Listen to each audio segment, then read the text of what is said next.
Hello guys, welcome back to another day of PDC Q School, day 5 already of the qualifying school to get a PDC tour card.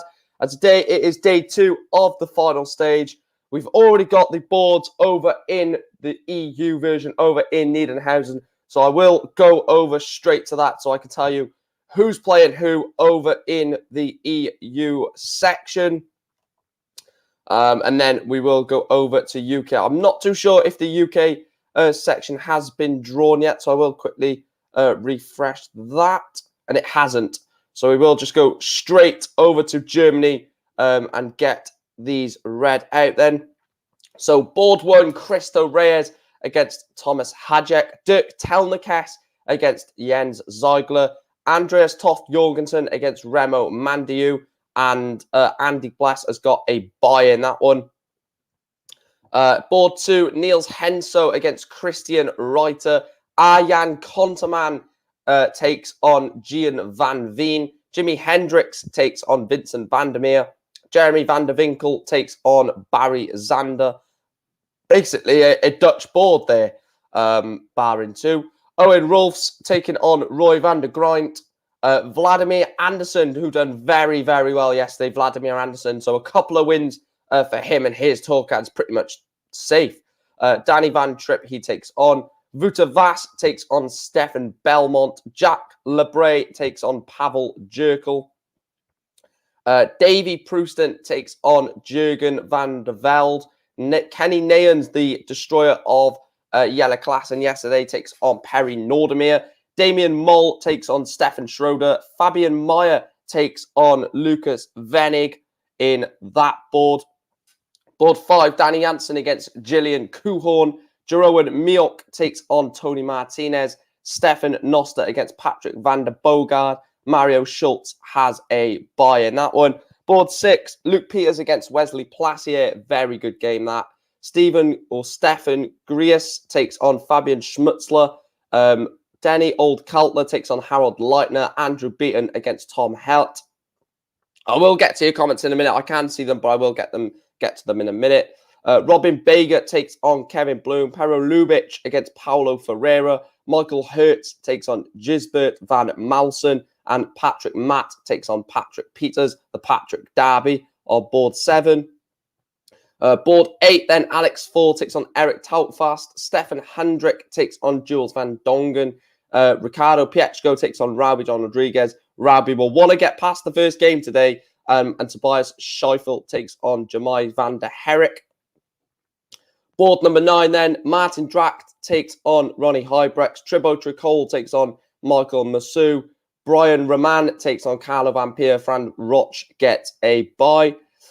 Board number 10, Max de Jong takes on Jesus Nogueira. Daniel Vott against Torsden Riddell. Francois Schwein takes on William Mandigers. Frank Peters against Radek Sagansky.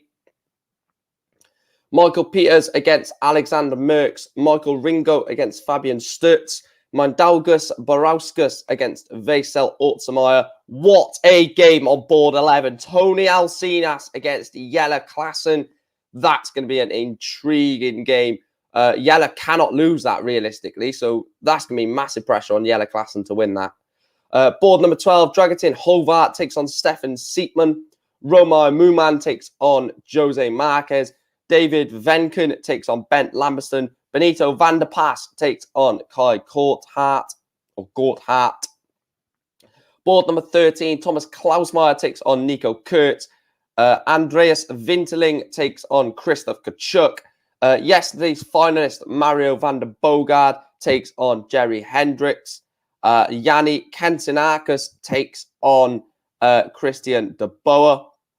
Roxy James Rodriguez has already started against Naris Glegu, but he takes him on. Sebastian Bialecki takes on Florian Muller. Kevin Dowitz against Michael Estrode.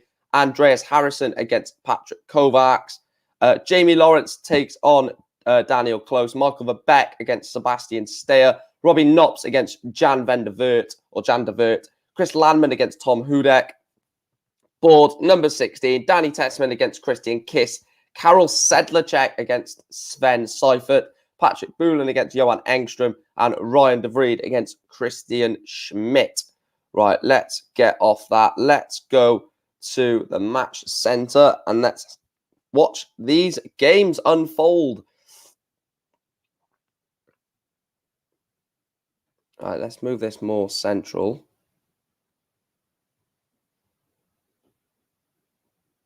There we are. Let's get to the comment section. So Iron Force is in before anyone else. Good morning, Mike, and everyone. Big up to you, pal. Morning, mate. Who are you backing today? I said yesterday on yesterday's stream before the final that I was going for, unless he didn't win it yesterday, which he did, James Wilson and Dirk Telnikes. Obviously, James Wilson did win today, so I'm still sticking with Dirk Telnikes to win EU. But I'll have to have a look at the UK shortly when we do, look at that draw. I don't think it's been done yet, has it? Right, it has been It has been done. I'll keep the scores. I'll keep the scores for Europe on your screen so you can still see that. But I will call out the boards for UK. So you can still see the EU scores, but these are the boards for UK. So Daniel Day takes on Shane McGurk. Fallon Sherrock takes on Joshua Richardson on board 1. Cal Beattie against Sean Fisher. Leonard Gates gets a bye. What a board for Fallon. She's got Shane McGurk, Joshua Richardson, Sean Fisher, and Leonard Gates all on her board. Big. Oh my God. What?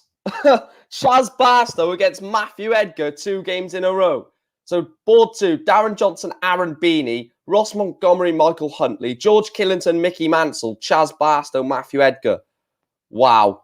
These are tough. Board 3, Lee Cox against Jason Hogg, Tom Lonsdale, Michael Barnard, Mike Gillett, Michael Flynn, Jacob Taylor, Gary Blades. Probably the easiest board so far. Board 1 and 2, very tough. Board 4, Jamie Lewis takes on Ben Hazel, Andy Jenkins, Ted Everett, Kieran Tian, Stephen Burton, Kevin Burnett, Nick Fulwell. Very tough board. Board 5, Gavin Carlin, Danny Lauby, Kai Fan Learn, Alex Lung, Darren Webster, Niall Cullerton, Stu Wilson, and Lewis Day. Board 6, Scott Marsh, Sean Carroll, Mike Warburton, Josh McCarthy, Reece Robinson, Scott Williams, David Ladley against Josh Rock. Board 7, Richard North, Nick Kenny, Wayne Jones, Thomas Lovely, Peter Jakes, Sean Griffiths, Ian McKenzie, Darren Penhall. Board 8, Kevin Lane, Ryan Murray, Kevin Garcia, Connor Scott, Hi Pi Puha against Cameron Menzies, Reece Colley, David Pallett. Board 9, Lee Budgeon, Callum Francis, Graham Usher, Ben Queenby, Connor Hennigan, Andrew Hyland, Josh Payne, Sam Kankit. Board 10, Jordan Brooks, Keelan Kay, Richie Burnett, Owen Emmett Bowden, Steve Brown, Scott Waits, Liam Meek, Joshua Birksfield. Board 11, Robert Thornton, Martin Thomas, Dan Reed, Jim McEwen, Sean Wilkinson, Justin Smith, and Taylor versus Dom Taylor. Scott Taylor versus Dom Taylor. Board 12, Reese Hayden, Christopher Gilliand, Leighton Bennett, Davey Kerwin, Andy Hamilton, Paul Nesbitt, Chris Hurds, Nathan Rafferty. Board 13, Chris Quantock, Jamie Clark, Scott Campbell, Mark Leighton, Lisa Ashton, Alan Tabben. What a game that's going to be. Diogo Portela, Nathan Gervin. Board number 14, Gary Stone, Aaron Monk, Matt Clark, Graham Hall, Darren Ice Cold Beveridge, Robert Collins, David Wazowski, Matthew Dennant. Board 15, Jared Cole, Adam Mould, Kevin McDine, Ryan Furness, Simon Stevenson, Greg Ritchie, John O'Shea, Adam Atkinson. And then board number 16 is Daryl Pilgrim against Sean McDonald, Matt McGeeney against Ryan Hogarth, Nathan Treadgold against Adrian Gray, Robert Rickwood against Robert Owen. There are your boards. So, Fallon Sherrock, second game on.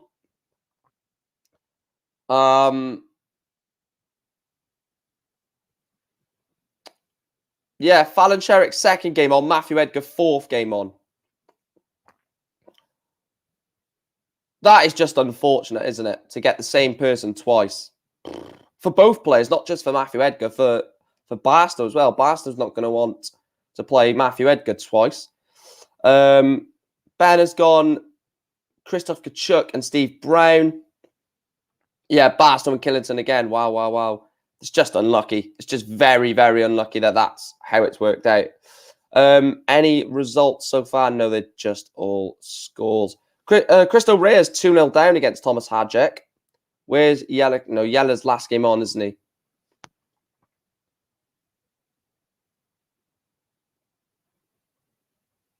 Right, let me know if you can see all the scores there, because I'm trying to fit them all in.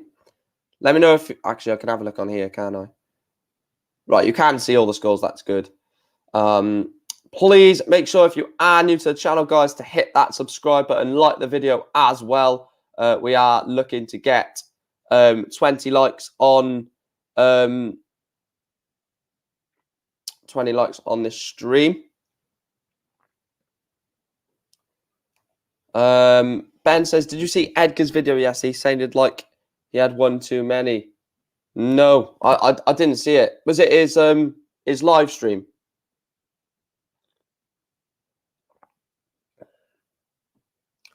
No surprise. I'd like to see. Yeah. Who has Jacob Taylor got again? I can't remember who I said he's got. I'm gonna forget who people got. It's only natural when you've got like 16 boards, 128 players. Just search for the Canada flag. So he's got Gary Blade's first game. Then he's got Mike Gillett or Michael Flynn. Then he's got Cox, Hogg, Lonsdale or Barnard. And then, yeah, so that's the 128. That's the 64. That's the 32. I think he gets to the 32 today.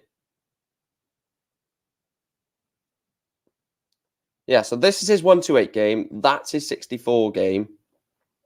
That's his 32 game.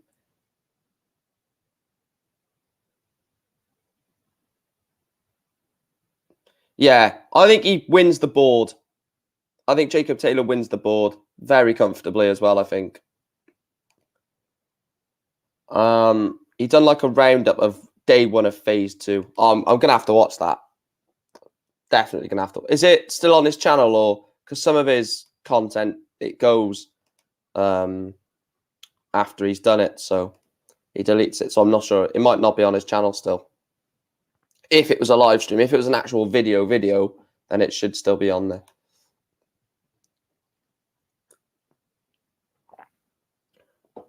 Oh, I forgot to update the banner. the two winners of today is not Jose Justicia and James Wilson. Forgot to change that.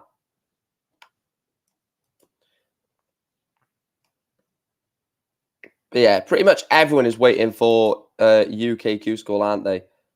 I think, look.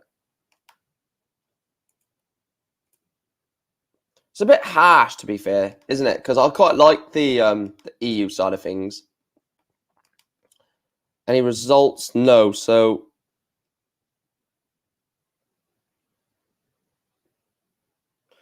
Crystal Reyes is 4-2 down, to be fair, on Thomas Hadjek. That's a shock. That is a shock. I don't know anything about this Hadjek guy. What? It said 4. I swear it said 4-1, and now it's gone to 2-2. Or was that just me playing my mind, playing games on me? A few scores coming in. Let's round it up, though. Christian Kist is 3-1 up on Danny Tessman. Roxy James Rodriguez is 2-0 down on Norris Glegu. Wesley Placier is 2-0 up on Luke Peters. Nico Kurtz 2-1 up on Thomas Kleismeyer. Stefan Siekman level at 2 legs apiece. Davy Prouston is losing 3-2 to Jurgen van der Velde. Michael Rastovitz 2-2 between him and Alexander Merckx on board 11. Owen Rolfs is 2-1 up on Roy van der Greet. Max de Jong is beating Jesus Nogueira by 2 legs to 1. Neil Heinzer is losing 2-1. Ronnie Hybrex is 2-1 up. And it says it's 2-2, but I thought Hadjek was winning. But it is what it is. Your support on these streams recently has been absolutely fantastic, by the way. Like, unbelievable.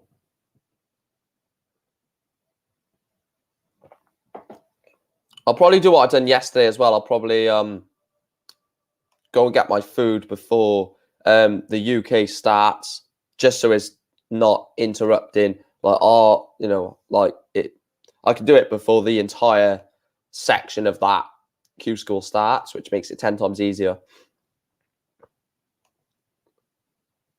Ronnie Hybrex 3-1 up now. Owen Rolfs is also 3-1 up. So is Norris Glegu or Nauris Glegu. If we do ever have anyone in the chat that is from any of these countries, and I do pronounce your player's name wrong, do let me know how it's actually pronounced. Because here, for example, I don't know if this is Nauris, Norris, Glegu. That is pretty obvious. That is Glegu. But you know, if you do ever get offended by the pronunciation, then just please make sure to say no. That's not how you say it. This is how you say it in our language. Christian Kist is now 3-0. Was 3-1 up. Christian Kist, former world champion, not in the PDC, of course. Michael Rastovich 2-1 down on Alexander Merckx. Cristo Reyes is 3-2 up now. Needs to go. Well, I don't know. Let's have a look at the order of merit as it stands. So if we look at some of the players on 0 points, the players that need a big run, Christoph Kachuk needs one. Bielecki, Peters, Neguera, Proustin, Alcinas, Venig, Schmutzler, Hybrex, Royfs, Rastovitz, Verbeek, De Vriend, Konterman, Lubitsch, Robbie John, Engstrom, Barauskas, Kurtz, Kovacs, Klassen. The amount of names that need a massive run, and there's not enough room for everyone to have a massive run. So 4-1 up now. Eric Toutfast over on board number 8 against Alex Floor. That must be Luxembourg. I think that is Luxembourg. And sometimes if you hover over the flag on certain websites, it tells you what nationality it is. But Dragutin Hovart goes 4-2 up on Stefan Siepman. Nico Kurtz 3-1 up on Thomas Klausmeier. Wesley Plassier is now 4-0 up on Luke Peters. Very solid performance there. Averaging 101, Wesley Plassier. It's 3-3 between Thomas Hajek and Cristo Reyes. Ronnie Hybrex, just like Max de Jong, is 4-1 up. Nico Kurtz also has gone 4-1 up to the good. No one is one away as of yet. It is all still a little bit away from finishing the first game. The first result, I reckon, will be Nico Kurtz, I think. I think Kurtz will win 6-1. But yeah, this is only the start. UK Q School starts at 12 p.m. So if you're waiting for, and it is a result here on board number 5, Gillian Kuhorn beats Danny Jansen 6-2 to get the first result of the day. Congratulations to Gillian Kuhorn. You get the Mike Green Award for the first result.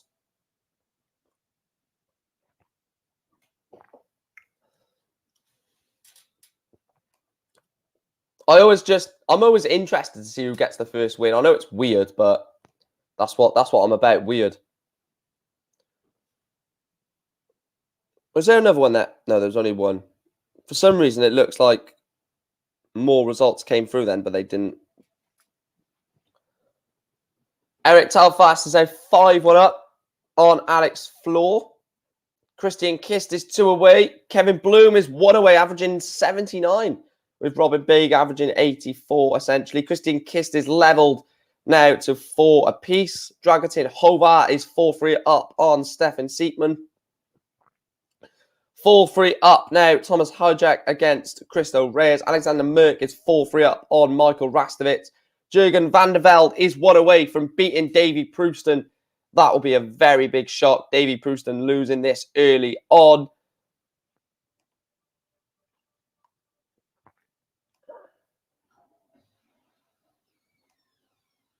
Wesley Plassier 5-0 up. Nico Kurtz 5-1 up. You'd expect a few really big shocks, but after yesterday, I reckon we will probably have most of the players that should get through the latter stages. Max de Jong is 4-2 up on Jesus Nogueira. Neil Heinso is 3-3 against Christian Reiter. Ronnie Hybrecht's 5-1 up on Martin Dracht.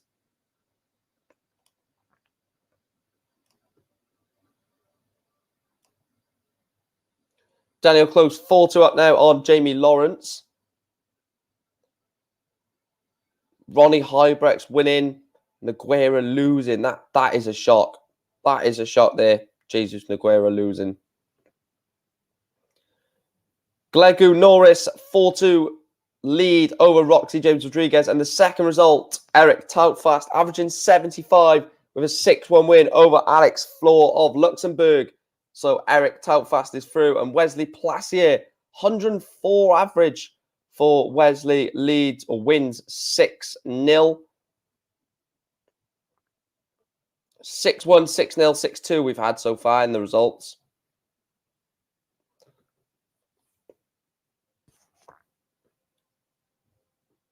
Boo says, how are the French doing? I don't think there's no French starting yet. But Tribo Tricol, Kevin Bloom, 6-0 win over Robin Bager. Tribo Tricol will be starting soon, Boo. He's obviously French. There's another one as well. Jack Labray, I think it is, or Labra. Jack Labra Labray. He's also French.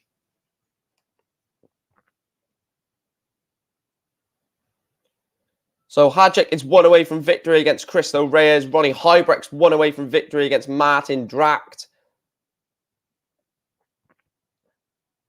Nico Kurtz 5-2 up on Thomas Klausmeier. Making hard work of this game is Nico Kurtz.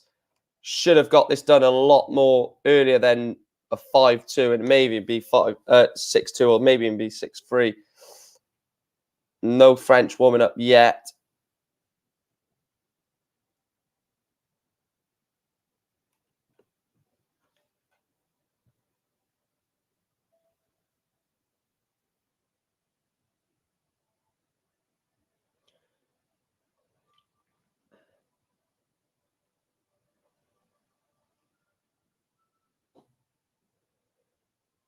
Right, let me just refresh the stream. Sorry about this. Just need to refresh it as it was messing up there. See a few of your comments. Yeah, hour difference helps calling between the two schools. UK start yesterday was a few minutes before the top of the hour and finished the dinner hours for all. Smooth first day. Not just for the players, but for like the media and stuff like that. So it means I can get an hour of solid EU content for you guys. And then just before 12 o'clock, I can go and get my dinner, get my stuff to get me through the rest of the day. And as I'm covering like the first hour or two of UKQ school, EU is still going on, but then it's nearly finished. So I can go back over to EU, finish that Q school, and then it's literally all UK for the rest of the day for like the last hour or so. So it works out perfectly doing it this way. I don't think I would be able to cope with it. I would, because I would want to produce content for you guys, but doing both of them at the same time would be so hard. Like if they both started the early rounds at 11 o'clock. Boo says, Tricol, I know from watching darts online. Yeah, he is on the online darts live league, isn't he? Tiboy Tricol. But yeah, I mean, doing these watch-alongs it's not just beneficial for me, but it's also beneficial for you guys because obviously you might be watching it yourself, but it gives you a platform to sort of talk between people, their thoughts on the games. I haven't missed the scoreline, have I? No. It's so hard. No, none of them are warming up. It's so hard to try and not miss a score coming through. That's the hardest bit, is trying not to miss a result. But that's why that's why it's good to have you guys in the chat, because you could say, for example, I'm seeing it, but if I didn't see Ronnie Hybrex wins, like say Ronnie Hybrex wins this 6-2 and I'm looking at these results, you guys could say, oh, Ronnie Hybrex has won. And then I would look on the results and say, oh yeah, Ronnie Hybrex 6-2 win. So it's perfect on all ends of the all ends of it. Christian Reitner is now 4-all against Niels Henso. 6-2 win for Ronnie Hybrex, just like I was saying. Cheers for that, Ronnie, pal. I was actually watching that, so I can tell you that he is a 6-2 winner. Nico Kurtz is 1 away against Thomas Klausmeier. Norris Glegu is 1 away against Roxy Jake Rodriguez. Christian Kist, 6-2 winner over Danny Tessman. Not a good average, or not a fantastic average, I should say, from Christian, but he does get over the line. Daniel Close also gets over the line, 6-2, averaging a bit better than Christian, but it's all about just getting over the line. No one cares about the averages. No one cares about how many 180s you hit. It's all about, do you progress into the next round? If you can say yes, then you've had a good day.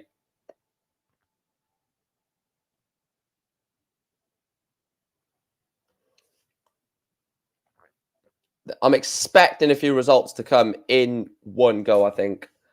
I was going to like click on one game to see where it is, but by doing that, I would miss 2 or 3 results, I feel. I feel that this result's going to come through. Nico Kurtz, 6-3 winner over Thomas Klausmeier.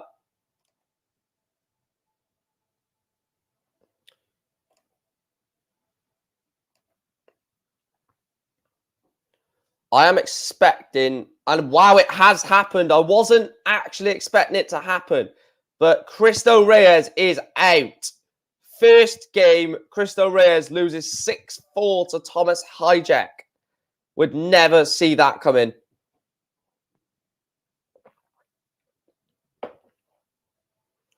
Cristo Reyes is out. Look, Cristo Reyes is a good darts player, but the amount of time he had off and stuff like that, it was so hard to get back. We do have a Frenchman warming up for Boo that was asking in the chat. Thibaut Tricol is warming up against Michael Moussou. So your Frenchman is warming up.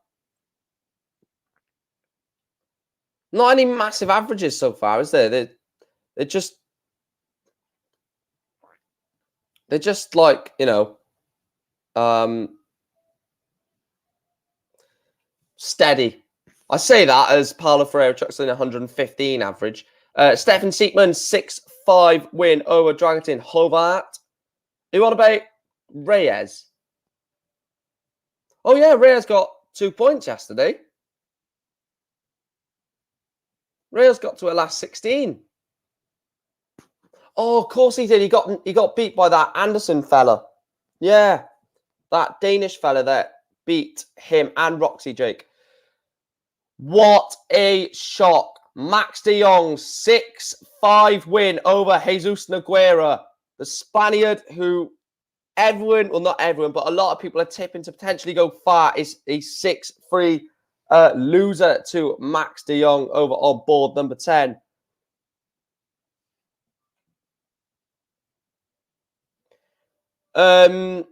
Yeah, I agree, Niall. Very, very odd what happened yesterday. Didn't want to say it on the stream because I didn't want to put him down. Jurgen van der Velde, 6-5 win over Davy Proust, and another shock, you could say. But yeah, I didn't want to say it yesterday on the stream to sort of put him down or anything, or, you know, take the mick out of him. But I found that very disrespectful to go onto someone's quiz and just go to the football and basically lose all lose all attention span of the quiz because you're at the football. I didn't find that odd or fun. I found it funny, but then when I look back at it, I was like, this is very rude. I shouldn't have been laughing. Yeah, I take that back laughing, actually, to be truthfully honest, even though I did find it funny. It was funny, but you know, that's put a bad damper on Rich's channel now, hasn't it? Norris Glegu, 6-3 winner over Roxy Jake Rodriguez. The big names are dropping like flies over in Niederhausen. Have they put some fly spray? Because they are dropping. We have already lost Cristo Reyes, Davy Prouston, Jesus Noguera, Michael Rastovitz. And now we have lost. Who was that? I literally just forgot who we just lost.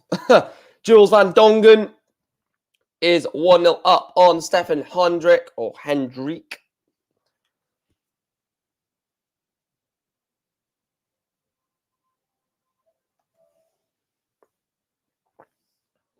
Didn't sit right with me, mate. Looking back at it, I found it funny last night. Looking back at it, it's a bad example and quite rude. Yeah, that's exactly the sort of stance that I'm taking from it.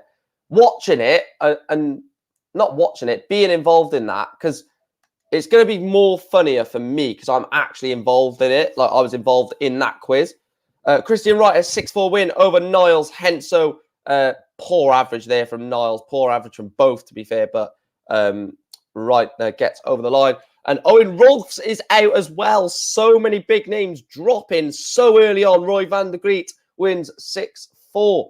But yeah, when it's happening, you can laugh and think, oh my God, what the hell's this idiot doing? But when it's actually ruining someone's channel, because that's what it was.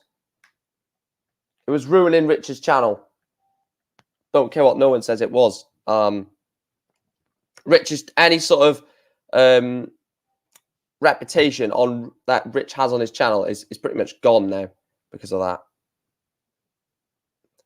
Because they're just gonna, if anyone joins his channel, they're just gonna say, "Is this the quiz? Is this the channel where someone done a quiz whilst was at the football?" A couple of big names warming up. Wow, the list, the warming up names are bigger than the ones that's actually playing right now. Trevor Tricole is warming up. Michael Verbeek, Dirk Telnikas, Christoph Kachuk, Jose Marquez, Kenny Nayan, Sebastian Bielecki, Arjan Konterman, Vladimir Anderson. Some big names that are already underway over or warming up over in Niederhausen.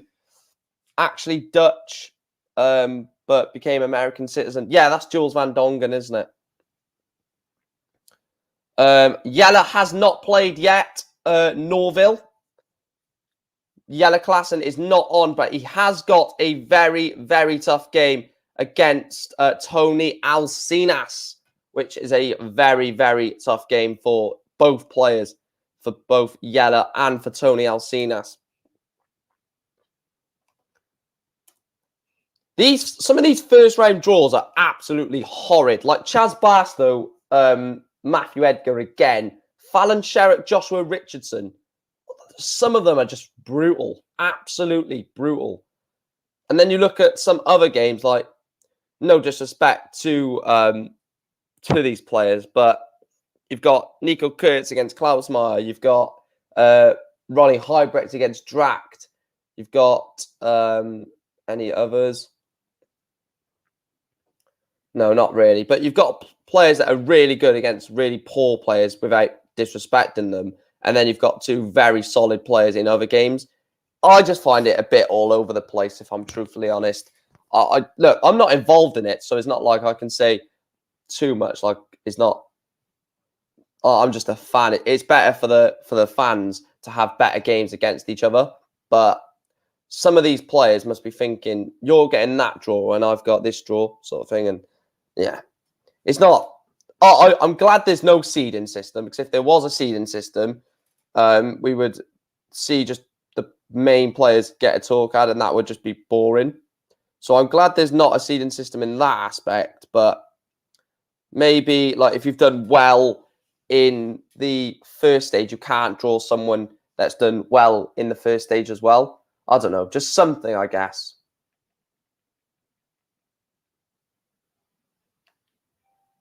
But they're not going to do that, are they? Because they want to give everyone a fair chance.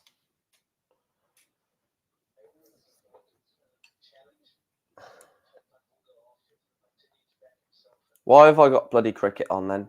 Why is this happening?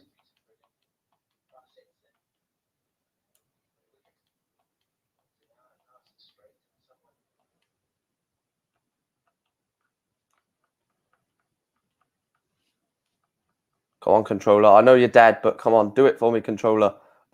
My controller is literally dead, and I'm trying to like get onto the onto Sky Sports News. Come on, controller. There we are. Trickle makes a move today with a B game, wins the day with A game. Well, Triboy Trickle has he got underway yet? Where is he? Oh, there he is against Michael Masu. Jelle Klassen is look. I really like Jelle, but he has got a mountain to climb. He has got an absolute mountain to climb. Any results that I've missed? Ronnie Hybrecht 6-2 win. I don't think I've seen that. Stefan Siekman 6-5 win.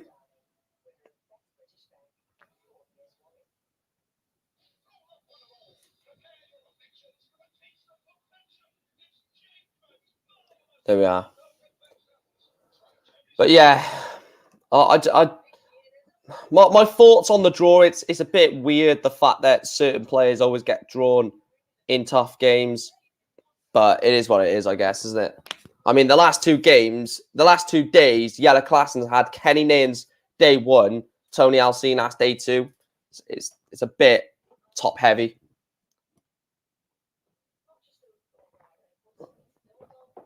That cup of tea is absolutely freezing cold.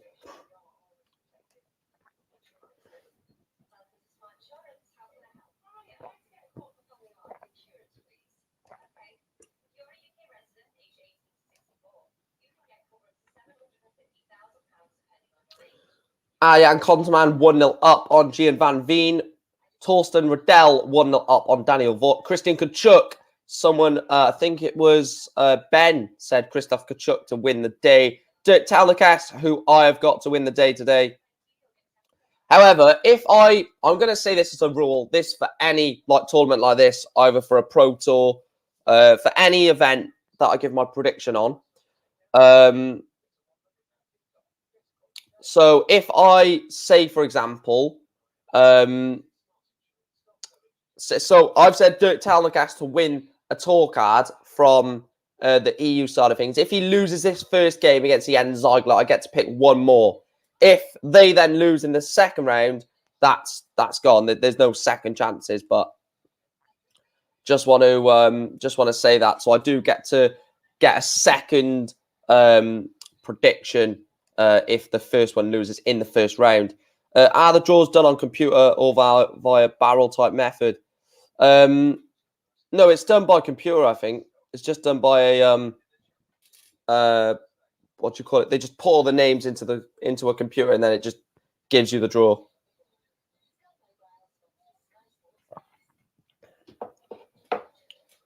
Oh, I didn't mean to put your comment on screen, but Reese says, "Morning, lad. Another stream. Bloody hell, enjoy.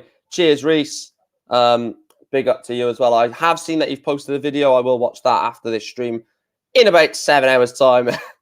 Nova says, "I agree what you say about there shouldn't be seeding, but there should be something to prevent repeat games in the first 2 rounds when there's only 4 days." Yeah, because basically now we're in a position where Chaz Barstow or Matthew Edgar need the Matthew Edgar or Chaz Barstow need. So if Edgar beats Barstow today, that means Chaz Barstow has to get at least. Well, if he wins a day and gets a tour card, that's fine. But it means he'll have to get at least, you feel, I'd say like a quarter final, 2 quarterfinals to get realistic chance of getting a tour card, because he's drawn Matthew Edgar in 2 consecutive days. Yeah, they draw the worlds via old school method. Yeah, it's going to be impossible to draw this in an old school method, isn't it? It would just be physically impossible to draw 128 players. I mean, well, no, it wouldn't, but time consuming. They probably would have to do that at like 9 o'clock in the morning, wouldn't they? if they were going to do all 128 players. Who will win the day-to-day, Mike? In both, I've gone Dirk Telnikes for EU. I think Dirk's A game is very, very good. He is 2-1 down against Jens Ziegler, averaging 96 at the moment. But like I said, if Dirk does lose this first round game, I do get an opportunity to change my prediction, as he would have lost in the first game. So I'm going Dirk Telnikes for EU. Oh, UK. Who's going to have a big day?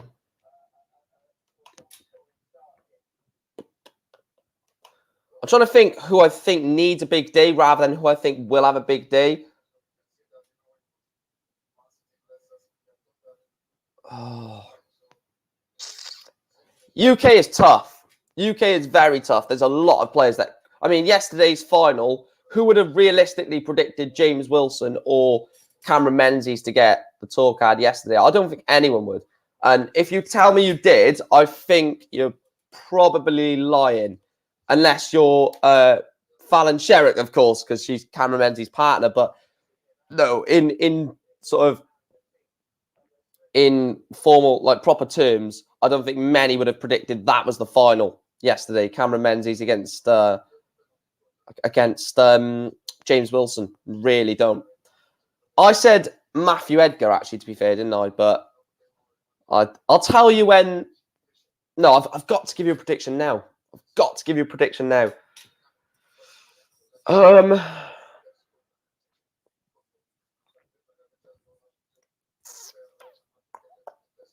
I'm going to go Danny Lauby.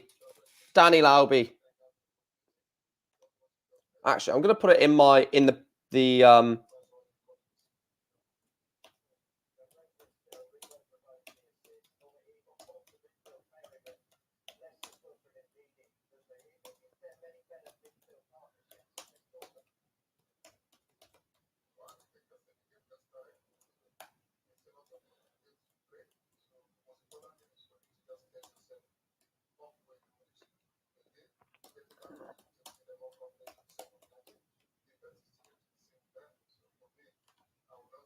there we are.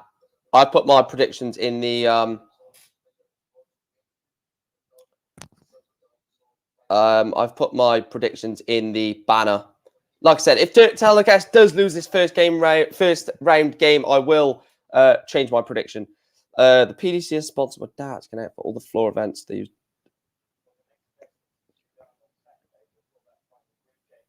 Yeah, I think we could be. I think we could be in a position, Ben, where that happens for the majors. I really don't hope that happens because there could be controversy. I'm not saying it would, but there could be controversy. Sorry, if I don't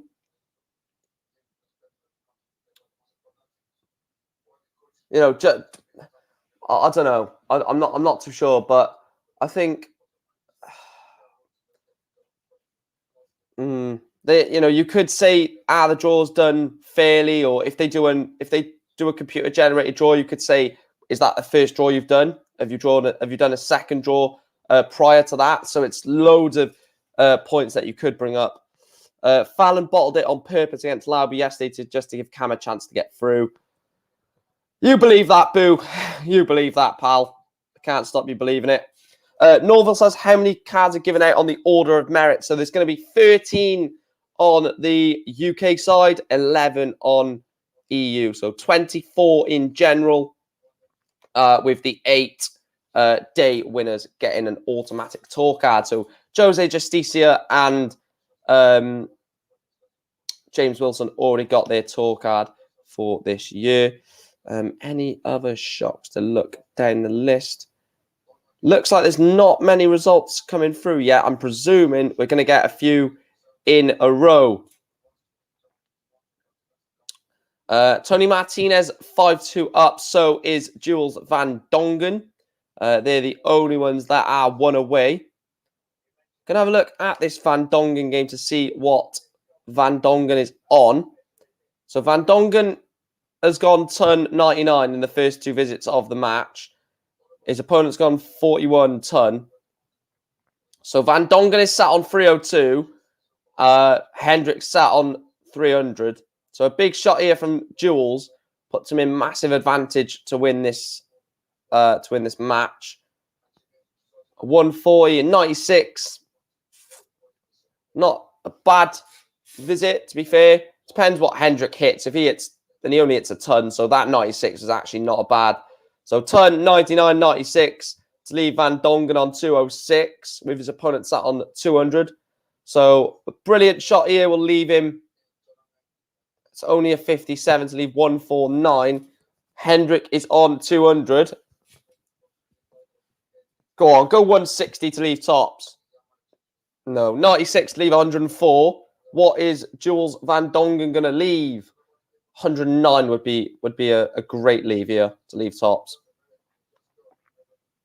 113 to leave double 18. Very, very good darts. 113 to leave 36. The 104 could go. Oh, he's missed tops. Hendrick has missed tops for the 104. Jules Van Dongen wants 36 for the match. It goes into darts. Stephen Hendrick misses tops for the 104 checkout. Jules Van Dongen takes out double 18 into darts.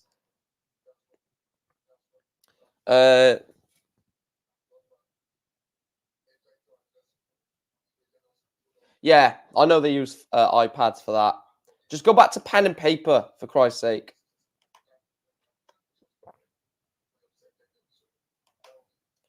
We are looking to hit 3K subscribers as well by or before the start of the World Match Play. World Match Play is the middle of July, so it's not like it's close. So we could hit that, we might not, but whether we do or not, we will come close. I guarantee it. Any other results? No. Tribocho Cole is in a bit of trouble on board 9. 4-2 down at the moment is the Frenchman. Sounds really weird saying that is the Frenchman. Talking about that. Sebastian Bielecki, 5-0 up on Florian Müller. Very comfortable performance. This is looking for Sebastian. Tony Martinez is 1 away. I was just about to say, where's the Van Dongen game? And then I realized he just won. So apologies, Jules, if you're watching. You're not going to be, but...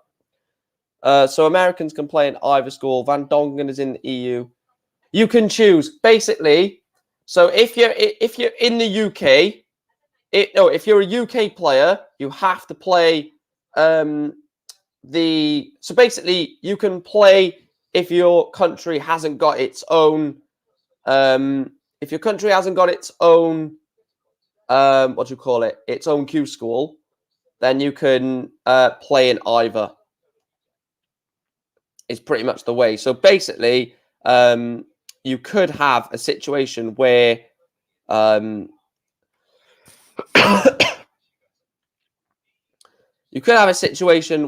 like, for example, if you look at the UK side of things, the only nationalities apart from UK nationalities are Brazil, whatever Kai Fan Lung is. I can't remember. China, is it Chinese? No, Hong Kong, I think Kai Fan Lu is. So you can have anything that's... So basically, if you've got a Q school like UK, you have to go to that one. But if you don't have one, like, so Diogo Portela could have gone to EU, but he's gone to the UK version. Danny Lauby could have gone to Germany, but instead he chose to go to MK. It's just about personal preference, Boo. Which one you prefer to go for? Personally, I would go EU because it's a better chance of winning. Michael Verbeek, 6-1 win over Sebastian Steyer. Very comfortable win, to be fair. 91 average from Verbeek to get over the line. Harold Leitner is 1-0 down against Old Coulter. Sebastian Bielecki is trying to get over the line, but it's struggling too. He's 5-0 up, is the young Pole. Kenny Nayans 3-2 up on Perry Nordermeer. Jose Marquez is 3-1 up. Christoph Kachuk 3-2 up. Dirk Telnikes is losing 3-2 over on that one. Karol Sedlacek is 1 away from victory. Someone that was very disappointing yesterday. Carol Evil Charlie is 5-2 up over on that one. Paulo Ferreira is 5-2 up. And Tony Martinez is currently 5-3 up. Anyone? Robbie John is warming up. Robbie John Rodriguez is warming up.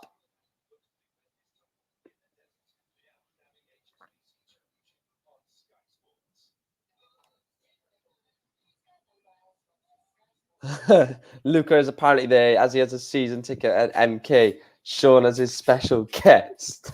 I've seen your story, pal. You've not got to sleep, have you? God's sake. Was it 6:45 in the morning?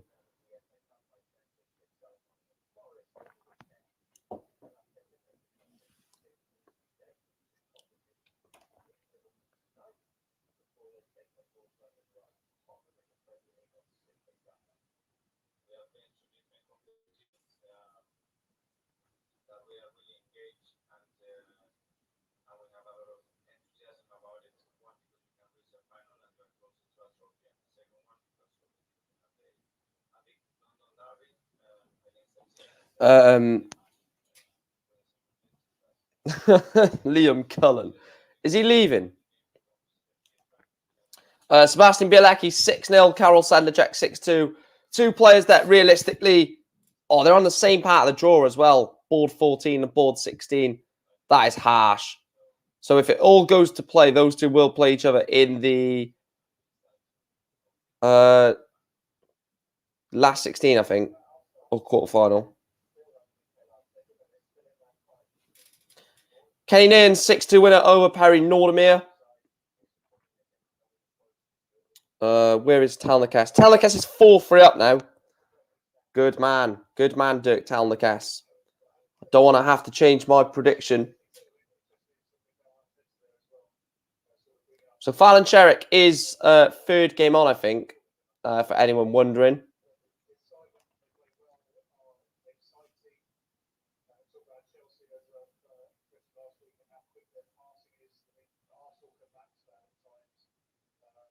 There we are.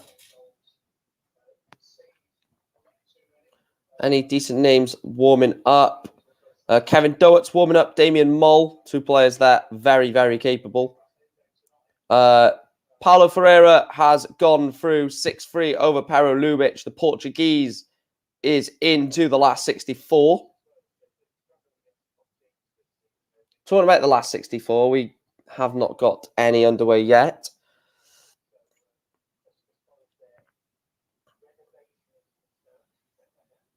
6-2, Arjan Konteman gets over the line against Gian Van Veen.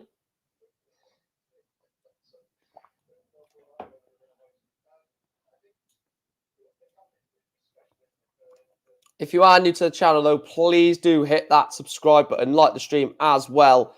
We will be going for the rest of Q School all the way until Saturday. Fingers crossed, all going well. So, yeah, please make sure to stay on the journey for the rest of Q School.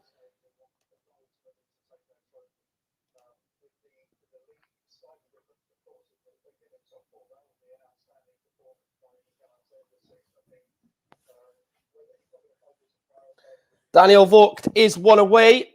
Tony Martinez still 1 away. Michael Ringoat and Fabian Sturz go into a last leg decider. You'd expect, based on the averages, for Fabian to win that last leg decider. Actually, let me call it in. Is it close to victory? Fabian Sturz is on 167. I mean, this could easily go.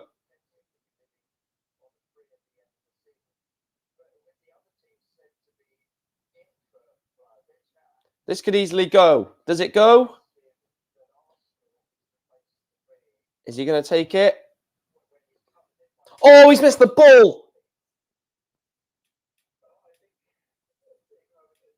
I think he's missed the ball.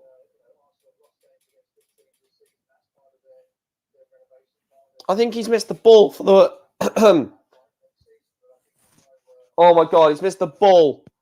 Oh, Fabian Stutz missed the ball for the 167. He takes it out. He takes 25 in two darts. Christoph Kachuk, 6-3 winner. So is Dirk Telnikes, a 6-3 winner as well. Wow.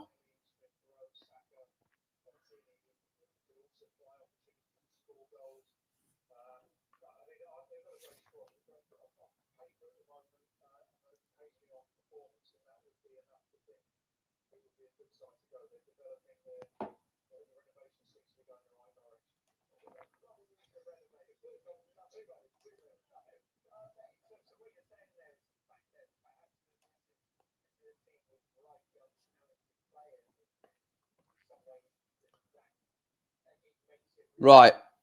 I'm going to quickly go and get my lunch because I want to get it before UK Q School starts. So please make sure to smash the like button, guys. Please make sure to subscribe to the channel. Hit the notification bell as well. I will be back literally in a minute. I just need to go and get my dinner because I don't want to do it when UK Q School is underway. So I'll be back with you guys in about a minute. So please, whilst I'm gone, hit that like button, hit the subscribe button, and I will be with you very shortly. See you in a minute.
There we go. All back. Got my dinner sorted. Got my drink sorted for the rest of this day of Q School. Still got no start of UK Q School yet. That is predicted to start at 12 o'clock, so... Trimo Tricol is out. T-Boy Tricol is out. Loses 6-5 to Michael Masu.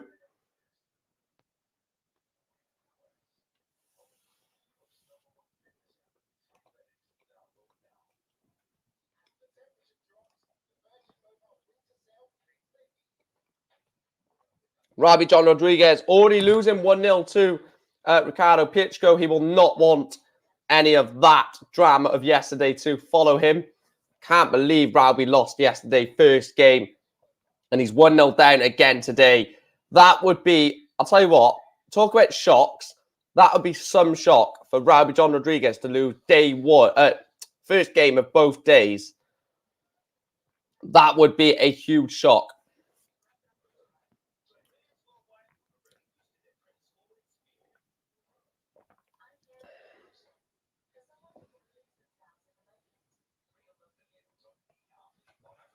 Kevin Doett's 2-1 up on Michael Ostrode.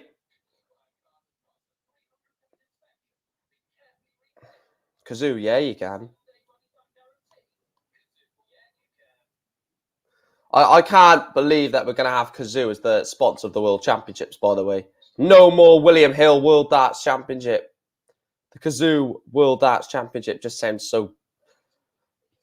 It sounds disgusting, if I'm truthfully honest. The Kazoo World Championship.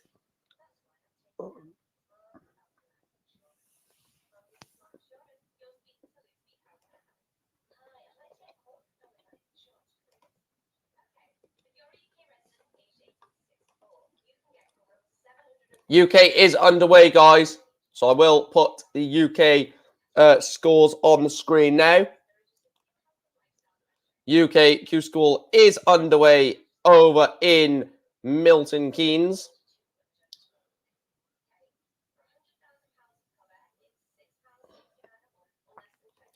First games are underway. First games are Kevin Lane, Ryan Murray. Not too sure how that one's going to go. That's going to be a good game on board number 7. Richard North against Nick Kenny.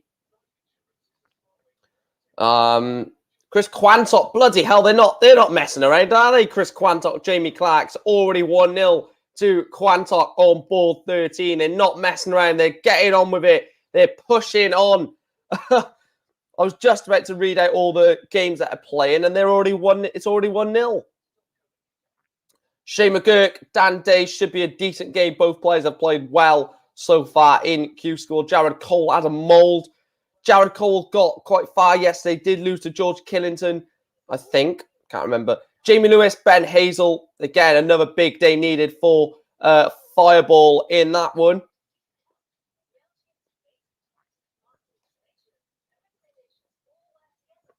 We'll still keep you updated over in Niedenhausen, though, so don't you worry. Robbie John Rodriguez has now leveled it up against Ricardo Piechko. Jose Marquez is in a last leg decider. Warming up in EU is Brian Raman. Damien Mole 3-0 up there. Don't have to worry about Fallon Sherrick yet. She's not on yet.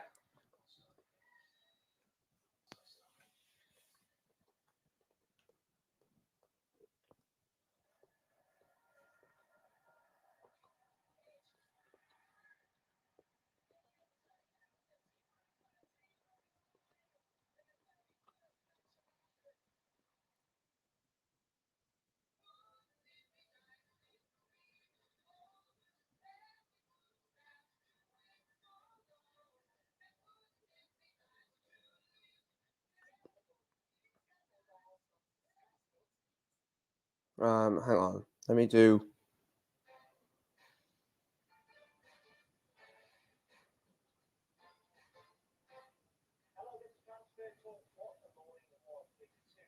There we are.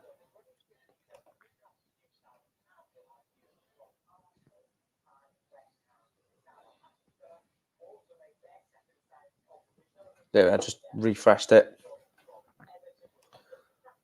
Jamie Lewis wrote Thornton, Martin Thomas, good first game. That Richard North 1-0 up on Nick Kenny. Kevin Lane 2-0 up on Ryan Murray, averaging 107. Daryl Pilgrim 1-0 up as well over Sean McDonald.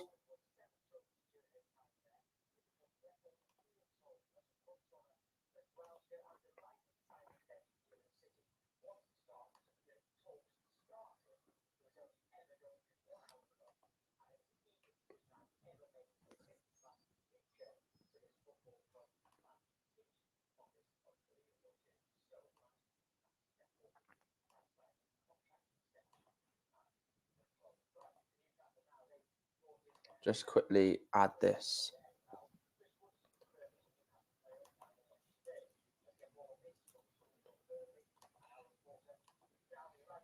Let's go on to there. There we are. Try and fit all the games on one screen. There we are. All the games for the first round, for the first section of UK Q School underway.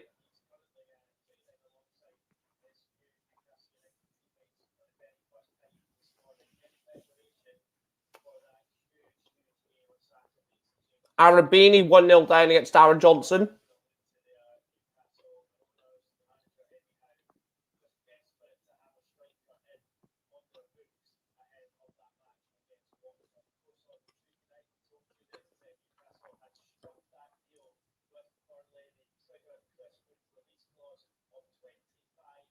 Right, try to get all the games on the screen. Right, let me just see if you guys can actually see that, because... Right, you can. That's good. You can see all the games. Robert Thornton 1-0 down against Martin Thomas. Daryl Pilgrim is level now with Sean McDonald. Was 1-0 in that one.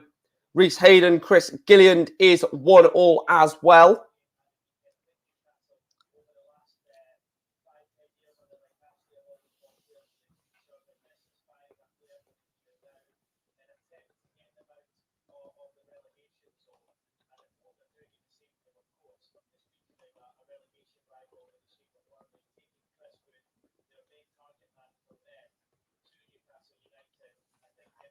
Callum Francis 1-0 up on Lee Budgeon. Jordan Brooks 1-0 up on Keelan Kay. Danny Lauby against Gavin Carlin. Danny Lauby is 1-0 up. Not the greatest of average of 75 in that first leg, but we know exactly what Danny can do. We saw yesterday against Fallon Sherrick. Fallon exactly knows what Danny Lauby can do. He dumped her out of Q School yesterday, didn't he? So Kevin Lane 2-0 up on Ryan Murray, averaging 105. Jared Cole is 3-0 up on Adam Mould, averaging 104. And Gary Stone averaging 107 in his 2-0 lead over Aaron Monk. Jamie Clark level at 2 apiece now in that one. Jamie Lewis 1-0 down against Ben Hazel. Needs something big today, Jamie Lewis, to try and get that PDC tour card.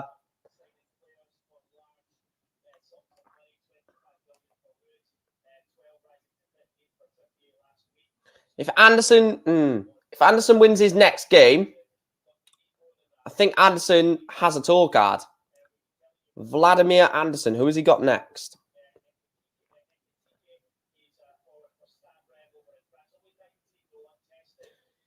He's got Roy van der Grient. I think he wins that. Andres Toft Jorgensen is 4-0 up against Remo Mandiu.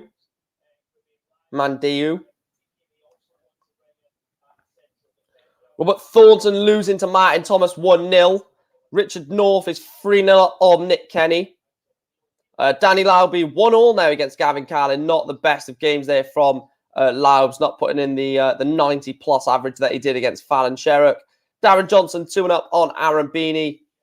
Scott Marsh, Sean Carroll is 1 apiece now.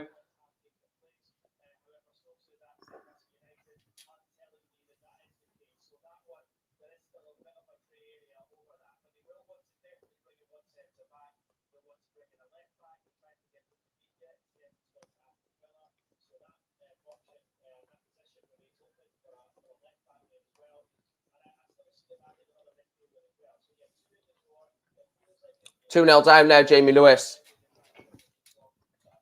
Worrying times for Jamie Lewis. 2-0 down against Ben Hazel on board number 4. Like I said, Jamie Lewis is one of those that needs a big day today over in Milton Keynes.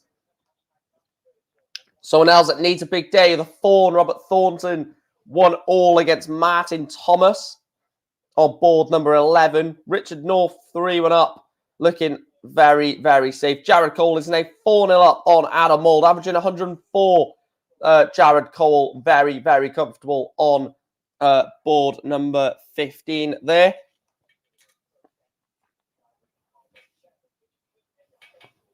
Chris Wood is not looking forward to playing for bloody Newcastle. He's just looking forward to the pay slip.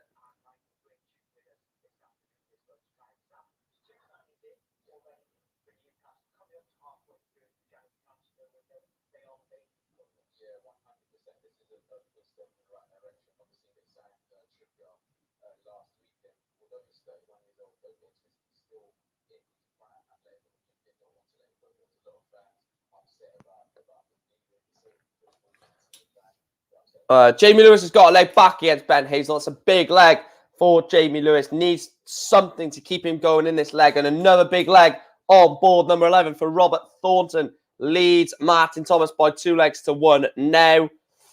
Richard North, 4-0 up on Nick Kenny.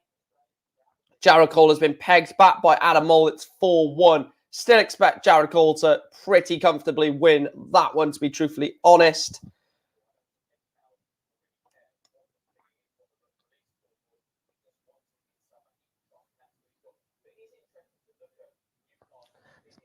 Reese Hayden, 3-1 up on Christopher Gillian. Danny Lauby is 2-1 down against Gavin Carlin.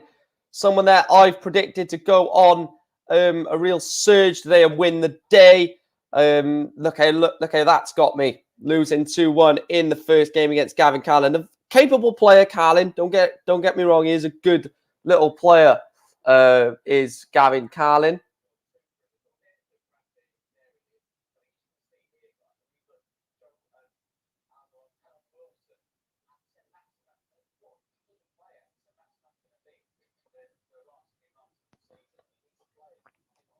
Didn't mean to do that. Jared Cole 4-2 now. So 4-0 up Jared Cole was. It's now 4-2.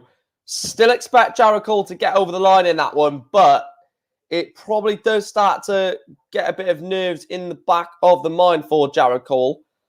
Kevin Lean is 4-2 up on Ryan Murray. Gavin Carlin is now 3-1 up on Danny Lauby. It's a very, very big shock if Danny Lauby loses at the first stage.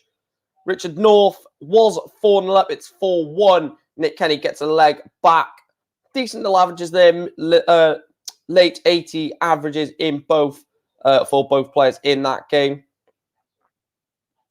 Robert Thornton, 3-1 up now, averaging 89. Not bad from Robert. Will want to just get the job done more than worry about the average, to be fair. Jamie Lewis still 2-1 down. Shane McGurk losing 3-1 to Daniel Day. Jared Cole, like I said. Aaron Beanie, 3-2 now. Not out of it completely, Aaron Beanie. Jamie Clark, 4-3 up on Chris Quantock.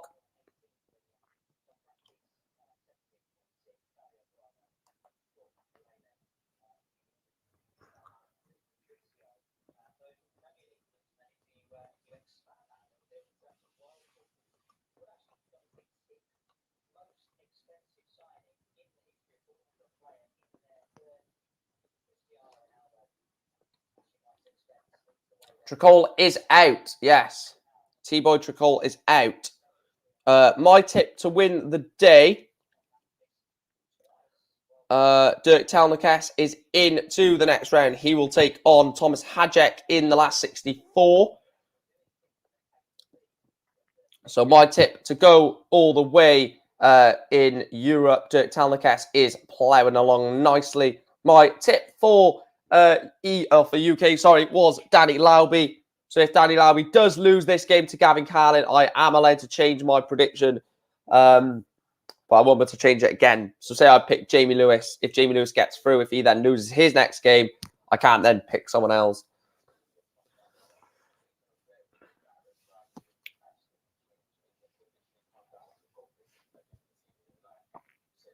Do you know what? I fancy Matt Edgar. I fancy Matthew Edgar, to be fair.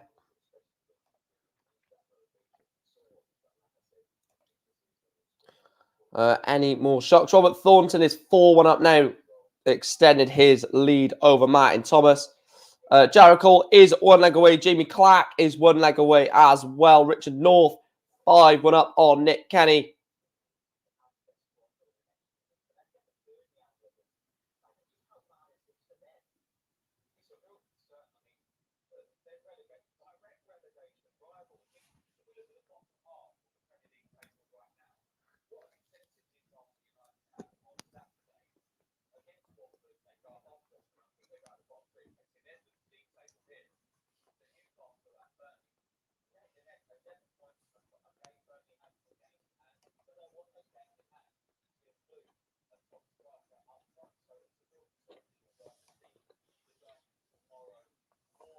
Jarrett Cole is probably going to get over the line here, 5-6-2 maybe, but definitely should have got this game done a lot more easier. It is 6-2.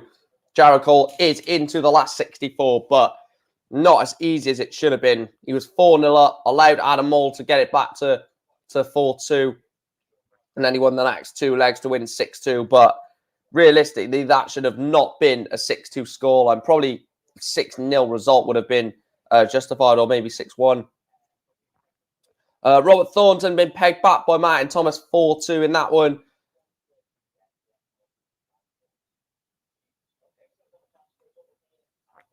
Any more?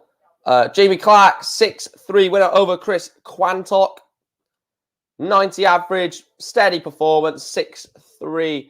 The job there for Jamie Clark. Richard North is 1 away.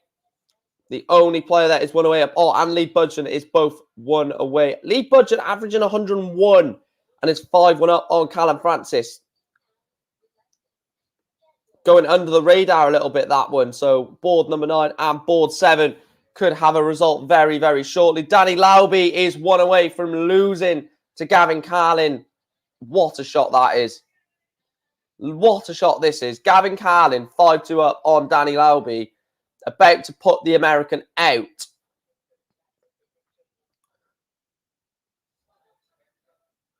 Richard North, 6-1 winner over Nick Kenny. 92 average for Northie, puts him into the last 64. A big run for Richard North will be just what he wants today. I'm not sure who he plays. I will check that later on, or we'll just see it later on. And Lee Budgeon does get over the line. 99 average for Lee Budgeon.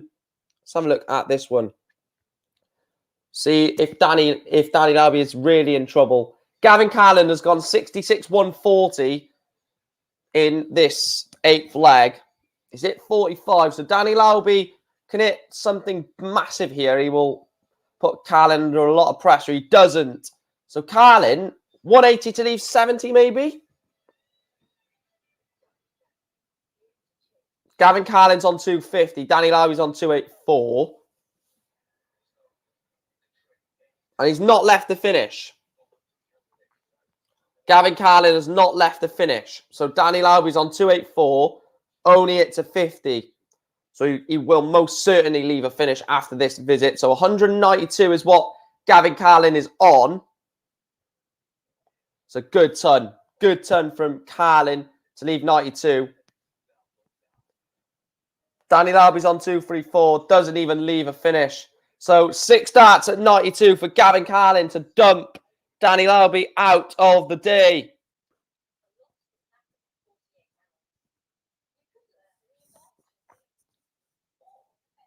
And he's left tops.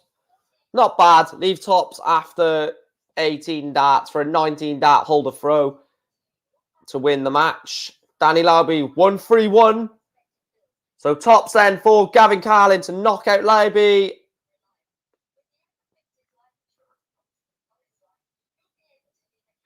Does it go? It goes into that 20 dart holder throw. Danny Lauby is out. Gavin Carlin is a 6-2 winner over Danny Lauby, which means I have to change my prediction as he did lose in the first round. So I'm going Matthew Edgar. I'm going Edgar. I'm going Edgar. Edgar and Teldecast get a tour card. That's what I'm going with. Can't change it now, so if Edgar does lose. Jamie Lewis is 5-1 down on Ben Hazel. Darren Johnson beats Aaron Beanie 6-2. There's some massive shocks already.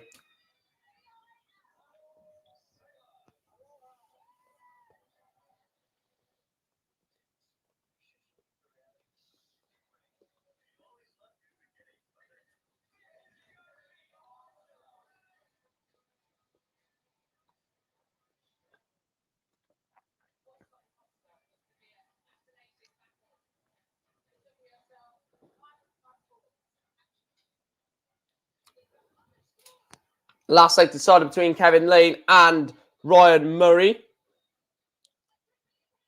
Zoom in a little bit, not that much.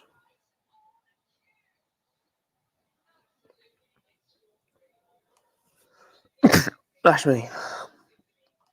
But yeah, Danny Lauby is out. What a shot that is. Let's have a look at... I will have a look at EU in a second. Surely Jelle Klaassen is on over in EU now. No, not yet.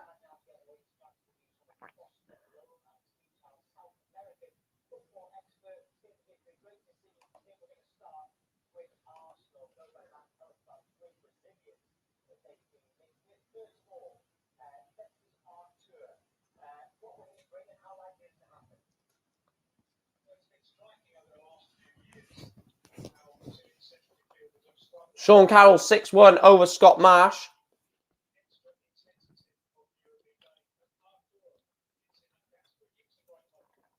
There's another result that I didn't see.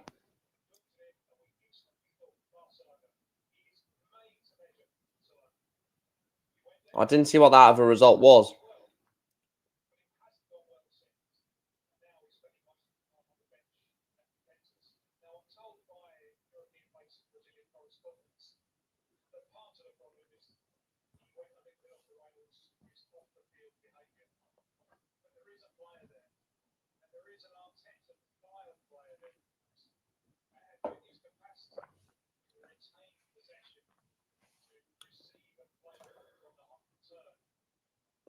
Ryan Murray beats Kevin Lane in a last leg decider, 6-5 for Ryan Murray in that one. Kevin McDyne is underway against Ryan Furness. Graham Usher is underway against Ben Queenby. Robert Thornton 5-4 up on Martin Adams. Aaron Monk has turned this game around. Wins it 6-4. Was under the cosh against Gary Stone. Daniel Day beat Shane McGurk 6-2, but Aaron Monk was 4-2 down, I think. Excuse me. Was 4-2 down or 4-3 down, and he's won it 6-4. Great comeback there from him.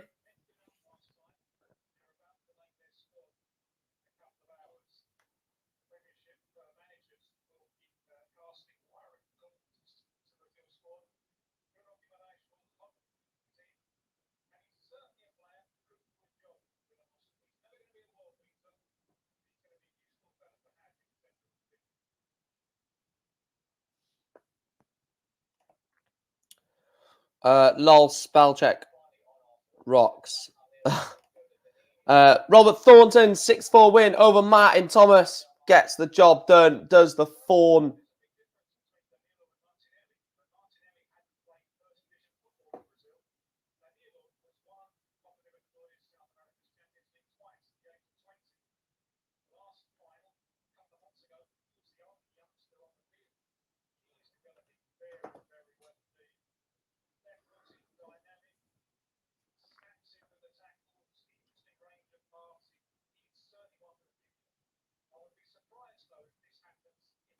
Jason Hogg loses to Lee Cox 6-5.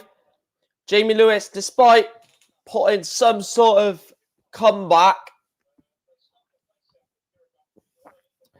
expect Ben Hazel to win this. Oh, there she is. There she is.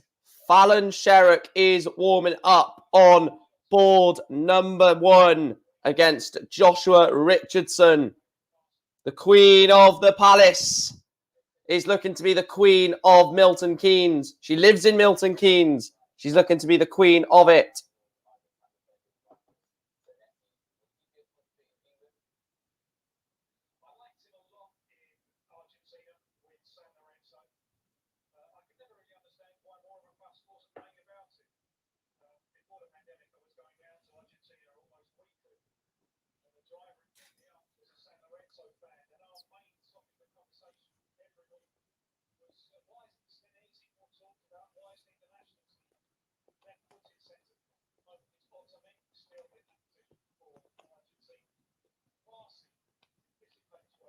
A lot of games getting or warming up. Leighton Bennett, Jim McEwen, Mike Warburton, Kai Fan Leung, of course, Fallon Sherrock.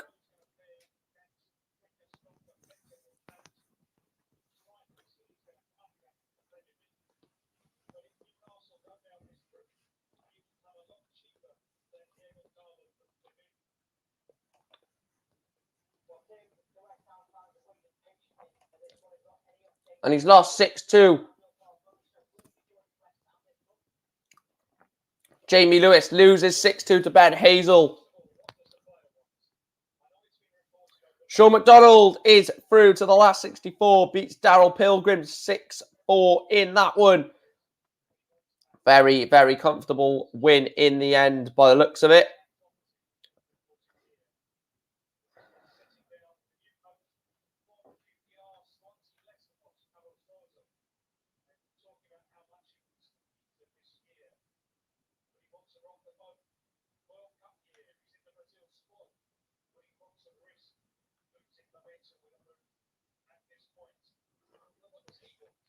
Right, Fallon Sherrock is underway. The Queen of the Palace. I'll get the Fallon Sherrock game on for everyone that is in for seeing how she gets on against Joshua Richardson.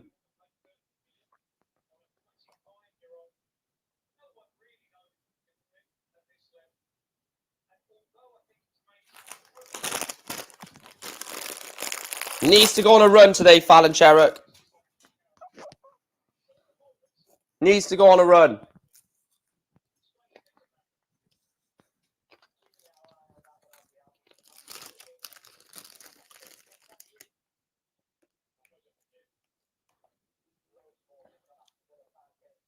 Jordan Brooks, 6-3 win over Keelan Kay.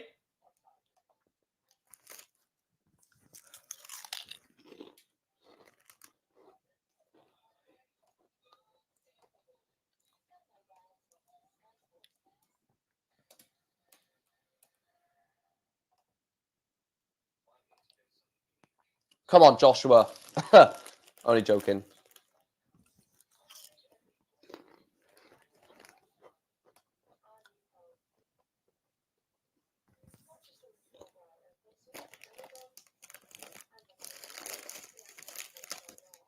$99, knees 38.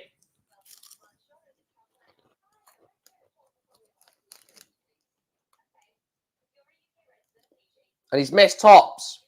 Joshua Richardson has missed tops for the opening leg. Double 19 for Fallon.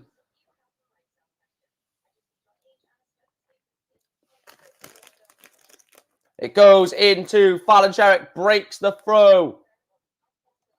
Any other results elsewhere? Davy Kewen is 1-0 up on Leighton Bennett.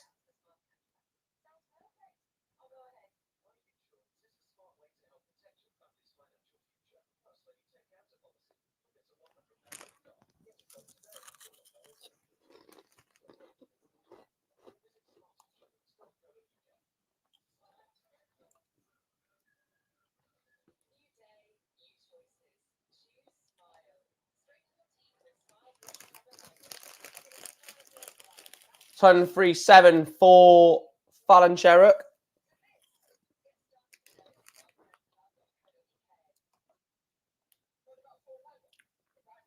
Good standing in this leg, to be fair. Really good standing in this standard in this leg. Fallon Sherrock, advantage to Fallon.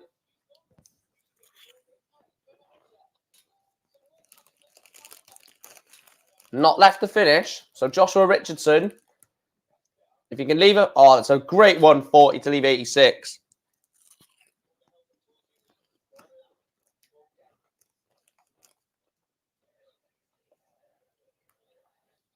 It's got to be a big shot. Minimum of 90. Oh, only 56. So 86 to break straight back for Joshua Richardson. To get it back on throw. And he doesn't.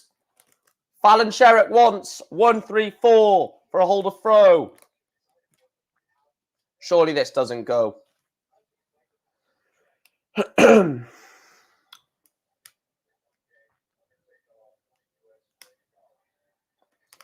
98 to leave 36.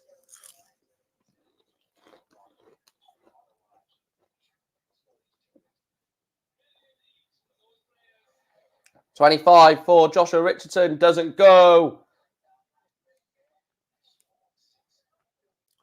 Don't tell me he's gone 11-7-7. What? And it goes in one. Fallon Sherrock breaks, then holds. She leads 2-0 over Joshua Richardson, averaging a ton.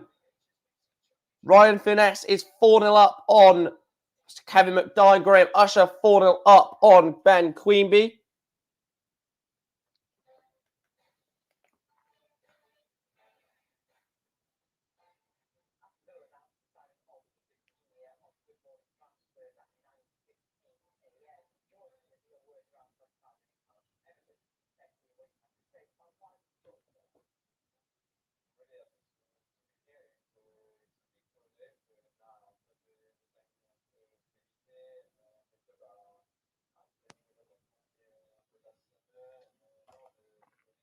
What is this Fallon game like? 125-43.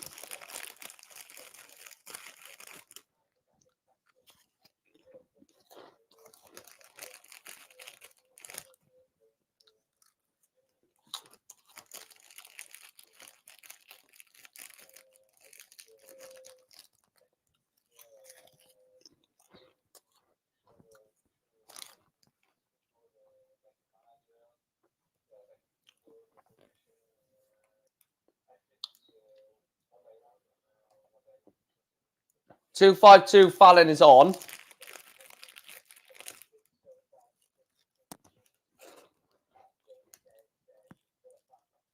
It's a good 140 from Fallon.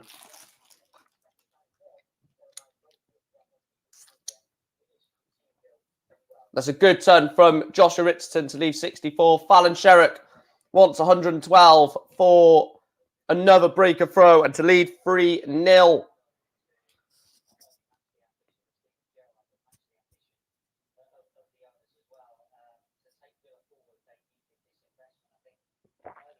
Oh, and it doesn't go. 72 and 64 goes in 2 darts. Joshua Richardson.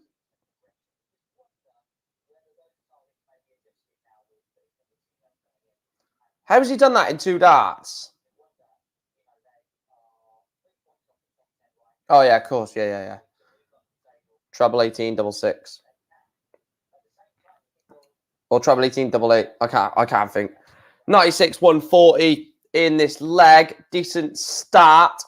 Fallon needs to go big. Needs to go big here. Ton 3-4, that's good. 134 for Fallon.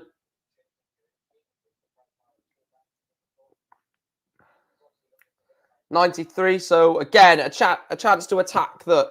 Well, not attack. This is on her throw. A chance to put a lot of pressure on Richardson when he returns. It's got to be a 2 treble combination. You feel 96. Depends what gets hit here. If this is a ton, yeah, that's all right. If it's a 140, 180, then yeah, 58 is fine. So that 96 was not bad then. So 175, 6 starts at this. Fallon Sherrock. A 135 would be brilliant here, but 95. It's not bad. Not bad.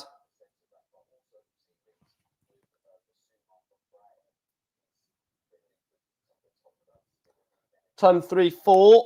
So 80 for Fallon Sherritt for 3-1. Put a little bit of breathing space between her and Joshua Richardson. 60 double 10, 2020 tops. Definitely 2020 tops, and she's missed tops. So Joshua Richardson, 76 for a break.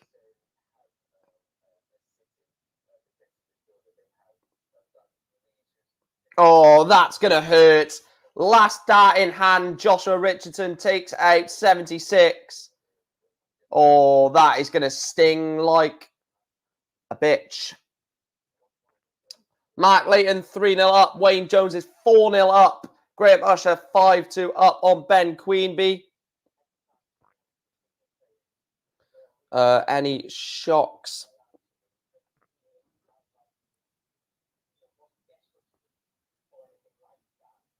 Can't see any real shocks, to be fair.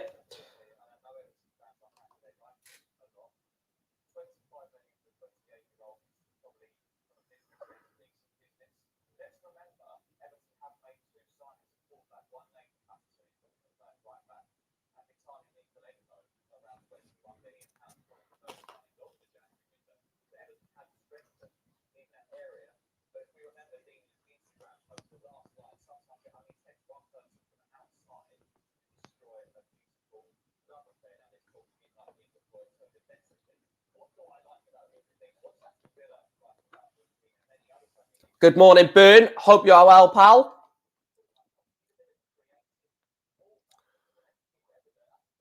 Mark Layton, like I said, 3-0 up. Wayne Jones, 5-0 up. Ryan Furness, 5-1 up. No players warming up at the moment, so it's all a bit quiet, you could say, at Q School. Ryan Richardson. Josh Richardson, sorry, has left himself 82. Fallon Sherritt, even a maximum, only leaves 101. Big up to Burn. I think I just said that.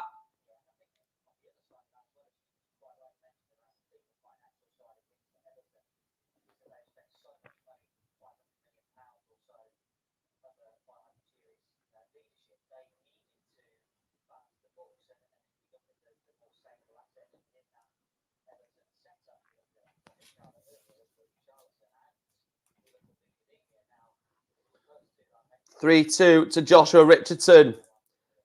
Big moments in this match, and Fallon Sherritt only starts with a 59.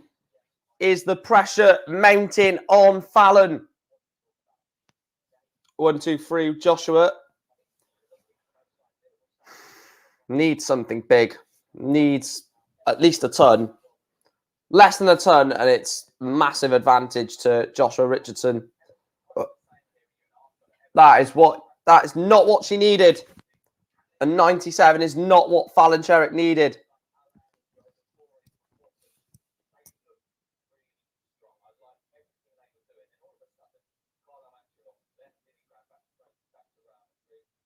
She needs at least a ton. Oh, it's a good ton. It just squeezes her back in front. But obviously, Josh Richardson has 3 darts in hand to potentially set. Oh, it's a brilliant setup shot. It's a fantastic setup shot to leave 98 on the Fallon throw. He's gone 1, 2, 3, ton, 180.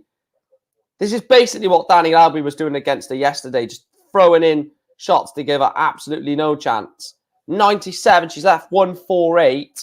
It is an out shot, but with your opponent on 98, it's probably going to go this. For 4-2, he's missed it. He's missed tops for 4-2.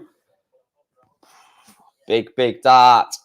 Fallon Sherritt, can you take the 148 out? Now this would be, oh, it's a brilliant setup. She's missed. No.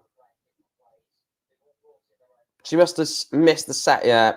Josh Richardson goes out in 2 darts.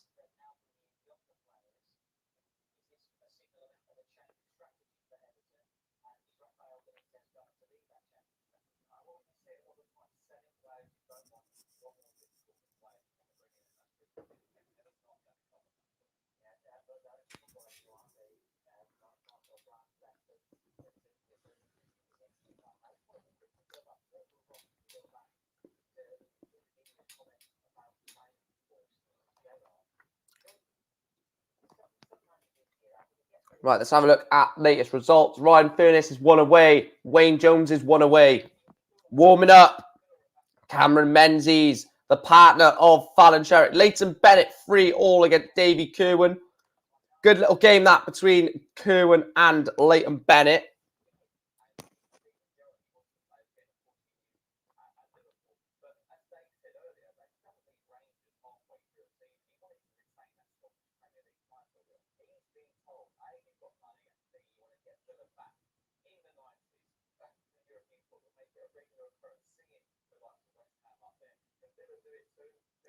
This is a great leg. 91, 61, ton.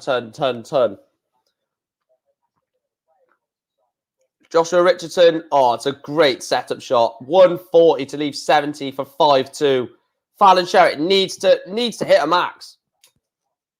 140 maybe to leave a ton, but this needs to be left handy. And it's not going to happen. Fallon Sherrick, the wheels are falling off the car of Fallon Sherrick. Is she about to be going home? Last start in hand again. He done last start in hand on 96, I think, or 98. Last start in hand on 70 as well. Great darts from Joshua Richardson.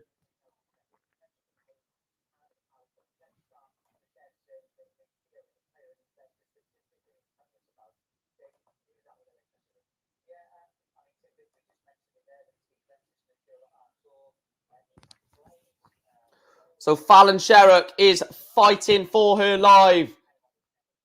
She's gone 1-2-1. Can she respond? She's gone 1-2-1, 1-3-5. This is what you need to do on your throw.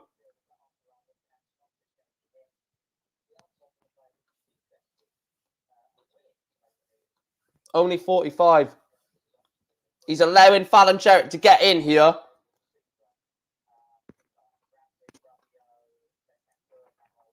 So she's gone 1-2-1, 1-3-5, 1-3-5 to leave 110 after 9. She's good darts. Could go 8 and 12 darts here, Fallon Sherrick.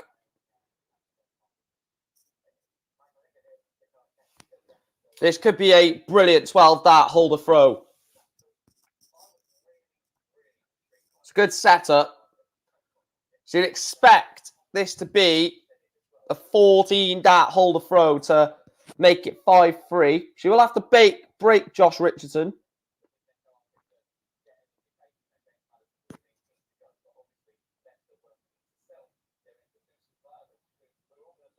$64. Oh, misses 64. Double 4 needed for Fallon. She will be back, but what pressure will she be under? 109 is what Richardson has left. Double 4 for Fallon. It goes in one dart. Fallon Sherrick does get a leg back. It's 5-3. But she really needs to get something else. Really needs to just get something in this match. Needs to hit a 140, 180 at a pivotal moment. And how can you do that when Josh Richardson has gone 140 first visit? Back-to-back 140 is good, Fallon. That is good. Matching what your opponent is hitting, that's good. Because now it's forced on him to hit something big to try and wipe her away. 42. So another one of those 140s or a maximum will give you a massive advantage, Fallon.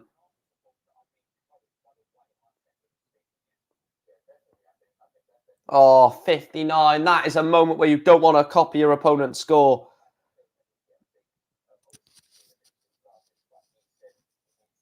That is where you don't want to give your opponent an advantage.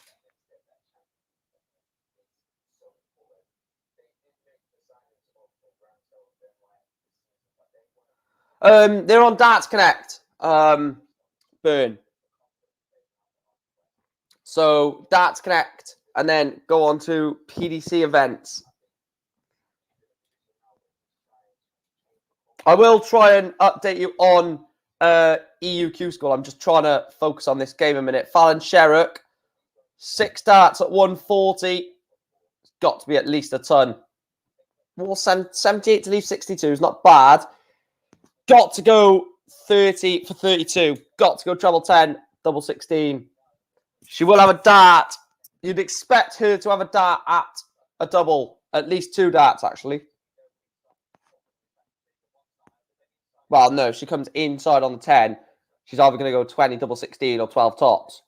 So 62 for Fallon. Needs to go. It does in 3 darts. Fallon Sherrock is closing this gap. Fallon Sherrock is putting a bit of pressure on Joshua Richardson. Is this the type of form that Fallon needs to achieve to really hit the heights and get on this Pro Tour? Because what she is doing is just ploughing away, putting pressure here, there, and everywhere on her opponent. He's gone ton after she's at 80, so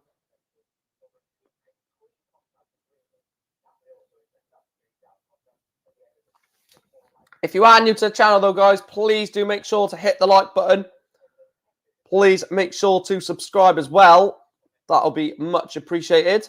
See how many likes we're on. We are aiming for 20 likes, as always. We're 4 likes away. So please do make sure to hit that like button.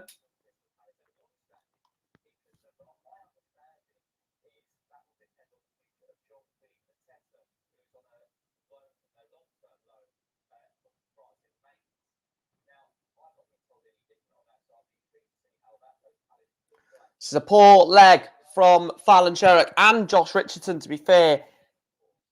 They're all straight darts, though. There's no sort of non-straight darts. She's not gone off into the 1 or to the 2 or anything yet. So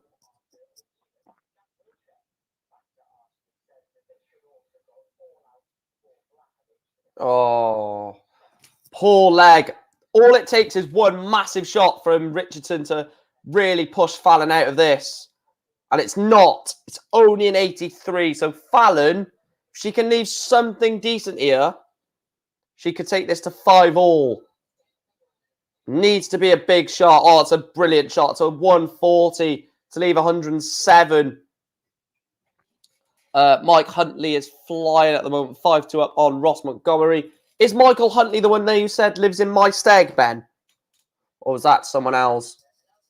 107 for Fallon. This would be special. I don't think this goes. I think she's going to leave tops. Oh, she did. So she came inside on tops. She came inside on tops. If this goes, it'll be a pain. Joshua Richardson misses tops. Both players have missed tops. Double 10 for Fallon Sherrock to level this game up. And she does. First dart in hand. 5-5. Last leg decider between Fallon Sherrock and Josh Richardson on board number 1. He's gone 140 first visit. Needs to be something big. Needs to.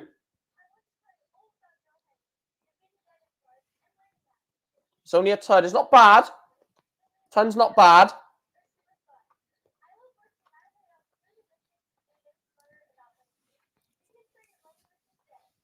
Especially that he's at 57. So this is her chance to get into the leg. Needs a big finish. Needs a big shot, sorry. It's a ton. Back-to-back tons. It's not the worst. It's not the worst.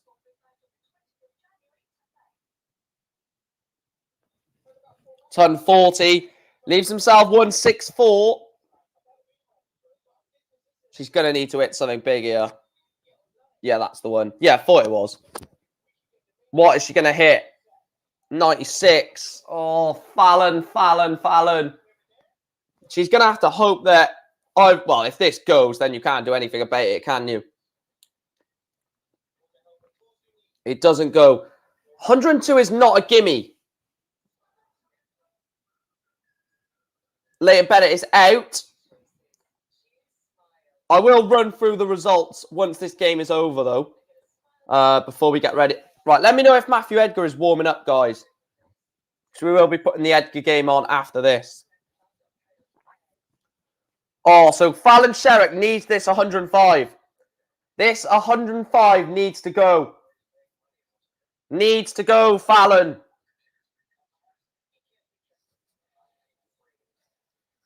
Oh, she's left 52. Is Joshua Richardson going to end the Fallon run for today? And he does. Fallon Sherrock is out in a last leg decider. The Queen of the Palace is not going to be the Queen of Milton Keynes. She might not even be getting a PDC tour card. Back-to-back defeats in the first round for Fallon Sherrock. Look at some results. Joshua Richardson there, as you can see, beat Fallon Sherrock, sorry. Kai Fan Lun, 6-2 winner over Alex Long. Sean Carroll, 6-1 winner over Scott Marsh. Wayne Jones, 6-2 winner over Tommy. I keep saying Eddie Lovely because I'm so used to seeing Eddie Lovely over Thomas Lovely. Connor Scott, 6-1 winner over Kevin Garcia. Lee Budgeon, like I said. Graham Usher, 6-2 win over Ben Queenby.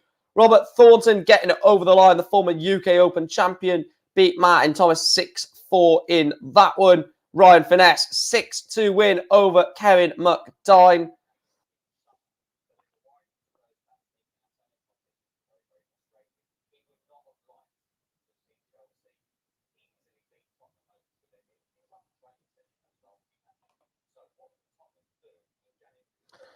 This day's not going well for me. Who did you have? Who did you tip, or who are you following then, Michael, for it to not go well for you?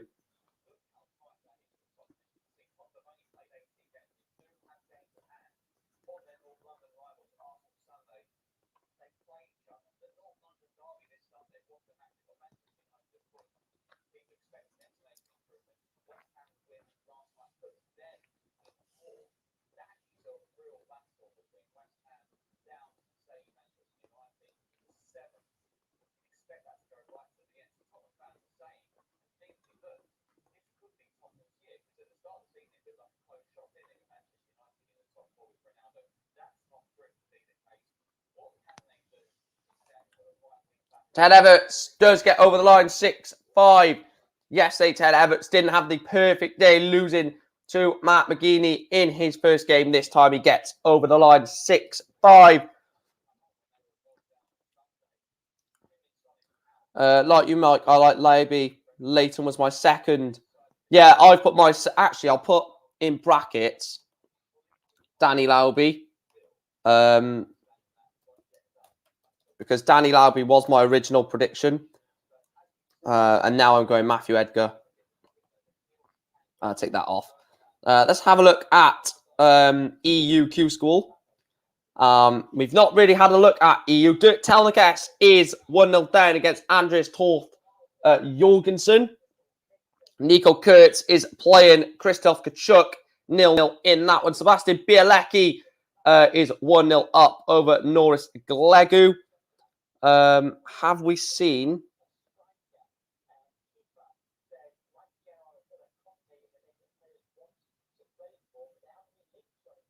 Jelle Klassen loses again.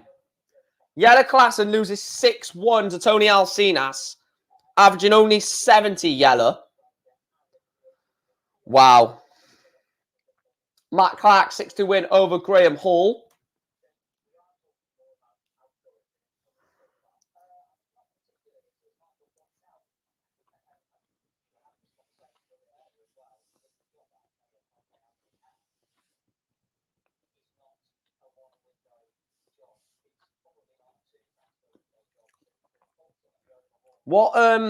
When is Matt Edgar on, guys?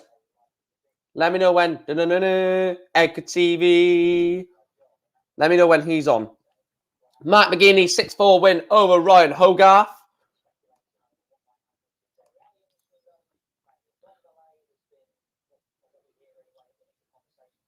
Right, I think Mario van den Bogart has got a tour card. I think Mario has got a tour card. I think Damian Moll has got a tour card. And I think Vladimir Anderson have got tour cards.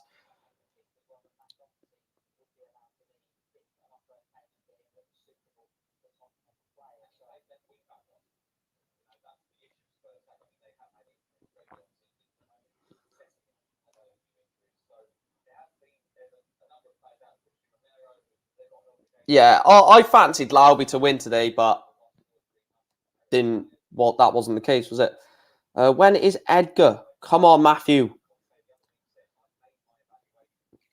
Ross Montgomery was in a huge amount of trouble on board number 2 against Michael Huntley. But it is Michael Huntley that loses 6-5. He was under the cosh, was Ross Montgomery. Puha going strong, 128 checkout. Puha is a decent player. Hi, Pie Puha. Again, I've got all these bloody crumbs on my bed. Piss off, crumbs. Get the mum to hoover that up. Sorry if you're watching. I couldn't believe it when you said Matthew drew Chaz. Again, that's crappy. Yeah. Are they warming up yet? No. What board is Matthew Edgar on again? I've totally forgot. Is he on board 2 or board 3?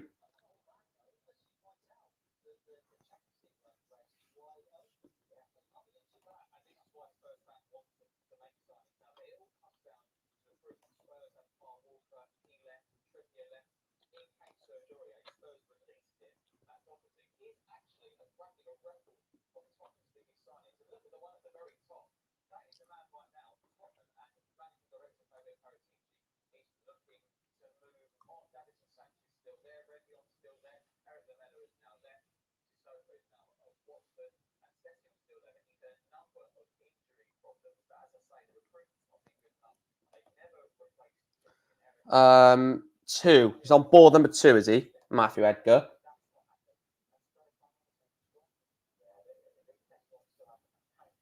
Oh, so he's after George Killington, Mickey Mansell, I think. Yeah, he is. So Matthew Edgar won't be on for another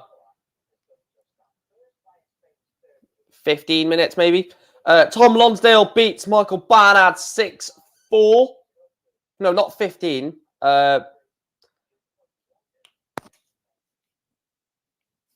I'm not sure how long the not sure how long this Mickey Mansell game will.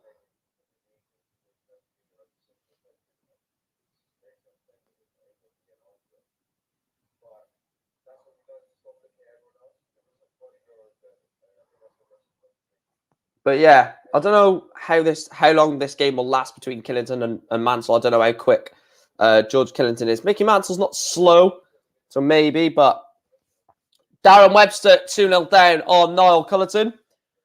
Big up to Sean in the chat. Dave says, go the Kiwi. Hi Pie Puha is... I'll quickly call this result in. Cameron Menzies has taken leg 6.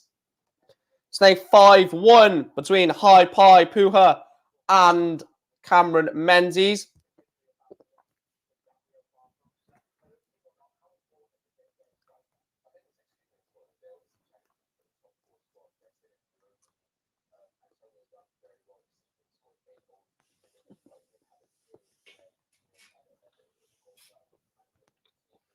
Hi Pie Puha has gone 180. Yeah, I literally went onto the game, Dave, to call it in, thinking Puha was going to win it 6-0. And then as I done it, it flashed up game on. I didn't even know what double he finished on. So it just said game on, and I was like, oh, all right then. Cameron Menzies wins it. So 3-1 set. Oh, it's a good 180 from Cameron Menzies to leave himself 137. Hi Pie Puha needs at least a ton to leave a finish.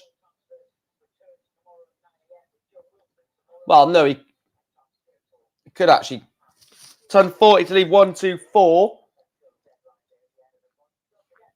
41 for an 11 data. 137 for Cameron Menzies.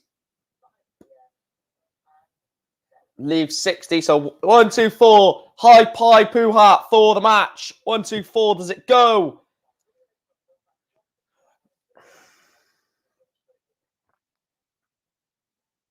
Does it go?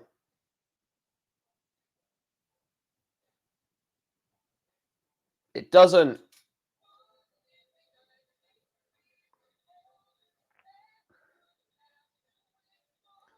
Menzies wants 60. He's missed it. He's missed tops.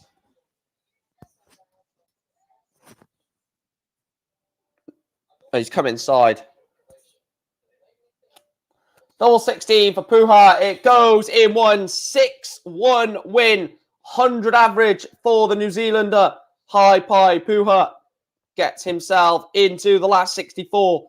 Good win that for Puha.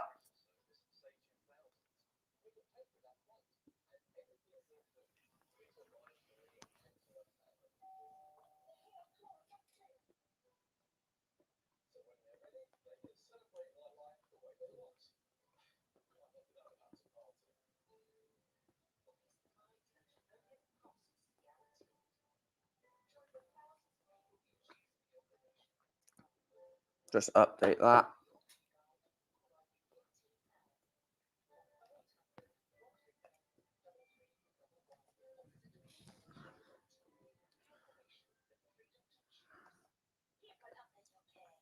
See if we've hit 20 likes. We have hit 20 likes, so big up to everyone who's liked the stream. Like I said, that is always the target, 20 likes. Andy Bless, Ronnie Hybrex, both into the last 32 over in Niedenhausen.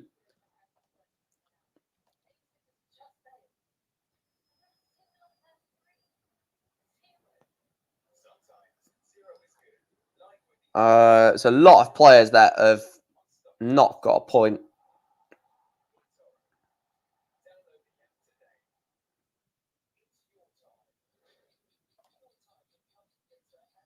You're back on here. Warming up, Michael Flynn against Mike Gillett. Josh Payne, or just 9 Dart Payne, I should say. David Pallett, Reece Colley should be a decent game, that. Leave the scores on the board for now.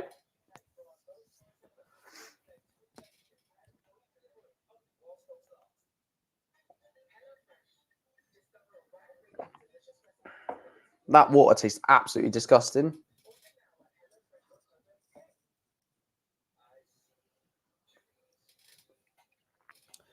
Put Lisa Ashton game on. Yeah, I'll do that now. We are waiting for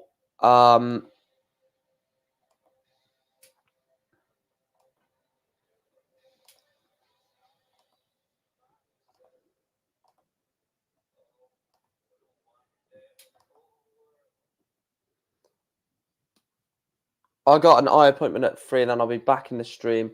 Yeah, that's fine, mate. No worries whatsoever. I'll leave that game on for you guys or for people that... What I'll do...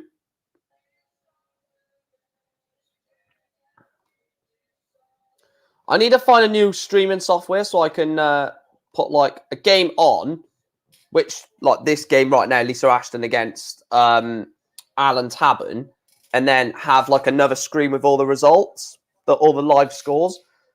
So if anyone knows of a good streaming software to use that you can do something like that, let me know in the chat.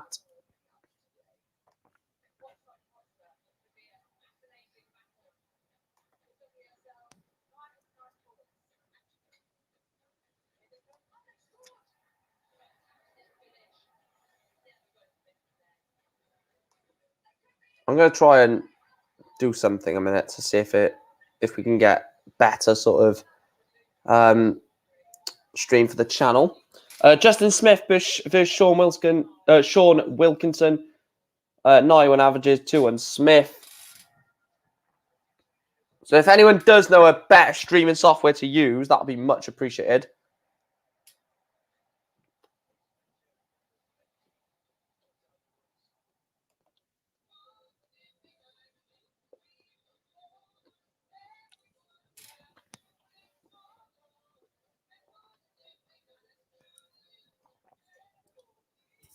So I want to get it where I have a featured match where I just put a game that I think could be good, and then the live results at the same time.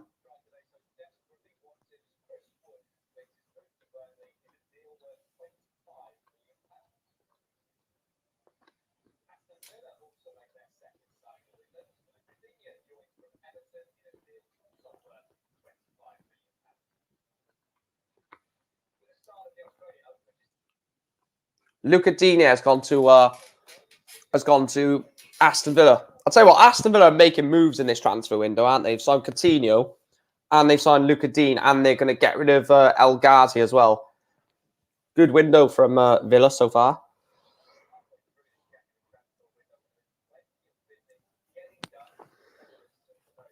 I'm eating my sandwiches, mate. Let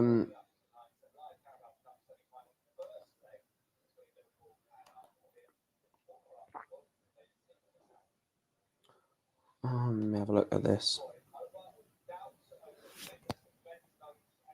Let me just zoom in a little bit. Have we got any results? Mike Warburton, 6-4 over Josh McCarthy. Richie Burnett, 6-3 over Owen Emmett Bowden. Connor Hennigan, 6-1 win over Andrew Highland. Greg Ritchie, 6-4 win over Simon Stevenson.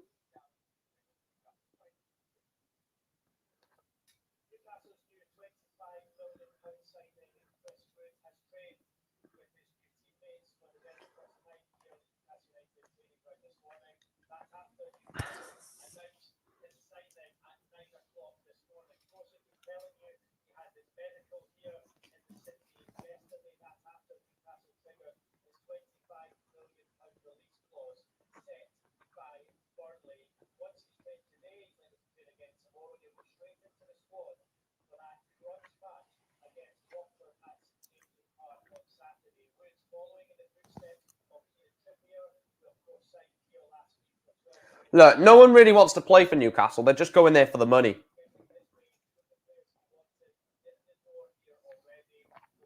I don't care what no one says.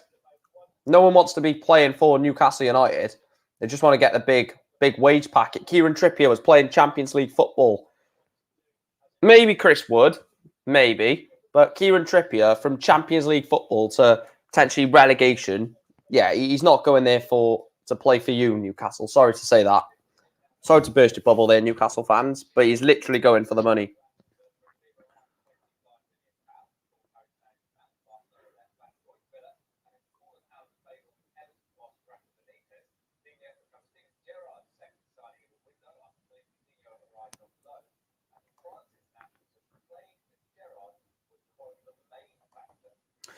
Any more results? Scott Waite, Steve Brown. What a game that is on board number 10 between the two players that have just lost their tour card.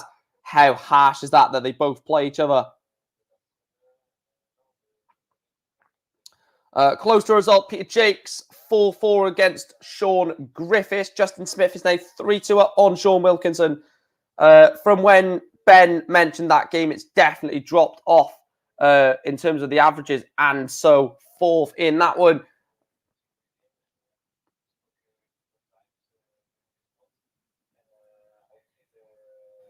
Yeah, like I said, Aston Villa are building something, to be fair.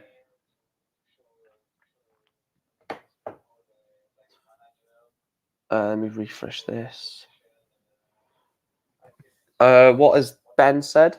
He said, at the moment, Michael Flynn has a great chance of getting a card if he keeps playing like this. He's currently on a 110 average after 2 legs. Look, I just want to see Michael Flynn get a tour card.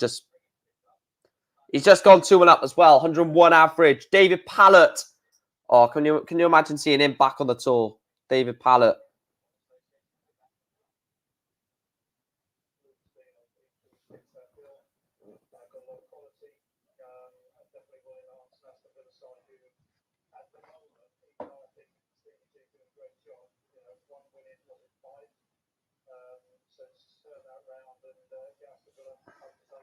Sean Griffiths is one away on board number 7 against Peter Jakes.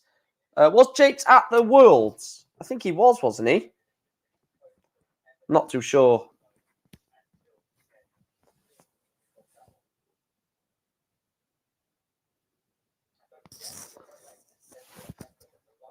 Alan Tabman, as you can see on the stream, is one leg away from beating Lisa Ashton.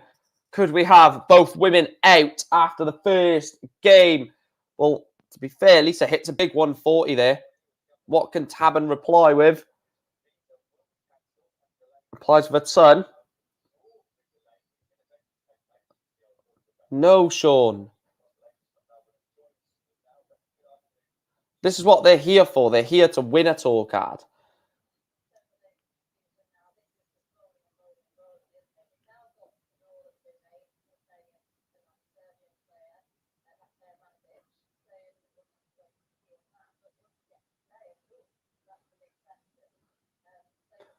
Level after 6 darts. Lisa Ashton going a different way about it. 140, then 60. Alan Tabin just going straight. 2 straight tons. George Killington, 2-1 down against Mickey Mansell. Pretty expected. Mickey Mansell, the better player. Darren Webster is now 5-4 up. The Demolition Man is 1 leg away from beating Niall Cullerton after being in a position where it looked like he wasn't going to get anything from the game. Andy Hamilton, 4-1 up on Paul Nesbitt. Stephen Burton is 4-3 up on Kieran Tian. Reece Robinson, result on board number 6, is that? 6-2 win for Reece Robinson over Scott Williams. Have a look at EUQ School. We are finishing the top 64 in EUQ School, I think. Jules Van Dongen is 3-1 up on board number 8 in EU. Any shocks? Any players that have... Oh, Dirk Telnicast, last leg decider. I need to see this to see if my man Dirk gets over the line. Jorgensen is sat on 167. Telnicast sat on 308. Could I have my EUQ School player out straight away?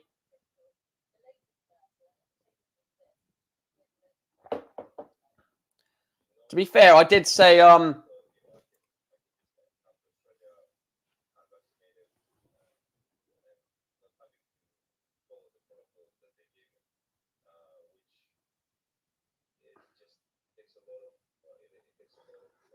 250 for Dirk Telgas.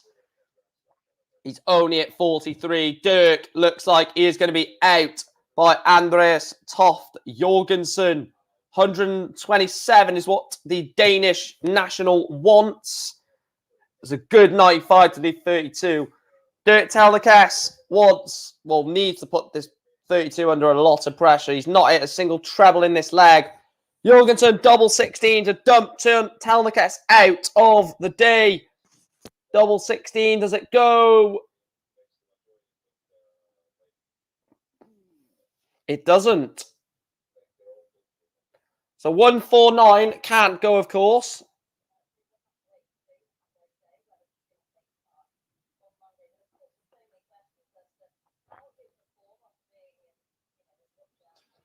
$97 to leave 52. Double 8 for Jorgensen to beat Telnikas. And he gets it in one dart. 88 average. Dirk Telnikas is out of EUQ School. Daniel Close, 6-1 winner over Michael Verbeek. Nico Kurtz is losing 4-3 to Christoph Kachuk. I know Ben did say that Kachuk is going to get a tour card today. He is 2 legs away from a place in the last 32. Jules Van Dongen, 4-1 up on Eric Tautfast. Christian Kist is 4-3 up on Karol Sedlacek. Kevin Bloom, 6-1 win over Paulo Ferreira. Is this game over yet between... What was the score in that Lisa Ashton game? Was it... I don't know what the score was in that.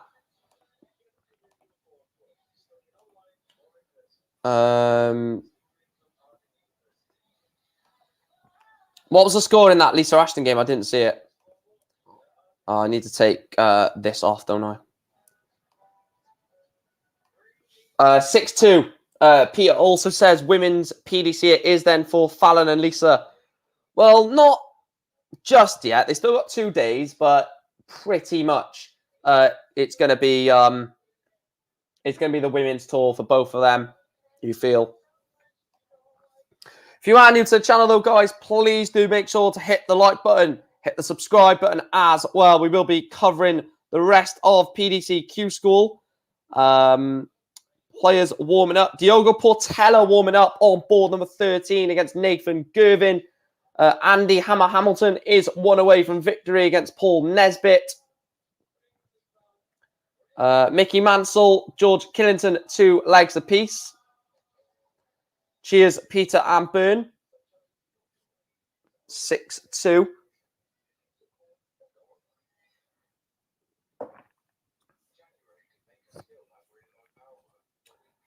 Any more results? 4-4 Cal Beatty against Sean Fisher.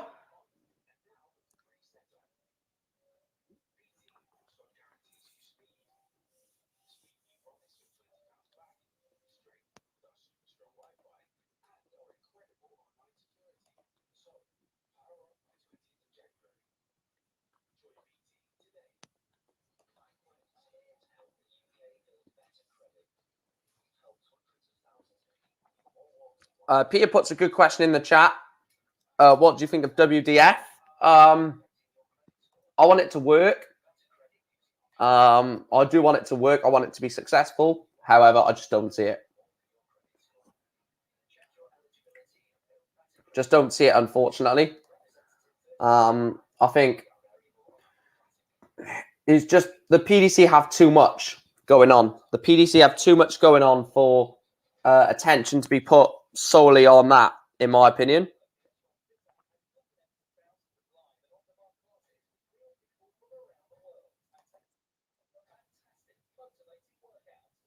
Because if you think about it, the amount of events the PDC got on all year, Darren Ice Cold Beverage wins in that one. I'm not too sure who he beat. 6-2, I think it was. If we got any 64, no 64 games warming up just yet, but they won't be too far away. Steve Brown is in a lot of trouble, 5-2 down. To be fair, though, he's playing a very, very good player in Scott Waits. You actually predicted Steve Brown, didn't you, Ben? You said Steve Brown and Kachuk. Kachuk has just beat Nico Kurtz. So Christoph Kachuk is into the last 32, sorry. Over in Niedenhausen. He beats Nico Kurtz by 6 legs to 3.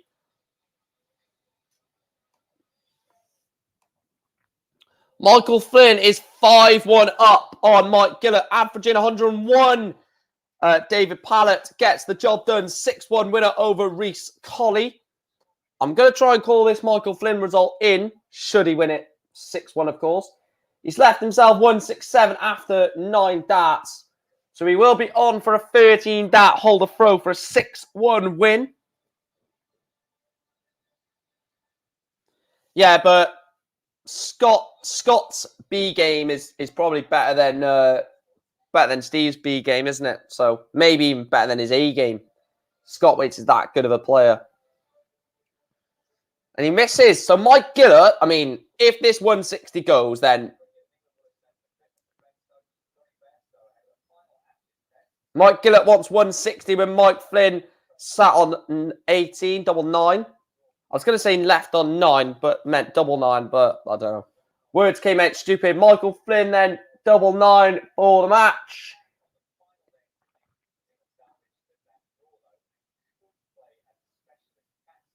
Wow, he's blowing this leg, Mike Flynn. There is a result. I missed that result. Sorry about that. So a ton, Mike Gillett. Is it going to go? Leave 60. So double 4 for Mike Flynn to win 6-1. And he gets through 98 average. Michael Flynn's 6-1 winner over Mike Gillett. Michael Smith is... I keep saying Michael Smith. Michael Flynn is throwing some very, very good darts.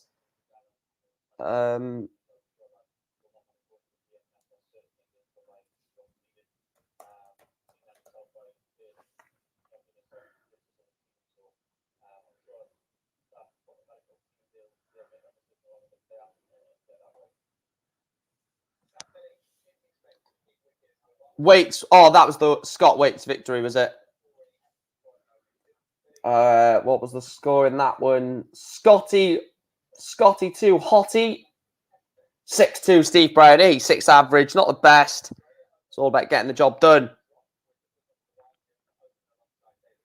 Thought it was Matthew Edgar then. I was going to say, how can he be warming up if the game hasn't even finished? Taylor to win on board 11.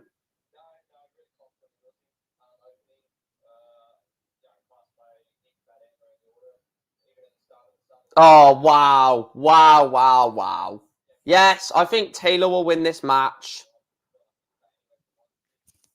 I was looking at it. I was looking at Jacob Taylor, and I was like, Jacob Taylor's on board 3. I was like, what are you on about? And then I remembered there's Dom Taylor, and then I looked at who he's playing, and he is playing Scott Taylor. Yeah, so Taylor will win this match.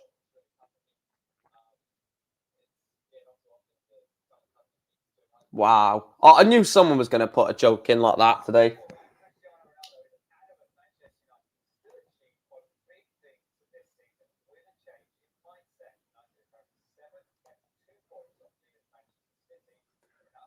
Andy Hamilton, 6-3 winner over Paul Nesbitt.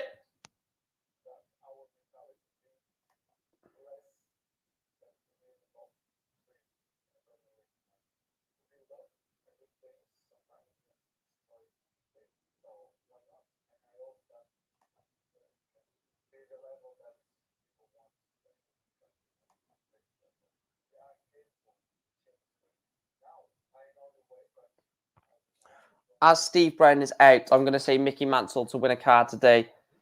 Peter says O'Shea flying 5-0 up is the Joker. 5-0 up on Adam Atkinson, 96 average. Not really hard when your opponent's throwing a 79 average at you, but Mickey Mansell, I'm sticking with Edgar. Edgar TV. I'm sticking with Edgar. Come on, Matthew. Don't let me down. Matthew Edgar. There is a total of £0 on the line for this, Edgar.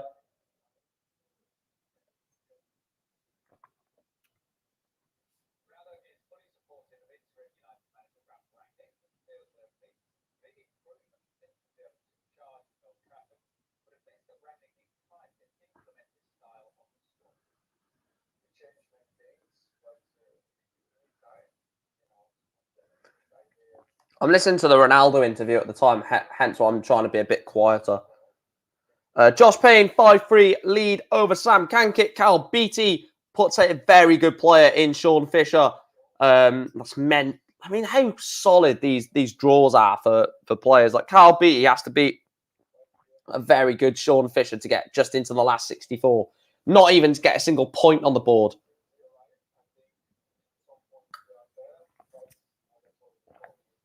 Just whack me in the bloody face. Cheers for that water.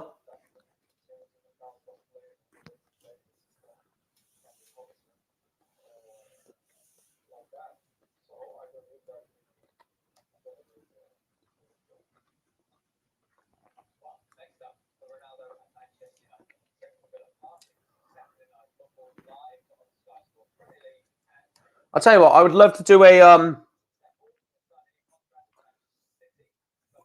do a poll for who I think is going to get a tour card today, but it's literally impossible because you can't put any players on. And if I am going to put a poll in the chat. I just remembered what I can do.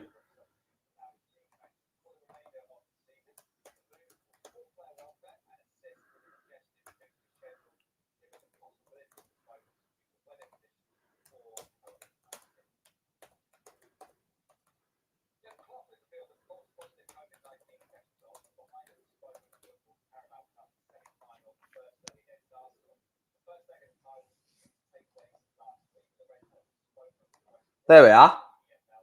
There is a vote I can put on because we're actually going to be putting this game on. So get your votes in for Matthew Edgar against Chaz Barstow, because that's actually a game that we'll be putting on the stream, on the featured game. Joe Portella 1-1 against Nathan Gervin. Tough game that is for both players, to be truthfully honest. Josh Payne is 1-away against Sam Kankit. Also 1-away, Mickey Mansell is 1-away. So is Adrian Gray. Dom Taylor is losing 2-0 against Scott Taylor. So Taylor is winning in that one. Thanks to Dave who brought that joke up. I've done it from the semi-finals. So I'll do it from the semi-finals. But then again, if I do it from the semi-finals and like one semi-finalist is losing 4-0, they're just going to not vote him. So I don't know what to do. I wish you could do more like. So what I'll probably do is, because I know I'm going to be streaming the Barstow Edgar game. That's why I can put this poll on, because I know there's going to be at least 5 or 6 minutes until the Barstow Edgar game is on, and I will keep the votes up until the end of the first leg. So my pick is Edgar. Adrian Gray, sorry, going strong. Any big names out already? Let's have a look. Let's have a quick look at some of the big names out already. I'll go through EU first. So I'll leave these scores on for UK for you. So Chris Landman is already out in the EU. Patrick Kovacs is out. Roxy James Rodriguez is out. Benito Van der Pas is out. Jose Marquez is out. Jelle Klassen is out. This is all the first round in EU. Michael Rastovitz is out. Jesus Nogueira is out. Tribo Tricol is out. Pero Lubic is out. Harold Leitner is out. Luke Peters is out. Davy Prouston is out. Owen Rolfs is out. Cristo Reyes is out. In the last 64, Christian Kist is out. To be fair, he did play Karol Sedlacek, so that's understandable. Michael Verbeek is out. Nico Kurtz lost to Kachuk, so again, that's understandable. Franz Roch lost to Ronnie Hybrex. Fabian Schmutzler, he's out. Kenny Nayans is out. Dirk Telnikas is out to Andreas Toft Jorgensen. That's a shock. And then have a look at UK. So go right from the bottom. Simon Stevenson, Kevin McDine, Lisa Ashton, maybe not Leighton Bennett, Steve Brown, Cameron Menzies, especially after the final yesterday, Peter Jakes, Nick Kenny, Niall Cullerton, Danny Lauby, that's a massive one, Tian Jenkins, Lewis, Fallon Sherrock, McGurk, Beanie. So there has been quite a lot of big names that have dropped in both sections. I'll be rooting for Matthew, but it's going to be tough to beat Chaz back to back with so much on the line. Exactly. I think we might hear Matthew Edgar mention that later on in his recap video of the day. We may see it, we may not. I voted for Chaz Barstow to win. Who do I want to win? I want Matthew Edgar to win. Not just because I said Edgar's gonna win the day today, but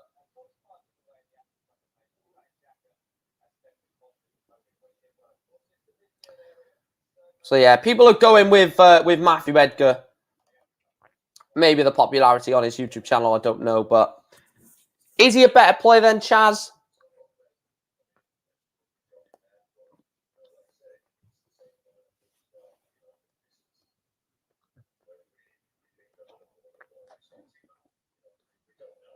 Sam Kankit gets over the line 6-5 over yesterday's 9-dat hero Josh Payne.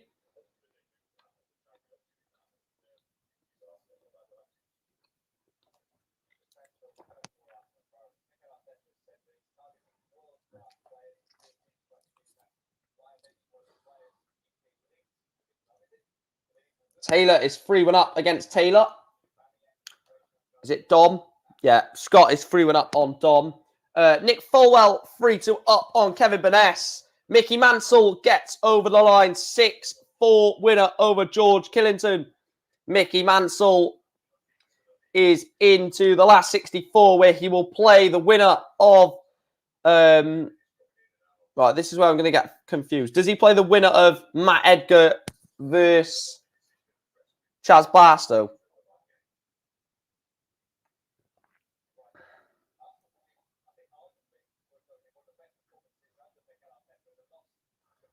Wow, some are behind it tomorrow, including Chaz or Matthew. Yeah, Chaz Barstow or Matthew Edgar, in my opinion, won't get a talk ad. Whoever loses this game... No, actually, no. I'd say if Matthew Edgar wins this game, I don't think Chaz is going to get a talk ad. And that is huge because he's such a good player, Chaz Barstow. But to get beat in the first round in both days, in the first 2 days, means tomorrow has to be a massive day for Barstow. And let's not get it twisted. Let's call a spade here.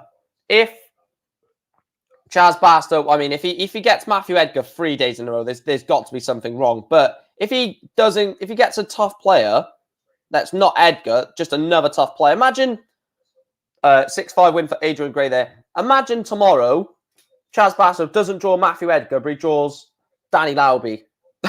Then you've basically gone Edgar, Lauby, 3 of the days, all 3 where you could lose in the first game.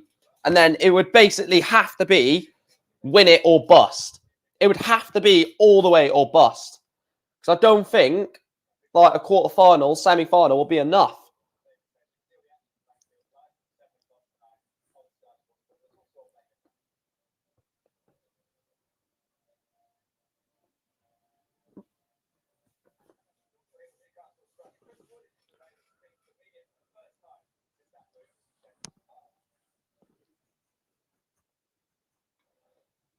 Barstow against Fallon, yeah.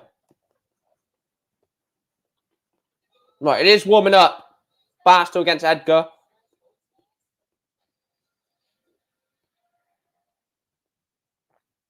Matthew Edgar. Da, da, da, da.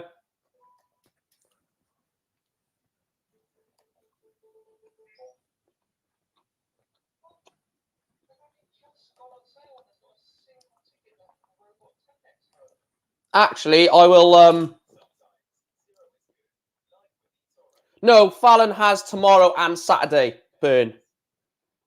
So everyone's got 2 days after today. But after today, you'll have a slight understanding of what sort of players are going to be up towards the top of the order of merit. Right, has it started yet? It has started. Right, so I'm going to put this Matthew Edgar game on against Chaz Barstow. Like I said, this is a game that I will watch. Keep a close eye on the other results so I can keep you up to date on them. But this is basically mostly going to be a full attention Matthew Edgar, Chaz Barstow.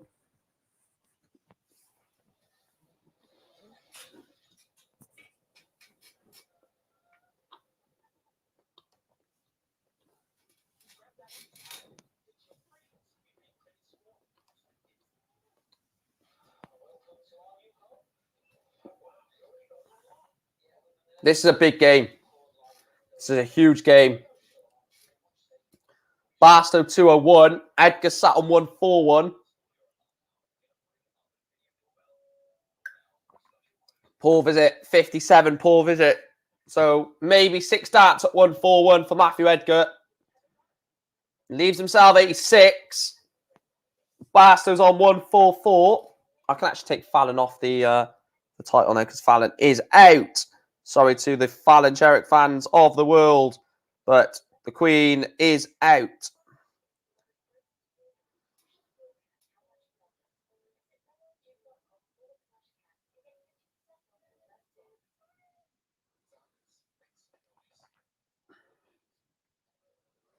Right, there you are. If you do want to support the channel financially as well, guys, you can do that by becoming a member or donating to the channel, just to let you guys know.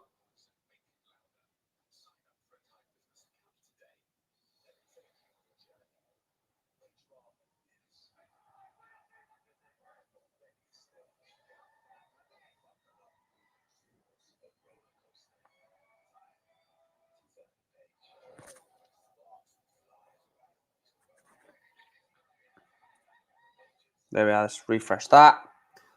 Why is it not working? Right, let me know if... All right, I've got it. It's fine.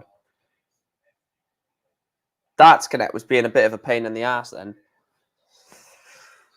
Right, let's look through some of the other scores whilst that Edgar game is on. Diogo Portela 4-2 up on Nathan Gervin.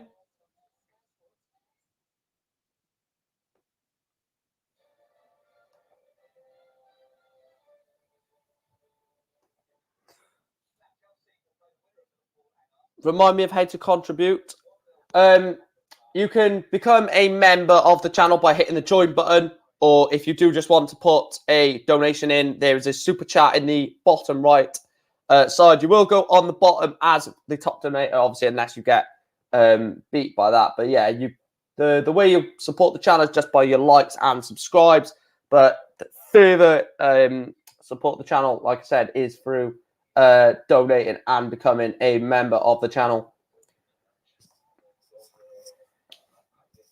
Matthew Edgar wants 63 for a holder throw. This will be a big holder throw, to be fair.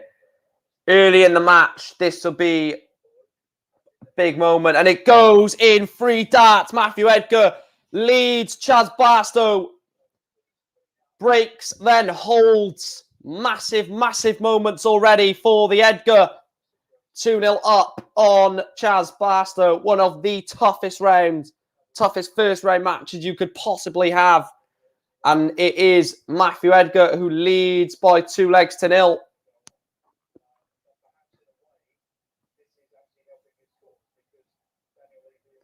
Look at that. 1-3-3 from Edgar. He is on absolute fire at the moment, Matthew Edgar.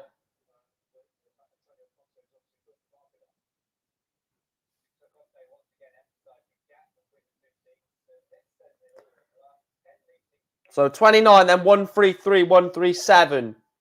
What can Edgar reply with? He's an advantage, Edgar, even if he just hits a 60. 1-3-6.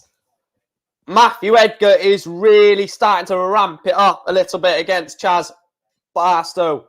Ton 40 for Chaz Barstow. Good standard this game. A 180 to leave. Or a 140. Oh, poor board management, Matthew. Should have switched.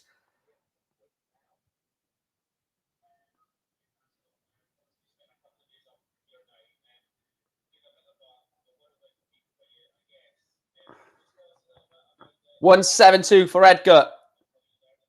Well, 172 is what he's on.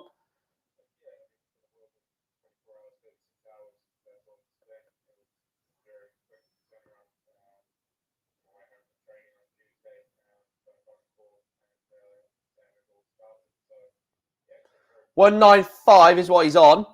Those without points probably need to make the semi-finals at least tomorrow. Yeah, and then the day, if they still haven't got any points, they need to win the day. Otherwise, they're not going to get it.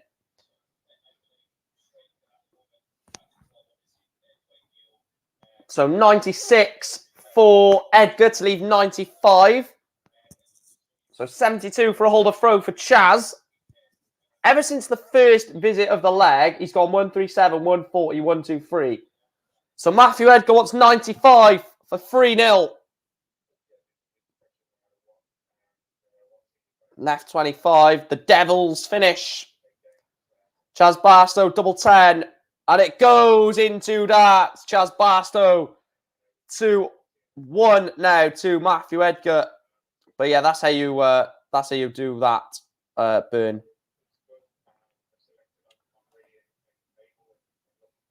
Liam Meek 5-2 up on Joshua Birksfield. Jacob Taylor 5-3 up on Gary Blade. Stu Wilson 5-4 up on Lewis Day.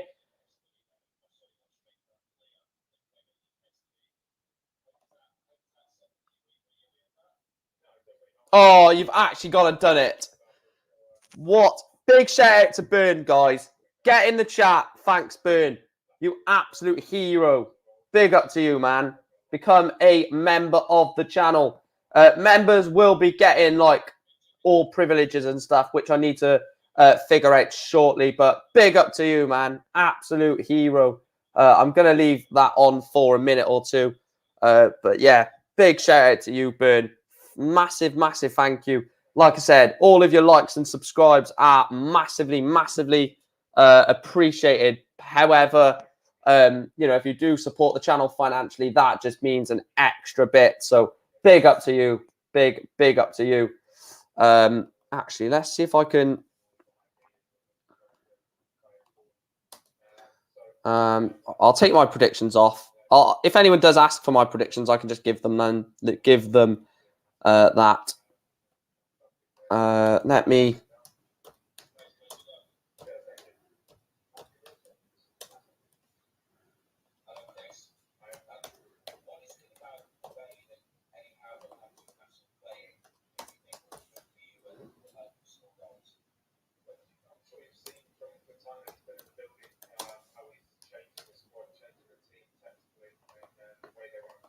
So big up to you, Burn, for becoming a member of the channel.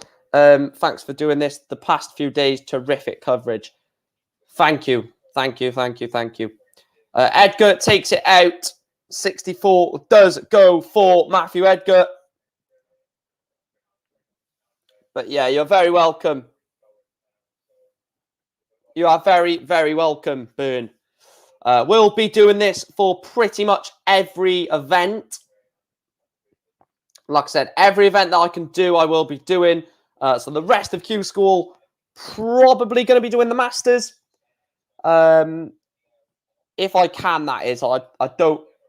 Because the Masters is an awkward one because it's on ITV. And I can only watch it on ITV Hub upstairs. And then people are just going to say, oh, you're miles behind. I saw this like 5 minutes ago or something. So I'm a bit wary of doing the Masters.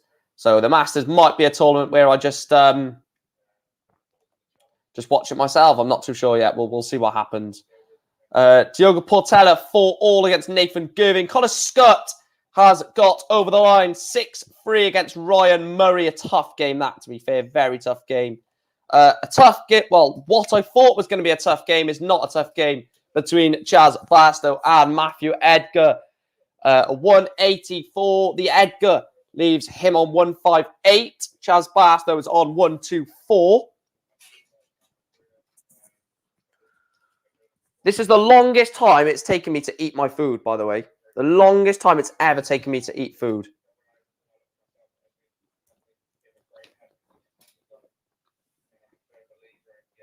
$66 for Barstow. Should go in free. And it does go in free. 3-2, sorry. 3-2. Oh, Matthew Edgar starts the leg with a maximum. This is vintage Matthew Edgar. This is very good from Matthew Edgar.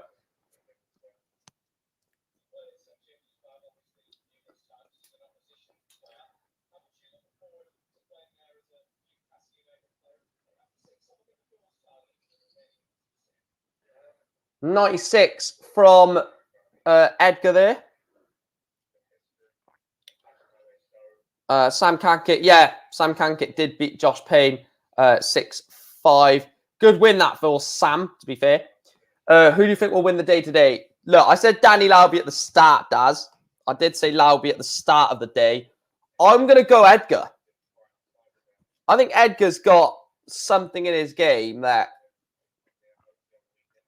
will just get him over the line. I think he's going to win this game against Chaz Barstow, and I think he's going to go under the radar a little bit, win a couple of games without massive explosive averages, and then eventually he's in like a semi-final or something, and then he just turns his best game up.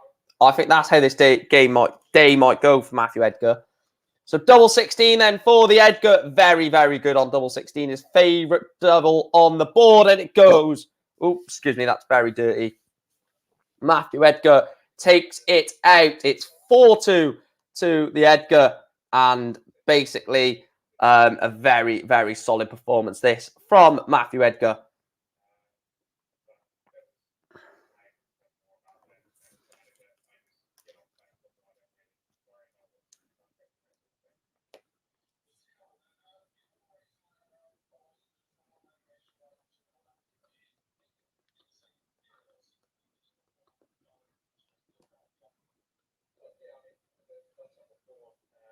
Go on, Edgar. Oh, boo. Right, let me...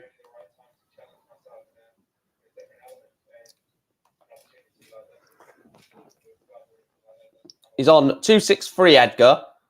What was he going to leave? He's at 58 to leave 205.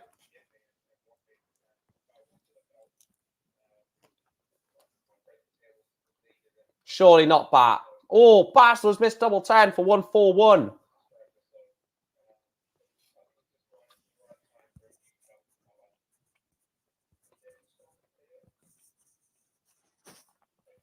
Oh, and it goes in one dart. Chaz Barstow holds the throw.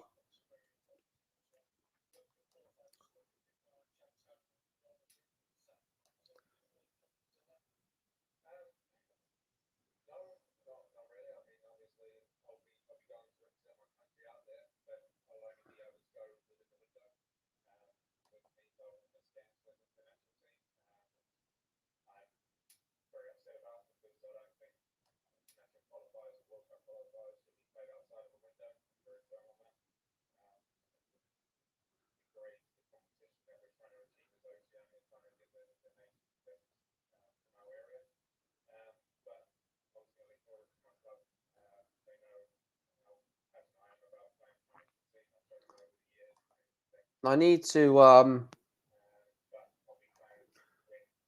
sort the badges out for the memberships actually, because I want there to be like a tiered system for the members. So if you join at the lowest of the three, I want it to be like a bronze medal or something, then a silver, then a gold sort of system.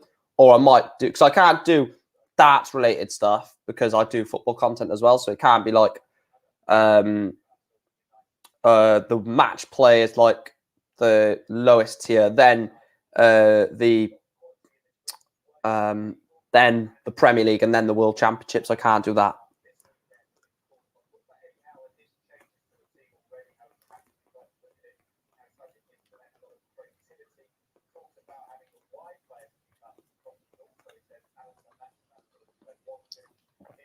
$95 for 5-3, Matthew Edgar.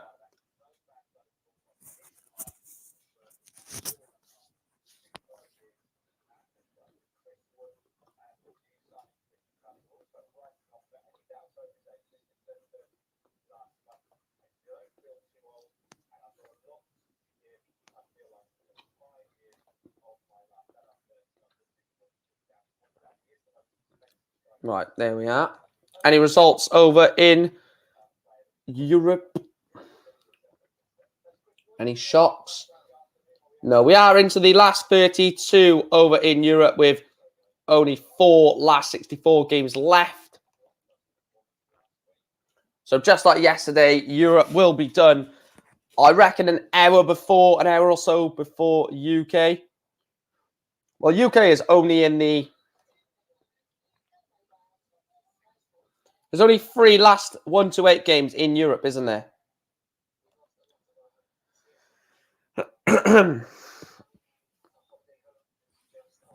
Been streaming for 117 minutes. Yeah. A long, long time. No, not 117. No. 2 hours. No, it's more than that. Because I've been live for 2 hours and 50. So that's 120, 170. Looking like 6 points will get a card in both schools, maybe 5 in EU. Well,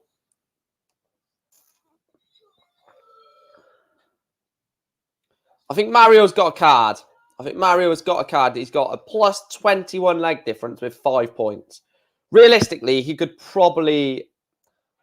I don't know, to be fair. I wouldn't risk it personally, but maybe you could sit the next 2 days out. Well, if Mario does get to at least the quarterfinals, I would sit the next 2 days out if I was him.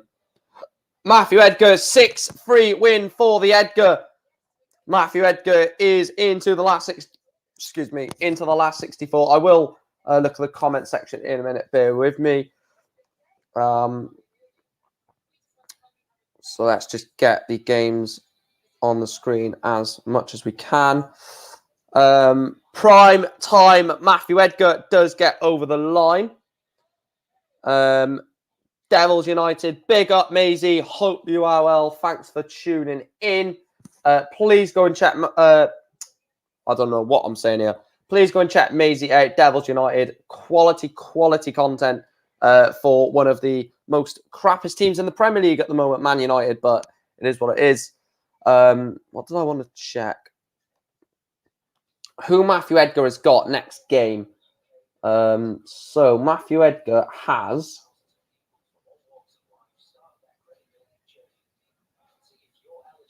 So he's got Mickey Mansell. Matthew Edgar has Mickey Mansell next game. So I'm going to make a poll in the chat for that one already.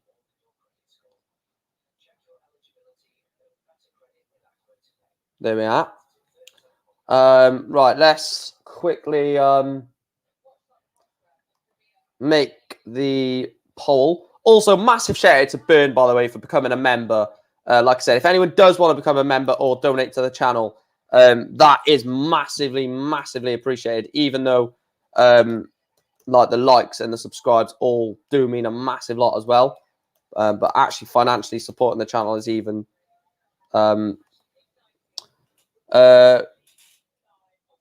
that's it for me. Good night, Dave, pal. Have a nice sleep. I'm sure you will. I don't know why I'm saying that, but I'm just going to shut up before I dig myself a bigger hole that I can't get out of. But cheers for popping in again. So yeah, get your votes on the next poll. Mickey Mansell taking on Matthew Edgar in a game that I'm going to be streaming. So I'm not sure when that game is going to be on. It probably isn't warming up yet, is it? No, it's not. Right, that's fine. We've literally got a game between Mickey Mansell and Matthew Edgar. My tip to win the day against Ben's tip to win the day. Ben tipped for Mickey Mansell. I've got Edgar. So one of us will still be going after this game.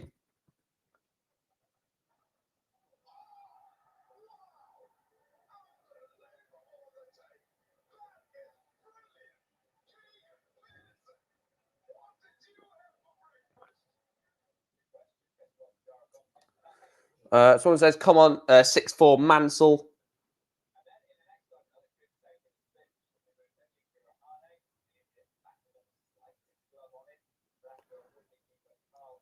Oh, so good when everyone is out. Like, there's no one at my house. I can just literally just stream all day. It's just so relaxing. Apart from when everyone gets home, and then it's like, oh god, make sure no one comes up in my bedroom, because that would be embarrassing if someone came up and started screaming and stuff like that. That would get right on my tit. 6'4" Mansell is what? Ben, I couldn't even think of your bloody name then, pal. Sorry. Robert Thornton, 1-0 down, averaging 121. I just love seeing like the average in the first leg, 125 here. Like, that's never gonna carry on, is it? But it's just mental to see. So get your predictions for the next game. I think that's a way I can do it. So I can. Thanks for the shout out. No worries, Maisie. You are very, very welcome. You deserve all the subscribers that you've got and more. So big up to you, Maisie. It's 50-50 on the votes, to be fair. I mean, I think Edgar wins it. Not just because I want him to win the day and get his tour card, but Matthew, what was Mansell's average in that last match? Averages don't tell the story. I'm just interested to use it as a reference point. Same average, really, but 2. So Matthew Edgar's only 2 more in the average. Have we seen any poor averages get a win? So 83 is the lowest. 78 has got a win. 77 has got a win. 75. I want to see what the lowest winning average today is. 75 by the looks of it. 75. Still 75. Yeah, 75 is the lowest winning average. Kai-Fan Lun 6-2 over Alex Long. So I could literally average that. I could literally average what Kai-Fan Lung has won 6-2 with.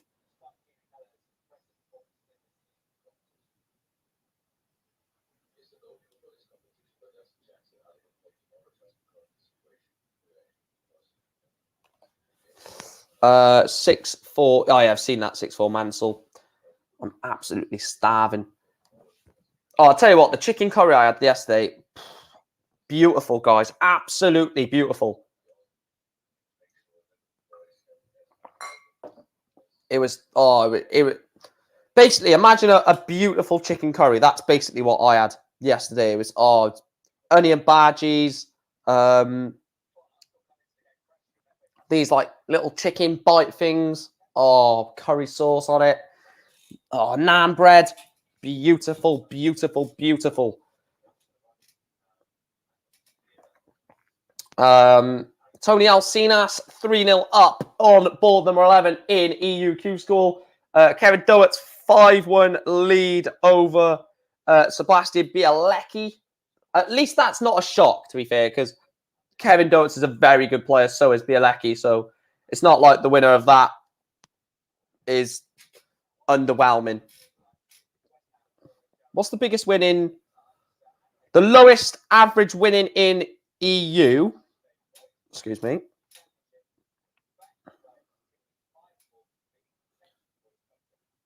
Is... I'm going to have a look for you.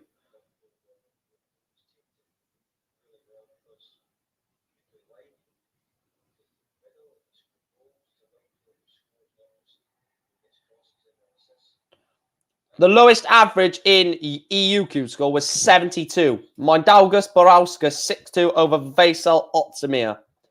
So 72 in EU, 75 in UK. And he does get over the line. Kevin Doett 6-1 over Sebastian Bialacki.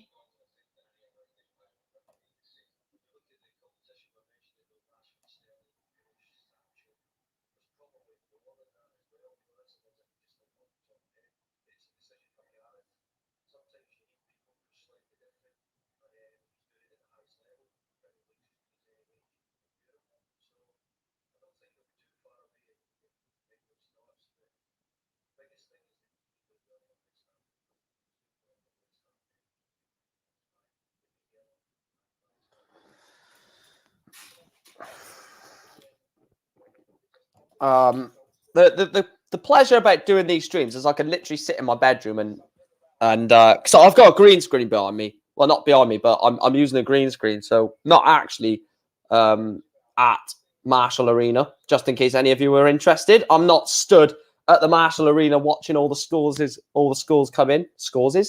All the scores come in.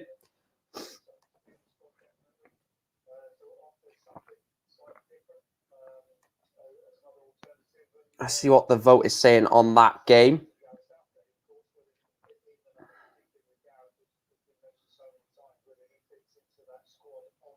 Yeah, it's looking like Matthew Edgar is definitely the one that everyone is voting towards.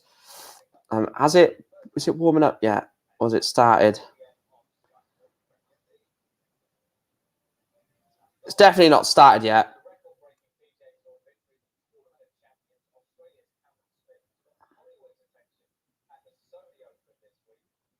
Right, there we are. We'll leave them on there for now.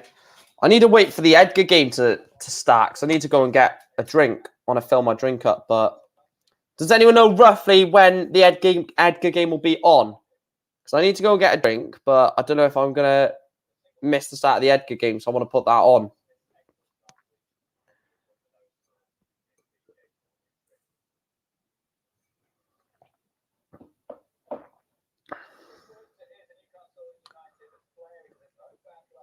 (6-2) win for Wayne Jones over Richard North.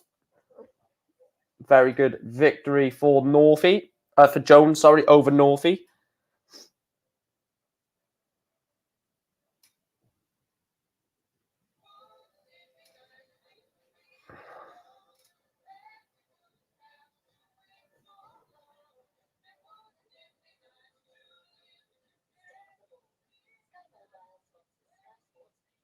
I don't know why. There we are. 30 minutes after Johnson Montgomery.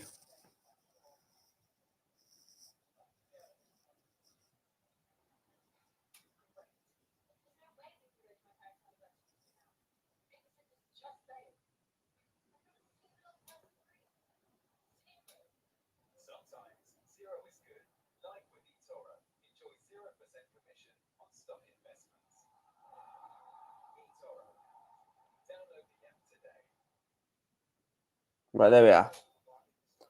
Do you reckon 30 minutes?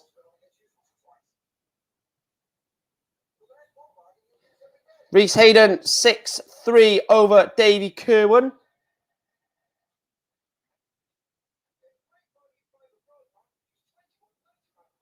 Do you reckon I have time to go and get a drink? I don't want to, like, miss the Edgar game. That's the thing. Do you reckon I have time to go get a drink? Literally only need to fill it up.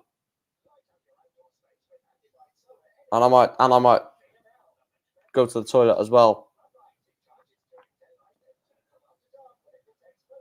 But I don't know if... I'm only going to be like 5 minutes. No, not even 5 minutes, like 2 minutes. Right, okay. Right, I am going to quickly go then. So I'll leave the games on for you. I'll zoom out a bit more so you can see all of the games. So I'll be back in literally like 2 minutes. What I'm going to do, I'm going to set my, going to turn my TV on for the Africa Cup of Nations for when that comes on. Go get a drink, quickly go to the toilet, and then I will be back. So I'll mute myself so you don't hear the TV. And I'll see you in like 2 minutes. But first of all, can you... Right, can you see those scores or do you want me to zoom in? Let me know if you want me to zoom in or not. Or can you see them fine? I'll tell you what, I'll zoom in a little bit. Right. Right, you can see it. Right, okay. I will have my phone on me just in case anyone is disrespectful or anything like that. Always got to take it with me just in case. So I'll see you in like a minute or two, guys. Bear with me.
Right, I'm back, guys. Got a drink, got something to eat as well.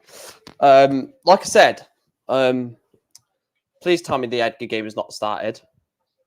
Yeah, sorry about that, guys. I am back. Has Edgar started yet? He hasn't. Right, that's good. Where's that bloody thing I just got? There it is.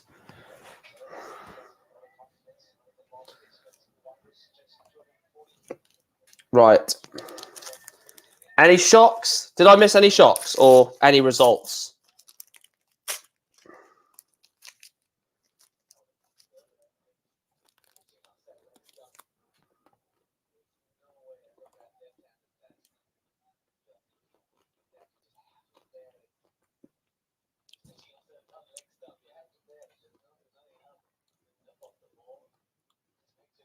So Ted Everts through 6-2.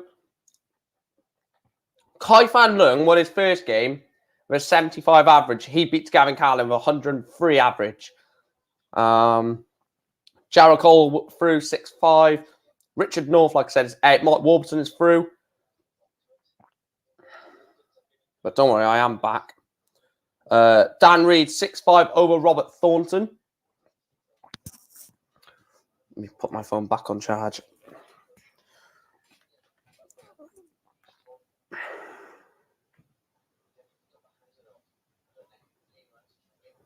Where is the... There we are.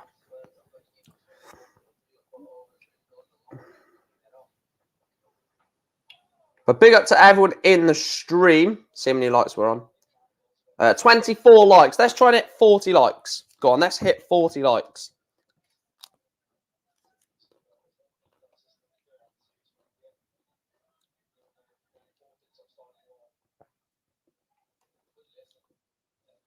Any results in there? No, that's fine.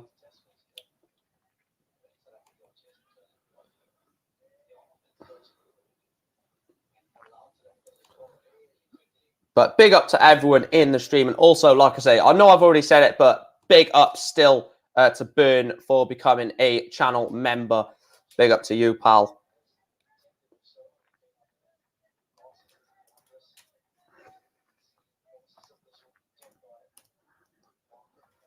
Let me put one for the top donator as well.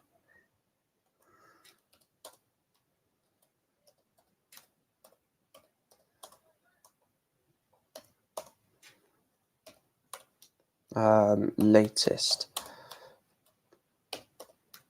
donator.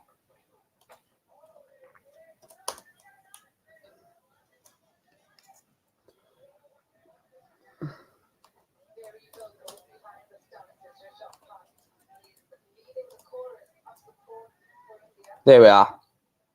JVT doing well again in EU, the Dutch-American, Jules van Dongen. Let's have a look at the EU side of things. Want to delve into EU a little bit more than what we do. Mark McGeaney, 6-0 win over Sean McDonald. Right, zoom out like that so we can have a look at the EU side of things. Yeah, 3-1 up on Robbie John Rodriguez, 91 average for Jules van Dongen.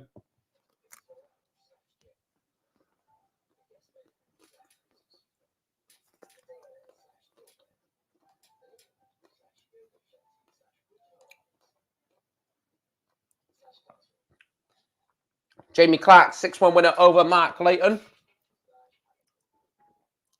Good performance there. High Pie Hoo-Ha is into the last 34. The last 34 is when you start to get points on the board. Jared Cole sat on 4 points. Richie Burnett, Lee Budgeon, George Killington all on 4 points.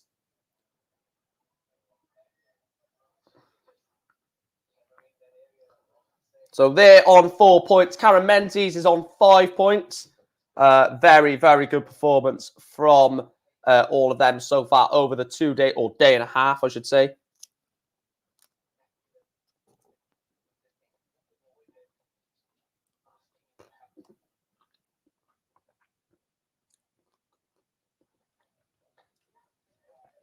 Let's see what the vote is saying for Matthew Edgar, Mickey Mansell.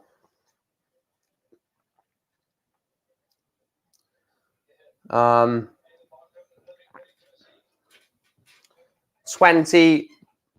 bloody pillow was done wedding. 20 votes on the Mansell Edgar vote. 75% in favour of Matthew Edgar, 25% in favour of Mickey Mansell. So just like the vote and just like my prediction / opinion, I think Matthew Edgar wins that one. Darren Webster, 1-0 up on Stu Wilson. Michael Flynn is putting in a fantastic performance this week at Q School. Reece Robinson, 1-0 up on Josh Rocknell. Folwell, 2-1 up on Stephen Burton.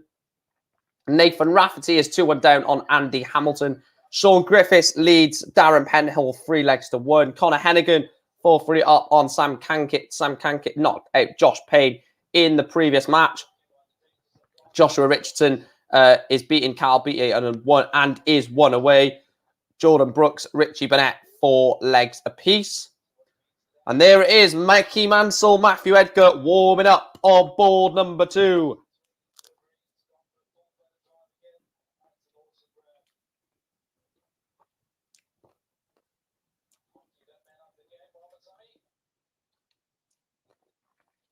Richardson beats Carl Beattie 6-2.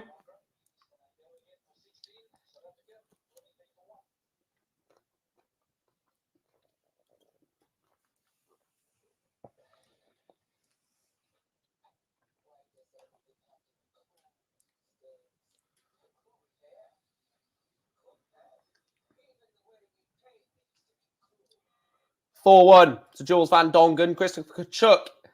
I'll tell you what, if Marion van der Bogard... No, hang on.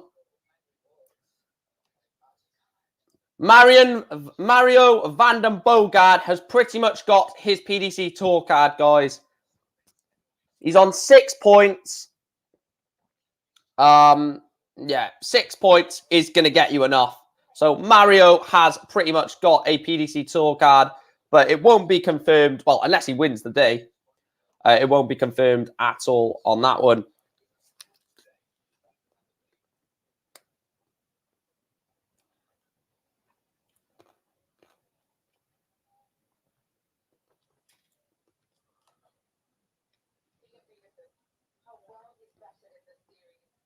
Yeah, the vote says it all, really, on this Matthew Edgar game.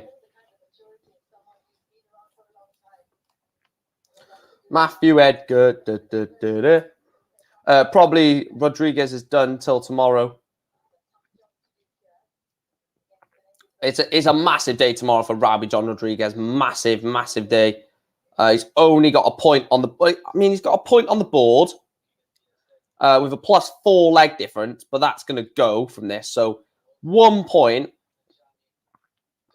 All he needs is... I'll say all he needs, but he needs to get to a last 16, last 8, probably. I think that might be enough tomorrow.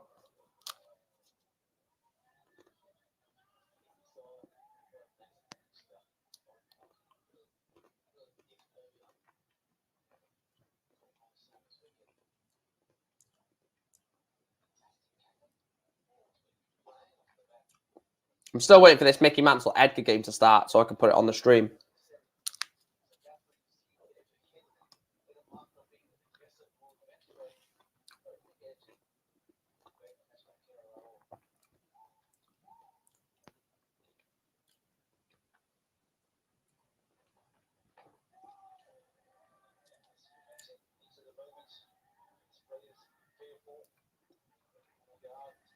Let's go on there. Have a look at EUQ score. Has it done then? Jules Van Dongen still 1 away from victory. Daniel Close is 1 away against Thomas Hudek. Wesley Placier against Denny Kalter is into a last leg decider on board number 6. And it does go in favour of Wesley. Let's have a look at this game between Jules and... Rodriguez wants tops for 5-2. He doesn't take it. So Jules wants 64 for the match. 6-1.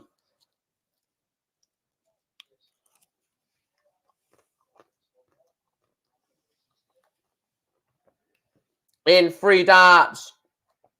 Jules Van Dongen knocks out Robbie John Rodriguez. Also, Daniel Close loses 6-1. Richie Burnett, 5-4 down to Jordan Brooks. There it is, Matthew Edgar. Gonna put the Edgar game on. No. Edgar TV. Come on, Matthew. Come on, Matthew, pal. Do it for YouTube.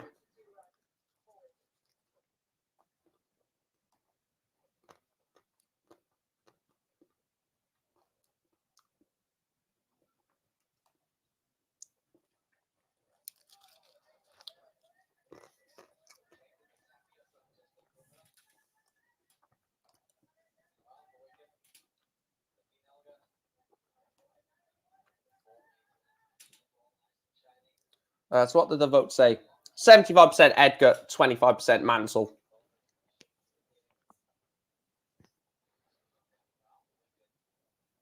I'll tell you what, Puha and Connor Scott have both played well today, and they've got each other now in the last 16 tie. Do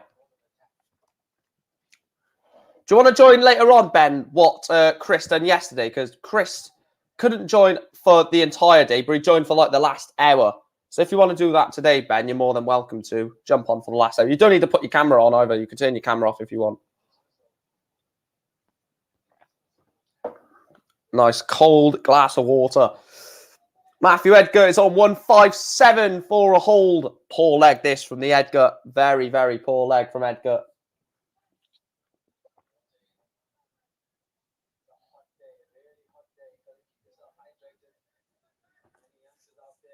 To be fair, he's left 64. Double 10 for Mickey Mansell for a break. This is a tough game for Edgar. He's had Chaz Barstow and then Mickey Mansell. And it goes into Mickey Mansell. Breaks the Edgar throw. Already, that could be a pivotal moment on board number 2. Nathan Rafferty has turned this around. He was 2-1 down, was Nathan Rafferty. It's a 4-2 in favour of the Northern Irishman. He is 4-2 up on Andy Hamilton.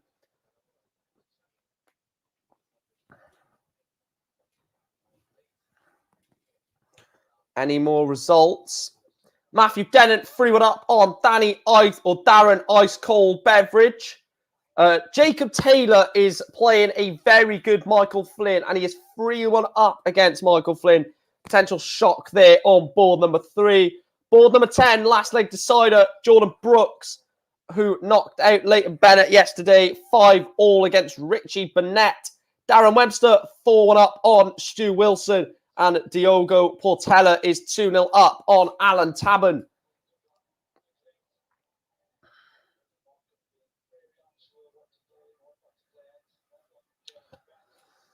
So Matthew Edgar sat on 3-2-2. What is... Oh, it's a brilliant 180. Fantastic 180 from Mickey Mansell. 77 scored for Mickey. Well, 77 left. 64, 180, 180. Matthew Edgar can't leave a finish. Or can't leave anywhere near a finish. So 77 for 2-0.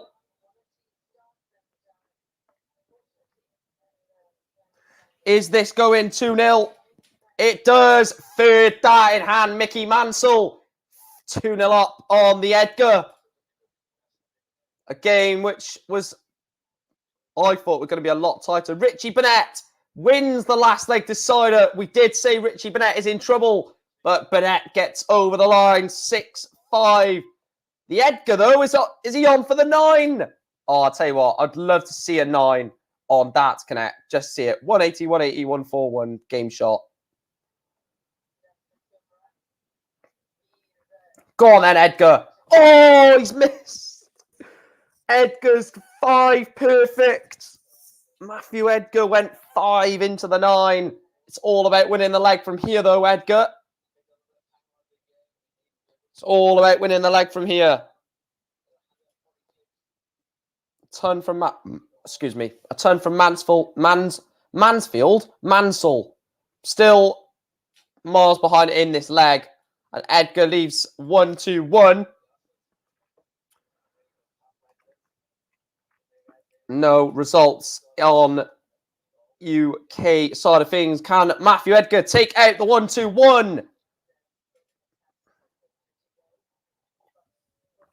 6 darts at 1-2-1. Could just hit 71 to leave 81, sorry, to leave tops maybe if the couple of darts go stray. 57 to leave 64.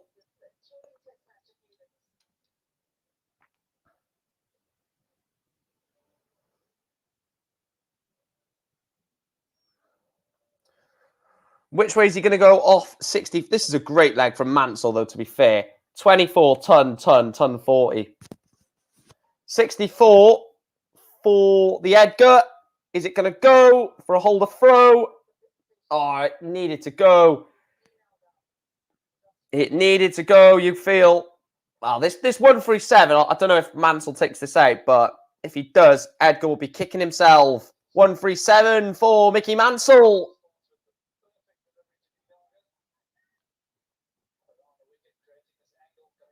Is it going to go? The suspense of that connect is unreal, guys. And he's hit 97, left himself tops. And double eight, sorry, goes in one. Matthew Edgar holds the throw. It's 2-1 on board number 2. Robert Owen is 2-1 up on Adrian Gray. Jacob Taylor is doing an absolute job on Michael Flynn. 5-1 up against the Irishman, who has played fantastic all week. Sean Griffiths, Darren Pennell, 4 legs apiece. The first of the 2 last 32 games are underway. Connor Scott against High Pie Puha and Jared Cole against the Joker, John O'Shea.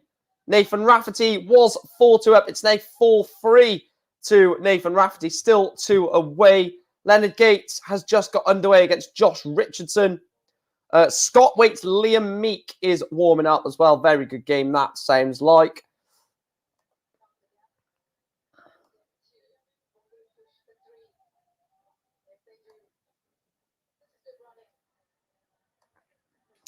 Go back to this Matthew Edgar game where it is tight in this leg. Mickey Mansell has gone ton 135. Edgar's gone ton 40.97.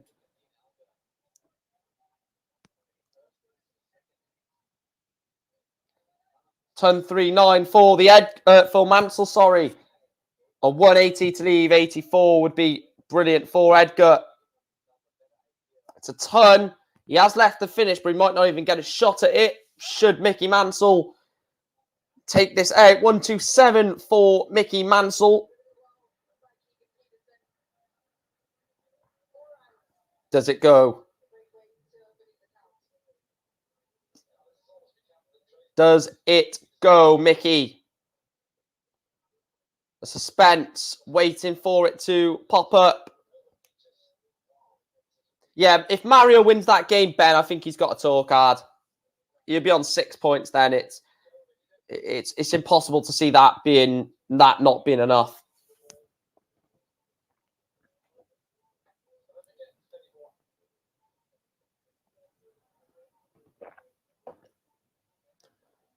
Hello, Brian. Hope you're well, pal. Oh, he's missed the ball. Has he missed the ball? I'm not too sure. 139.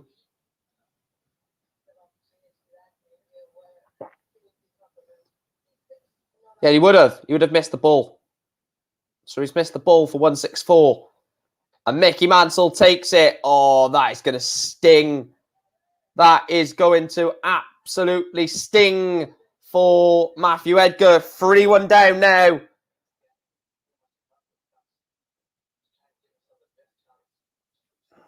If I was Mario van den Boogaard, what's the point in turning up for the next 2 days? There's no point. If he gets to like the quarterfinal, there's no point in turning up the next 2 days. It's guaranteed. I would, if anyone was watching this, there's at Q Score is in the position, I would literally say, don't turn up. You are gonna get your tour card. Don't turn up. There's no point.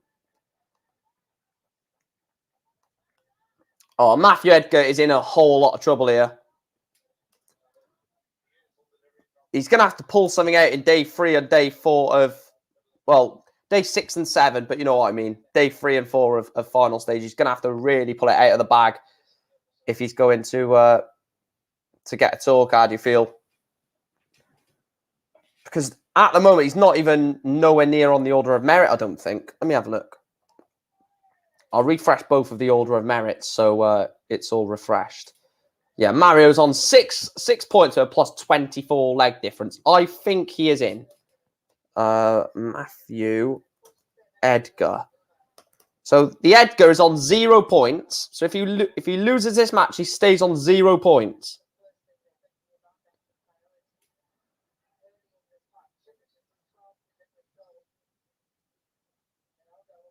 But then again, Ben, we're saying that he might just play the final day to get some, not match practice, but match sharpness ready for the Pro Tour.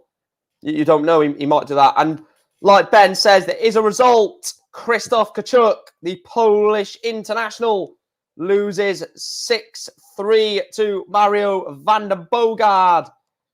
That surely gets Mario van den Boogaard a place in, or a PDC tour card. Surely that gets it done. Don't see 7 points not being enough. Matthew Edgar has got a leg back there. So breaks the throw, it's 3-3. He's then throw in for 4-3. Matthew Edgar is not out of this yet. Ton 40. It's a great ton 40. Mickey Mansell is averaging 101, though, to be fair. So it's not like Matthew Edgar needs to play B game and he might get over the line. He needs to play pretty much part of his A game here to get something out of this. Mickey Mansell has gone 55 and then 60. This is Edgar's chance. Got to get in here with 2 trebles. You know, that's enough. See, that is enough. But you want to, in that position, you want to just smash him out of the park, don't you? You need to go 140, 180 to leave 181 after 6. As Kachuk is out, I'm going to say Kevin Dohertz to win tour card today. I'm sticking with Edgar. And I've lost with the EU. I said Telnikas, and he lost to Anderson, I think it was. So, do you know what? Let me have a quick look. EU. I'll say Sedlacek. As a next option. Karol Sedlacek. So he's on 1-3-2, Mickey Mansell. What can Edgar leave?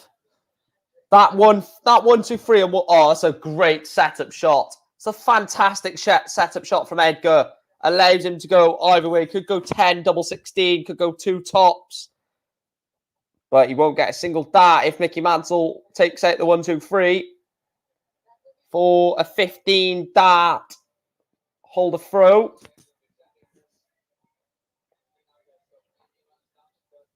Oh, last dart. Oh, that's going to kill. Oh, that is going to absolutely kill Matthew Edgar. Sets up, hits a 180 to the 42, and your opponent takes out 1-2-3. That is just the definition of unlucky for the Edgar. 4-2 down, needs something to click in the next couple of legs. Otherwise, Edgar will be out of day 2. And Mansell replies with a 140. Yeah, 15 dart hold the throw from Mickey Mansell is not to be sniffed at, is it? Josh Rock is into the last 32. 6-5 win over Reese Robinson. Books Josh's place into the final 32. Ted Everts is warming up on board number 4 against Nick Folwell. Decent game that's going to be. I expect Ted Everts to get to at least the quarters or semi-finals. Edgar has... Does he? I thought Edgar had 0 points. Yeah, he has 0 points. Yeah, 40 did. Yeah, 0 points, mate.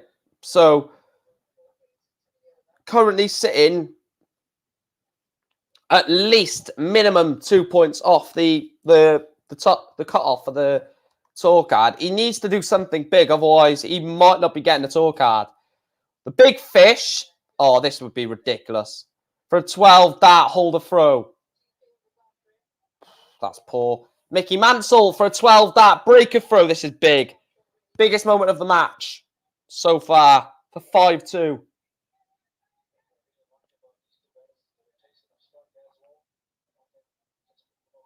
Biggest moment of the match. Oh, he's missed tops. Has he?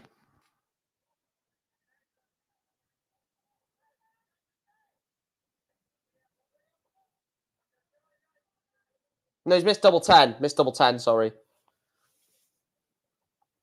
So double 10 for Mickey Mansell for 5-2. Edgar is sat on his favourite double.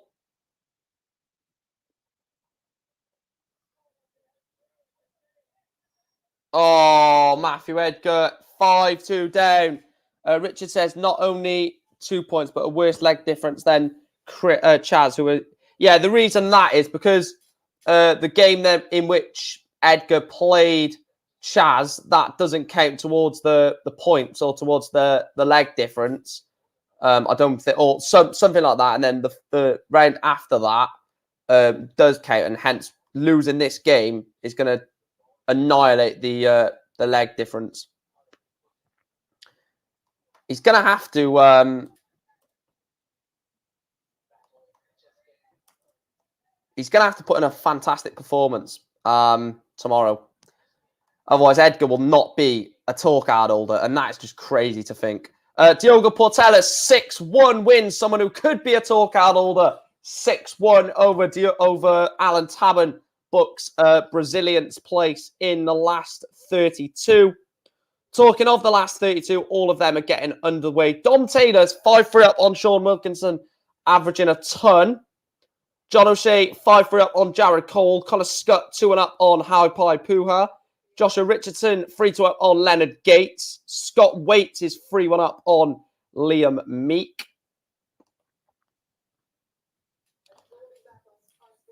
So 181, he's gone 140, 180. This is ridiculous darts from Mickey Mansell. 140, 180, 127.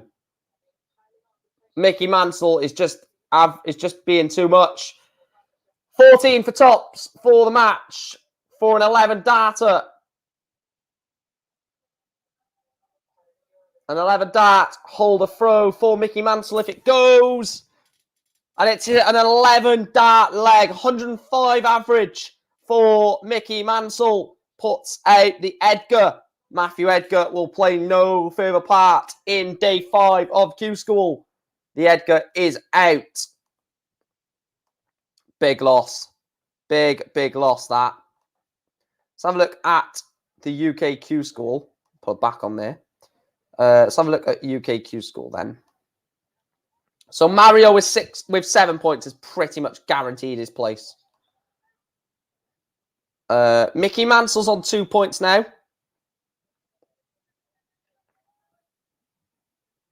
No, he'll be on 3 points, sorry. Mickey Mansell will be going on to 3 points.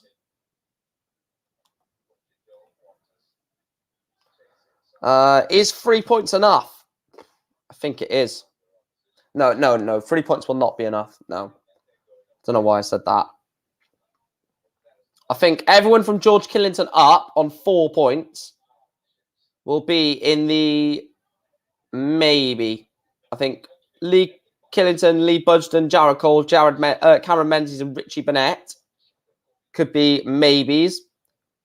I think Menzies and Burnett, yes. I think they will be on the tour. I think 5 points gets you through. It's going to be just how tomorrow goes. I think if tomorrow is a poor day in terms of the players around, or a good day in terms of the players around the top, then we might find out how many points will be enough. Do we put a game on? Robert Owen, 6-2 winner, over Adrian Gray. We need to take Edgar off the title. Unfortunately, Edgar, you are not in it anymore, pal.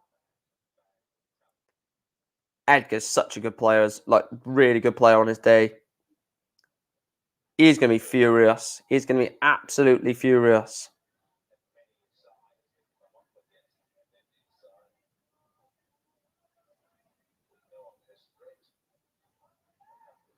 He's going to be absolutely furious.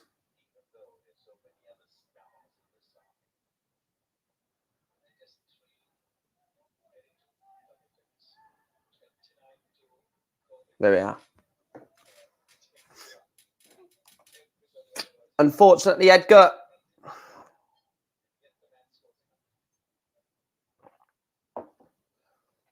Let's have a look at EUQ School. So in the last 16,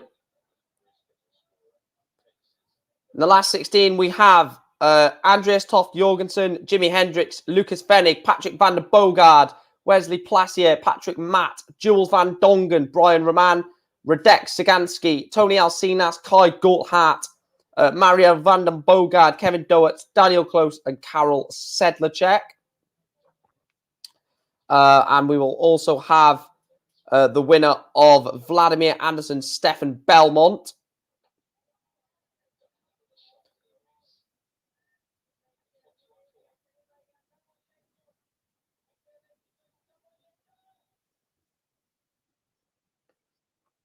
So EU is ticking along nicely. We may be getting to the conclusion of that around 4 p.m. So around 4 p.m. roughly when we will be getting the end of that one. Going to put this Ted Everts game on. I think this could be an absolute cracker between Ted Everts and Nick Folwell. Like I said, I'm still going to call the scores around the boards. But I really want to see how Super Ted gets on. 145. Obviously, he's not going to go. I'll say obviously. Could have. Right, then. Let's have a look at some of the scores around the boards. Leonard Gates, 4-4 against Joshua Richardson. Lee Budgeon, 1-1 against Connor Hennigan. Connor Scott is 4-1 up on High Pie Puha. Warming up, we have Lee Cox warming up against Jacob Taylor. Mike Warburton against Josh Rock. Matt McGeeney against Robert Owen. Richie Burnett, Scott Waite. What a tie that is. Kai Van Leeuwen taking on Darren Webster. Reese Hayden against Nathan Rafferty. A lot of very, very good games coming up, isn't there? A lot of good games.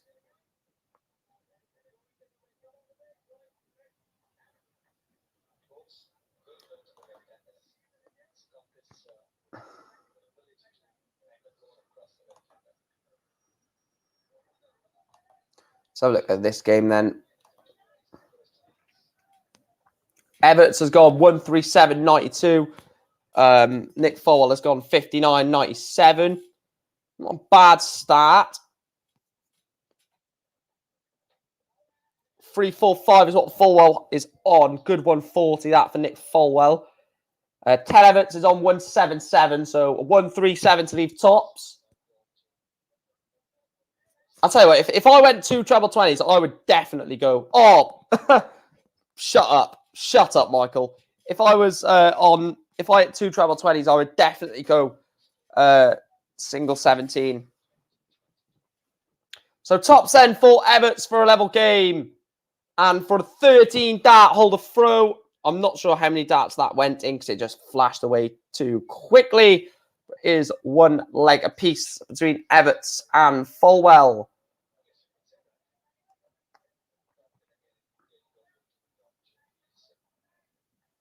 Matt Clark, Matthew Dennant, Wayne Jones, Sean Griffiths, some decent ties appearing in Milton Keynes.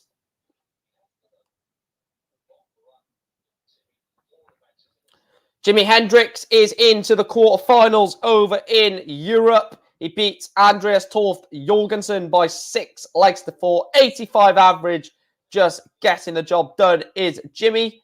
He books his the first name into the last 8 over in Niedenhausen.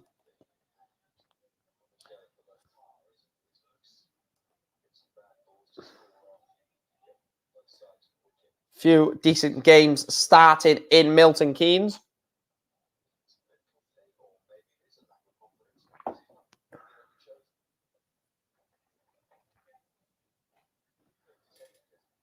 Right, my phone is on 100%. I'm thinking of having just... Right, wait till that...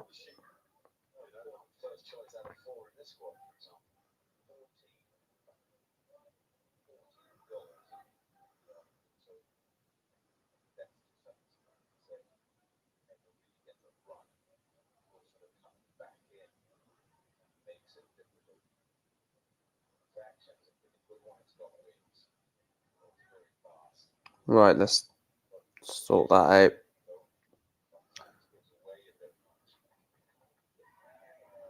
There we are.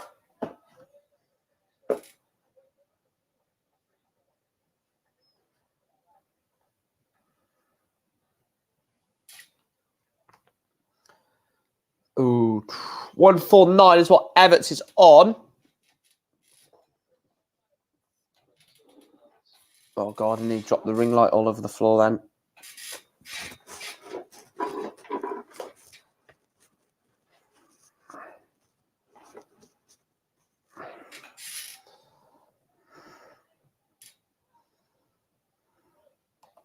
Is the lighting good?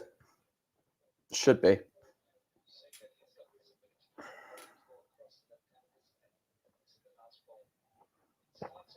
Good leg there from Ted Everts. Mike Warburton is warming up against Josh Rock, Matt McGeeney, Robert Owen, and Richie Burnett, Scott Waite. A couple of all English versus Welsh ties there.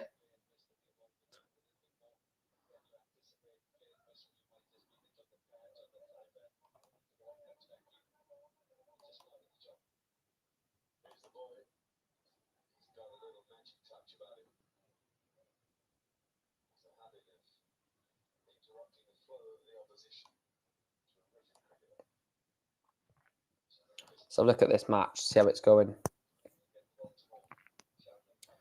Not the best of averages. Thought this was going to be a lot better than what it is. Not just averages, but I thought this was going to be a bit of a better game, to be fair.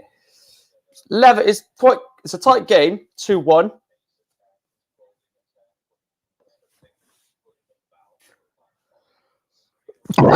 Bless me. Oh, excuse me.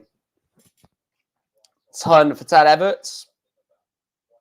He's gone 45.96 ton. So he's building up every visit. Nick Folwar's going down every visit. Ton 40, 60, 60. Advantage Ted Everts.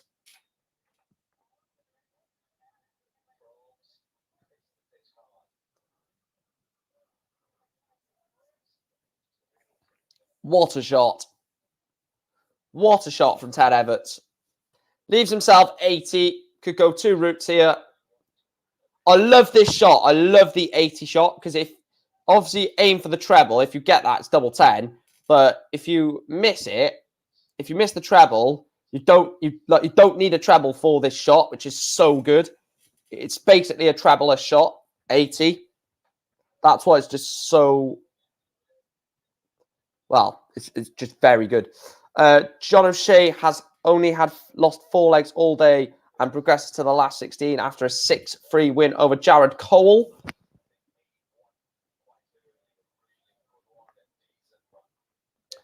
Jared Cole, what does that do for his points? Not Jared Cole, sorry. John O'Shea.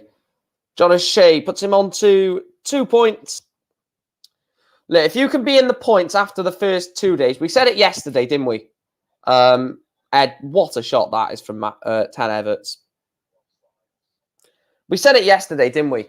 If you could be after the first 2 days, if you're at least got 2 or 3 points, you can attack day 3 and 4 because there's going to be a lot of players that will be scrambling for points. So they might be nervous, they might be twitchy, they might be slow to start in a match. And if you're one of those players that is already in the points, you can bet against those players. You can just throw a 90 average, and that probably gets you over the line, because those are going to be scrapping, they're going to be nervy, they're going to be shaking, twitchy, and all stuff like this on the board.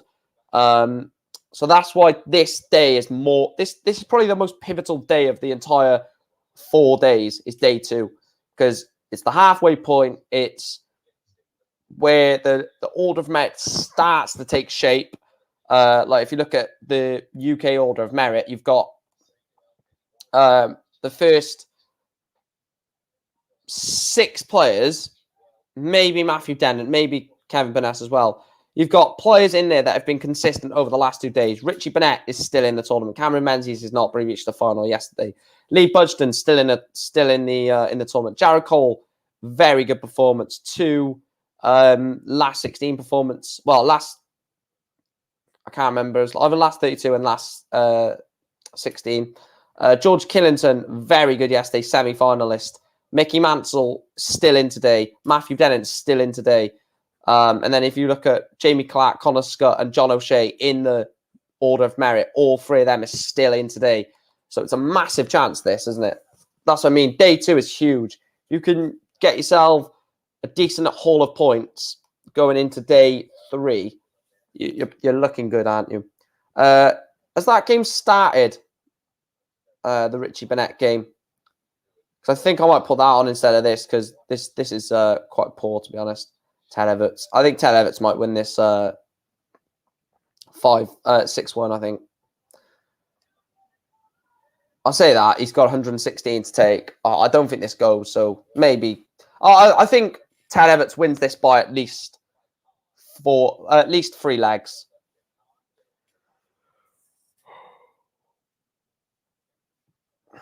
Goes out in 2. Nick Fulwell. Yeah, I'm saying 6-3. 6-3 or 6. Yeah, 6-3 or 6-2. Ted Everts is just a capable player. Ton. If anyone uses TikTok, Ted Everts is the king of TikTok. If you know, you know. Brian Roman, Jimi Hendrix, like I said, both into the last 8, into the quarterfinals over in Niedenhausen, looking to book their quarterfinal place. Jules Van Dongen, 5-4 up on Patrick Matt. I thought it was a K. Tony Alcinas, 1-0 up on Kai Coulthard. Patrick van der Bogard is 3-1 up on Wesley Plassier. Mario van der Bogard is 2-1 up on Kevin Dowett. Jules Van Dongen, 5-4 up now. Daniel Close, 5-2 up on Karol Sedlacek. And Vladimir Anderson is 3-all with Stefan Belmont. Yeah, when the Burnett Waits game comes on, I think I might put that one on, because this Everts game has just not lived up to expectation, has it? It's been quite poor. Turn 1-3-4. 97 for Everts. He's left himself the fish. He's got 6 starts at this, so he might not even go for the ball. We'll know with the score that he posts. Well, he didn't have a chance of it anyway, but personally, I don't go for the ball in that situation. If my opponent is on, mid 200s, I set that up. I go single 18 to leave 32.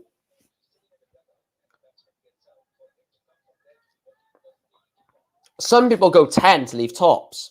I've seen that before. They'll let 130 off the fish to leave 170. They'll let 130 off 170 to leave tops.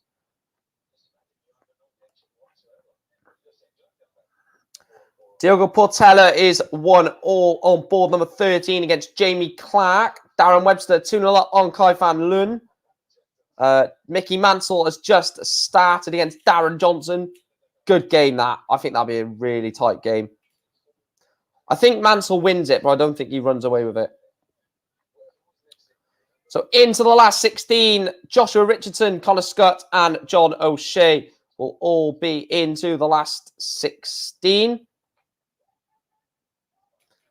4, 5, 6, 7, 8, 9, 10. Oh, so all the last 16 ties will be done after these games that are on the screen. Right, I'm going to put the Richie Burnett game on just because this Ted Everts game is is not living up to expectations at all. Ted Everts not really throwing the darts that I thought maybe he could have. What is the score with that Everts game, actually, to be honest? 4-2. Conor Hennigan has booked his place into the last 16, beats Lee Budgeon 6-2 in that one for Conor Hennigan.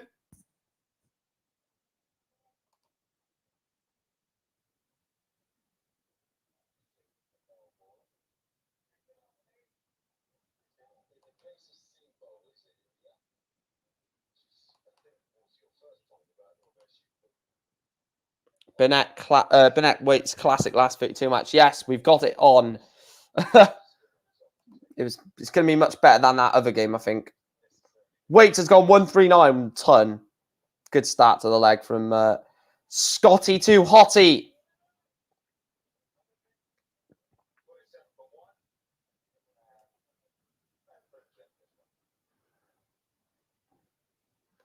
Scotty to Hottie.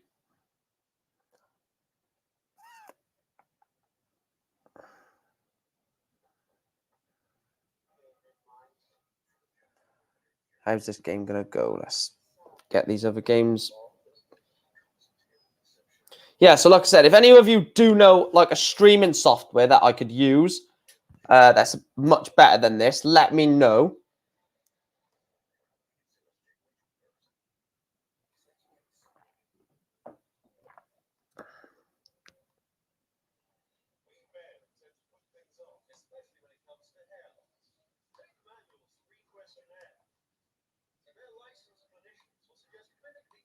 No, I'll take that off. That looks rubbish. I could use the Ali Pali stage, but we're not at the Ali Pali, so I'm not going to use that. Actually, I've got an idea. Bear with me.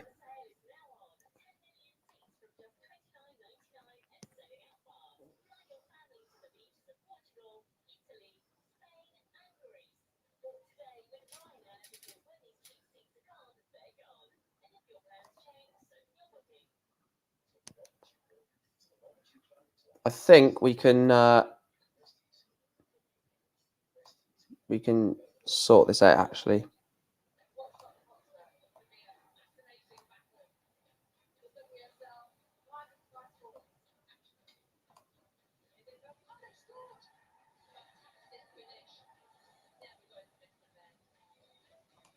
So bear with me 2 seconds.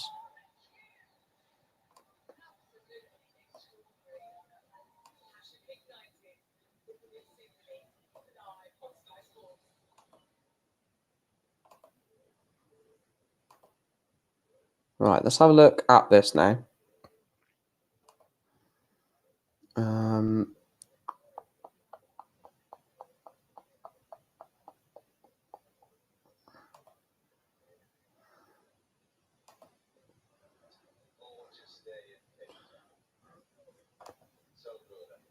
Right, there we are.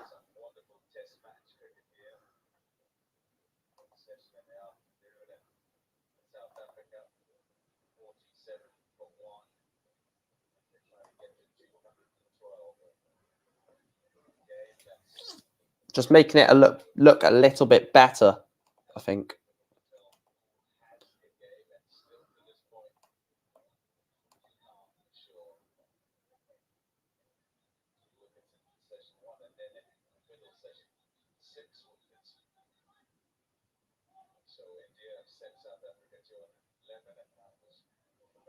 Right, let's see if this loads. It's taking ages to load.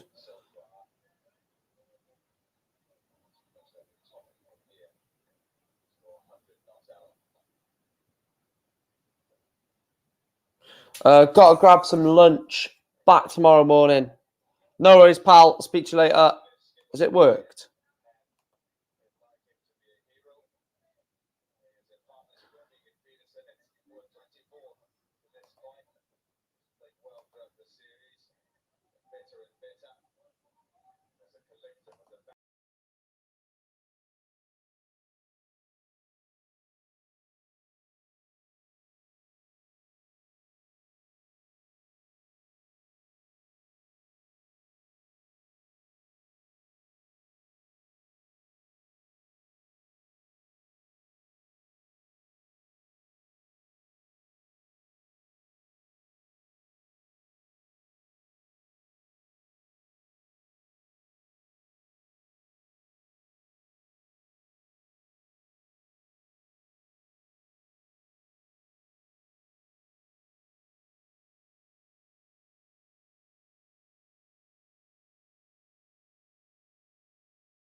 Right, bear with me 2 seconds. Let me try and get this back up.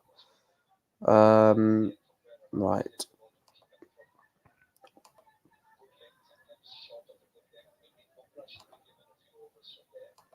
Right, there we are. And then if we go put that back on the screen.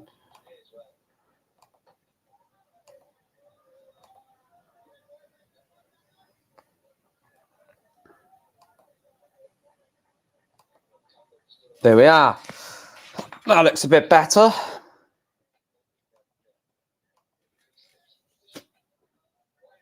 Better than that bloody black boring background, wasn't it? Right, so we've got a better background now. I'm at Q School, about to throw my dart.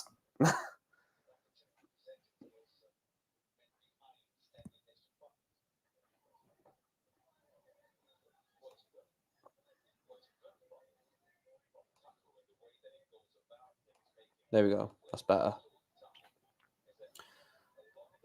Sorry about that.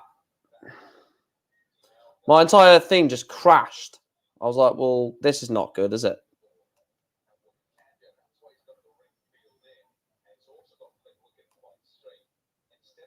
It's fine. We're back now. We are back now. Let's run through, some of the latest scores. Mickey Mansell 3-0 up on Darren Johnson. Dan Reed 3-2 up on Dom Taylor. Diogo Portela is 3-2 down on Jamie Clark. Sean Griffiths 4-2 up on Wayne Jones. Matthew Dennant is 4-2 up on Matt Clark. A 6-3 win for Nick Full. 6-3 win, for Nick Full. Ted Everts over Nick Folwell. Can't speak. Jacob Taylor 5-3 up against Lee Cox. Josh Rock 2-1 up on Mike Warburton. And there is the result. Jacob Taylor's into the last 16. 6-3 victor over Lee Cox. Robert Owen 2-0 up on Matt McGeeney. As you can see, Scott Waits is 1-0 up on Richie Burnett. Darren Webster 3-1 up on Kai Fan Leeuwen. Nathan Rafferty 4-all against Reese Hayden. Matthew Dennant, like I said, is 4-2 up on Matt Clark. Mike Warburton 1 away against Josh Rock. Should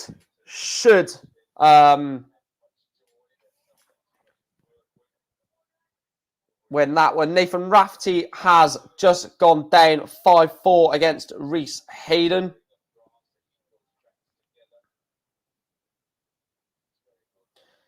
Yeah, Edgar losing to Mickey Mansell. Not played good in the last couple of days, Matthew Edgar.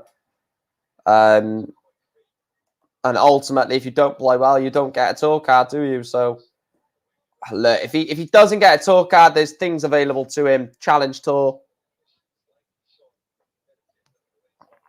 online league and stuff like that, which I think Edgar will turn up for in terms of like the online league.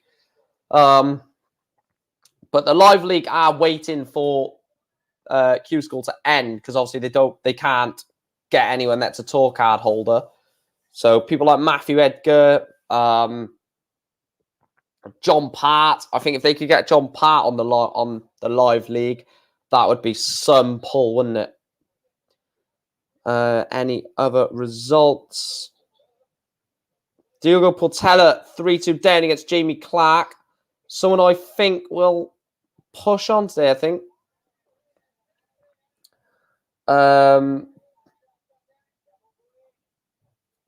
Yeah, I don't think the scoring is there. There was too many 58s and too many 57s and 60s and 42s and stuff like that. There's too many that. There was a couple of 44s in there as well. There's too many trebleless visits for me.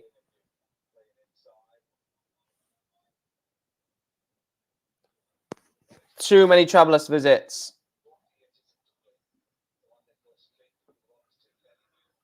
Everywhere they go, Scotland. Do, do, do, do, do, do, do.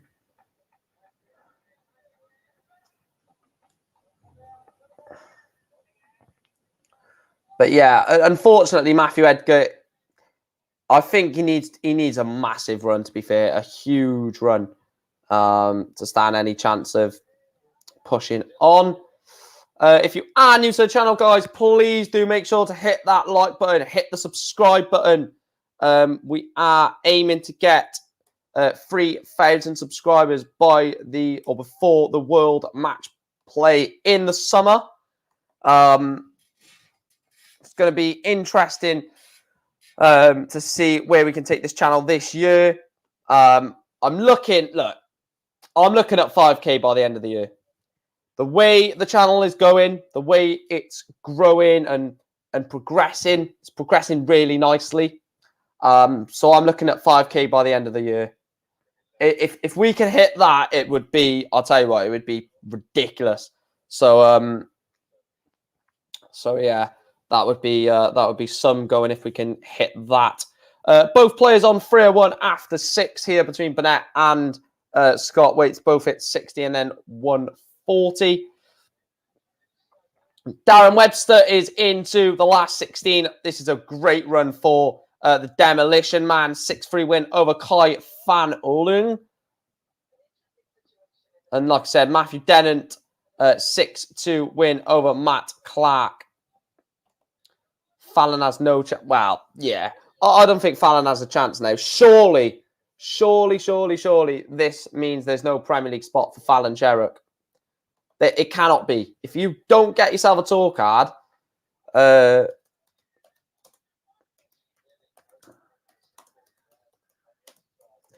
seeing if there is any sort of there's nothing about the Premier League of darts at the moment.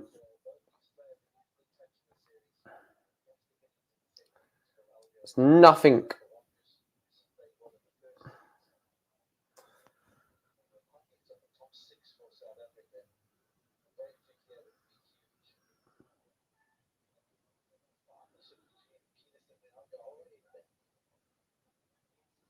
There's nothing about the Premier League, is there?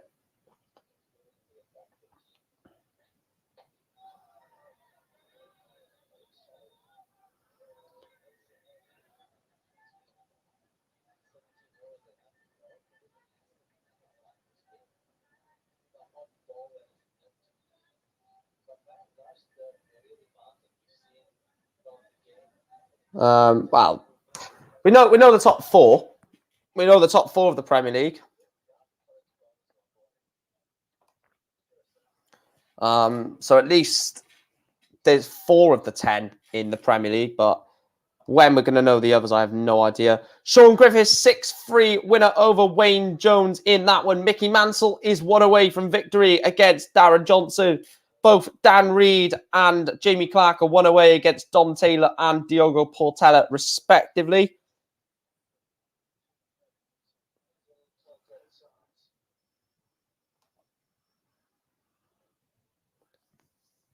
Any results over in Niedenhausen?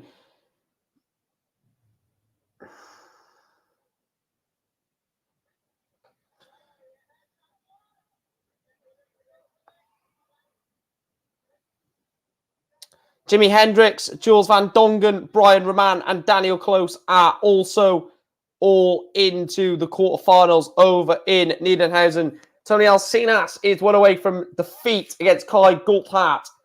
Wesley Placier is level with Patrick van der Bogard. Mario van der Bogard is 5-4 down against Kevin Doets. Lucas Venig is about to play Vladimir Anderson.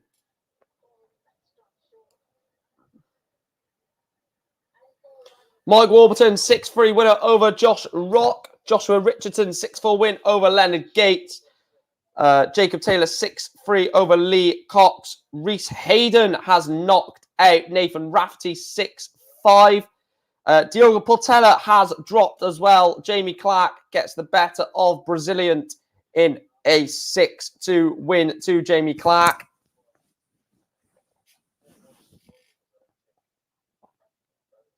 Mickey Mansell is 1 away from victory against Darren Johnson.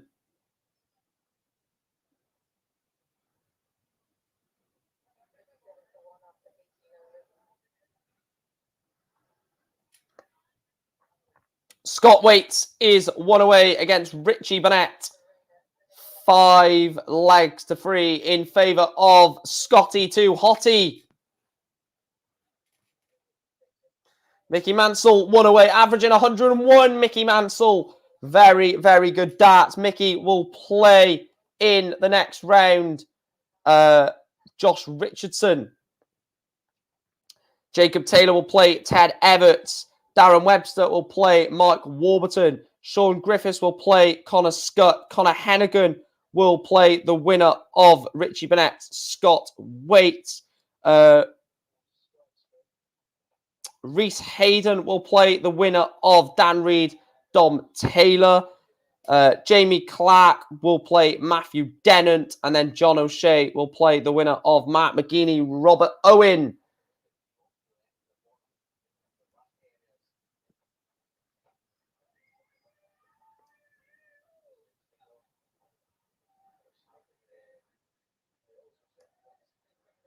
Any results over in Germany? Jules van Dongen, 6-5 winner. Tony Alcinas loses 6-4 to Kai Gotthard. Patrick van der Bogard has just beaten Wesley Plassier as well. So we are about to get into the quarterfinals over in Germany.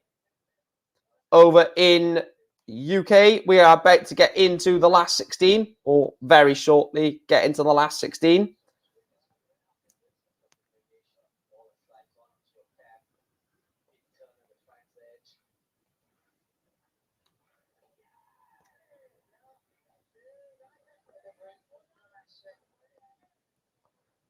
Every game in the last 32 currently playing in UK Q School are also, well, there's a player 1 leg away in all 4 of the games. Mickey Mansell is 1 away. Dan Reed, Dom Taylor, last leg decider. Scott Waits is 1 leg away. And Matt McGeeney is 1 leg away as well. Double 18 for Scott E to Hottie. Can he take it out to take out Richie Burnett?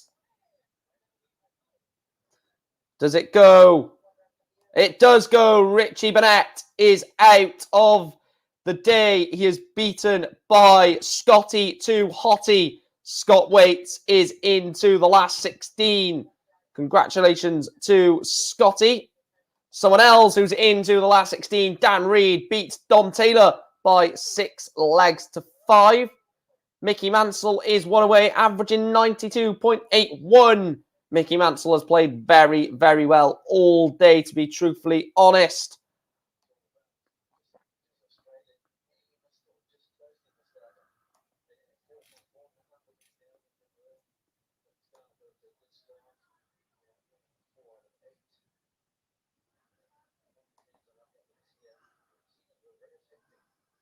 I tell you what, I absolutely love Q School.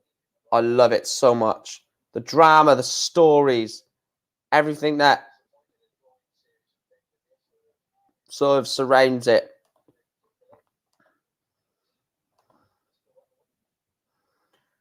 Everything that surrounds Q School is just brilliant, isn't it? I'm trying to get both the averages on the screen. There you go.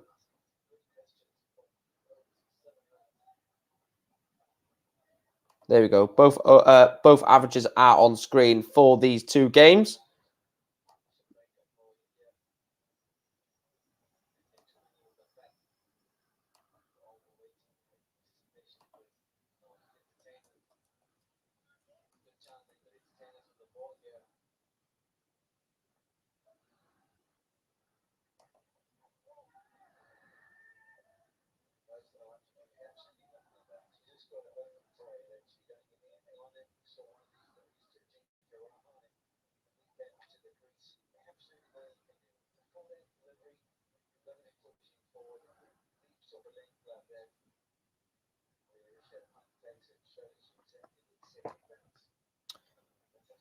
Let's have a look at the scores. Darren Johnson building somewhat of a fight back against Mickey Mansell, but Mickey will probably get the job done. Matt McGeeney, Rob Owen, last leg decider on that game. Rob Owen has played okay. Mickey Mansell, very, very good yesterday. haven't really seen much of a high average today from Matt McGeaney, but it's all about getting over the line in a last leg decider, especially at Q School. So which way is this going to go?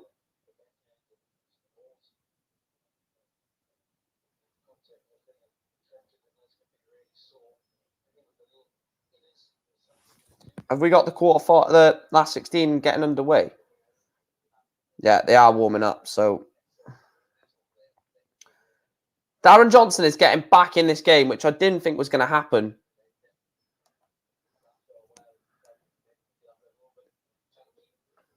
Right, how many points do you reckon will be enough, guys? Last year, UKQ School, 5 points with a +7 was enough. So 5 with +7 was enough in UK. And in EU, it was 6 points with a +14.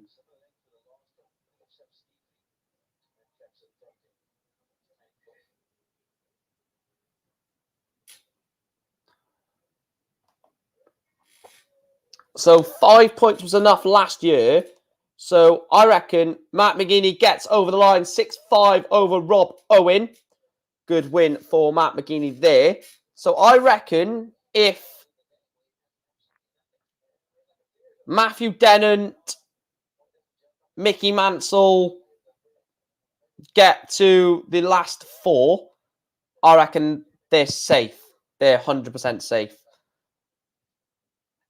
This game between Darren Johnson and Mickey Mansell, didn't expect it to go like this. I thought Mickey Mansell, 5-1 up, was in cruise control to close out the match. I didn't see any sort of resurgence from Darren Johnson, to be fair, but he has put a bit of a resurgence in this match.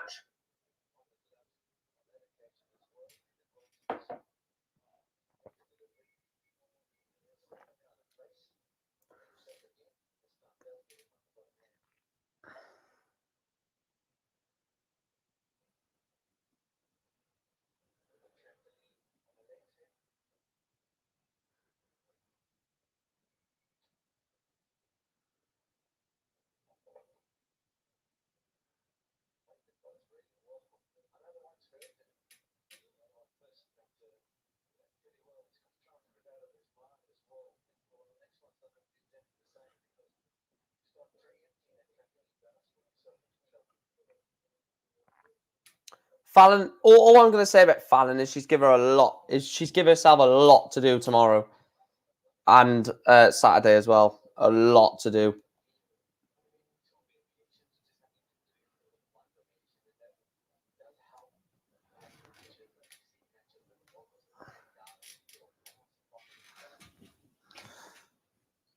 Is he going to get over the line, Mickey Mansell?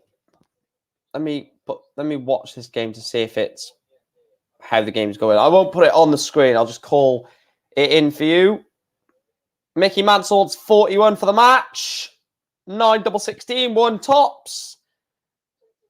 And he's gone 1 tops. And he's missed it. So double 16 for Darren Johnson for 5-4. This would be a ridiculous comeback. And it is. It goes in 2 darts. Darren Johnson gets a leg back.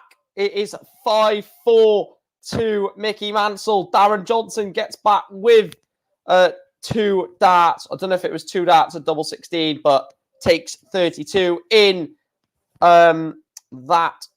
And he starts off this 10th leg with a maximum. Let me put this game on screen. Watch now, I'm going to jinx it. It's going to go on screen. It's going to be a crap leg. But he's gone 180. Mansell's replied with a ton. What can Darren Johnson reply with back? Is it going to be back-to-back 180s? It's a 180, 140. Mickey Mansell must be thinking, what the hell is going on? He was 5-1 up, Mickey Mansell. And Darren Johnson could be on for 4 legs on the spin to take this to a last leg decider. So 6 darts at 181. 141 to set it up. I imagine he goes 141 to leave tops. 80 to leave 101.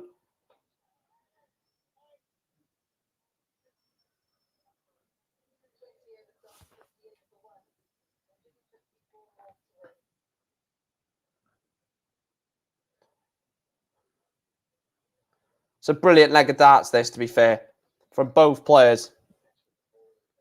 101 then for a level game. Oh, it goes as well. What a match. Darren Johnson has turned this match on its head.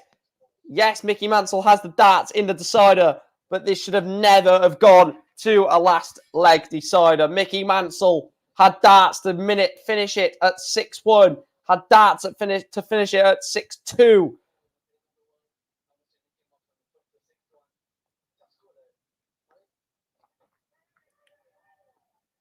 Was 5-1 up, then 5-2. 1-2-5 from Darren Johnson. Great performance, this. Didn't see this. Did not see this from Darren Johnson. Railed off 5 spins on the trot if he gets this. It's a ton from Mansell just to say, oi, fella, I deserve to win this match. I've been the better player, but it's about who gets from 5-1 down to 0 in, first. 3-4-1 is what Mansell is on. A 180 leaves 1-6-1. No, it doesn't.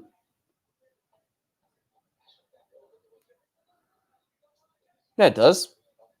Yeah, of course it does. Jacob Taylor. Jacob Taylor. I'll have a look for you now. Yeah, Jacob Taylor's got Ted Everts. Jacob Taylor has Ted Everts in the last 16. 1-6-1 for Mansell for the match then to win it 6-5. A very, very long-winded match. Mansell would be... If Mansell does lose this, he'll be absolutely furious. If he wins it, he'll be like, wow, at least I've won it.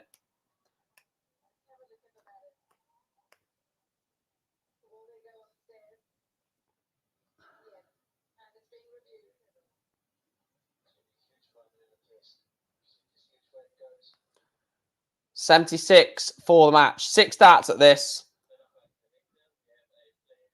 Is it going to go in 3? He's going to need another 3 darts at it, but 36 to leave tops. That's fine.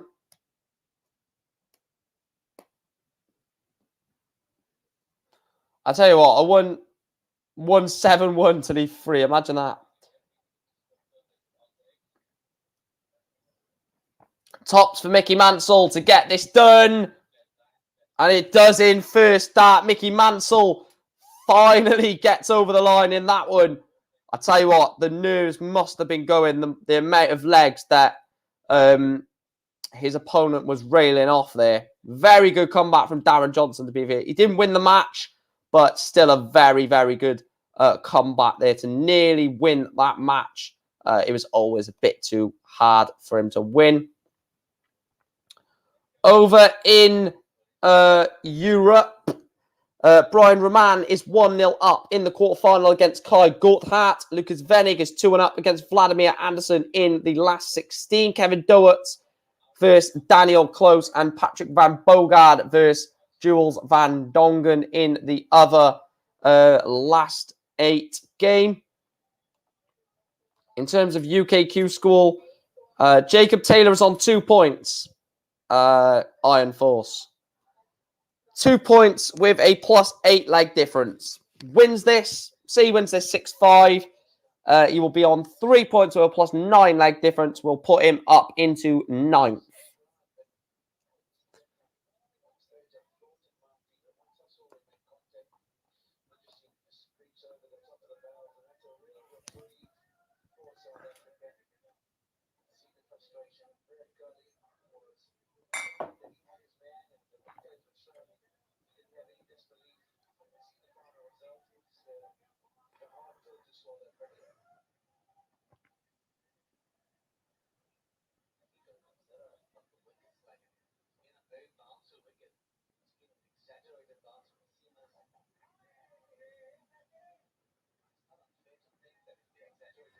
Let me just refresh my stream.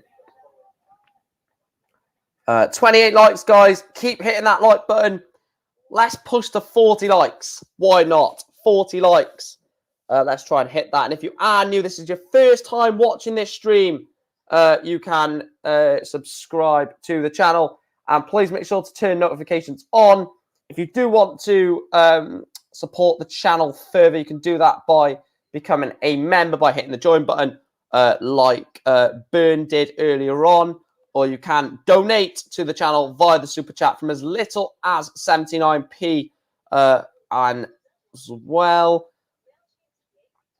But yeah, I'm going big this year. We're going 5k by the end of the year as a target. Is that really unrealistic? 5k? Not really. I don't think it's massively unrealistic.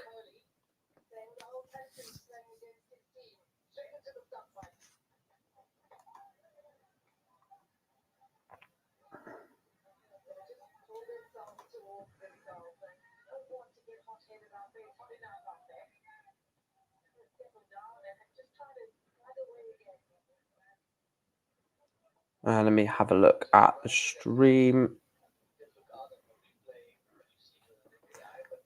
I don't think we've got that long left.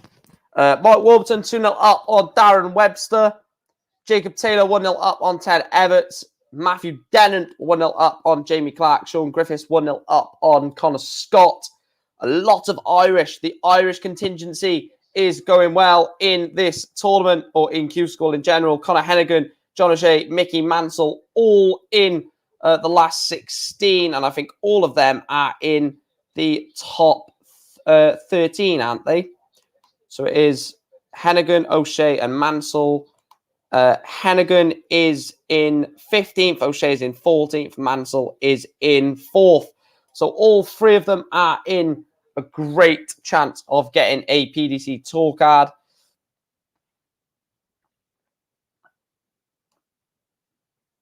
Richie Burnett has won 48 legs in this final stage over 2 days.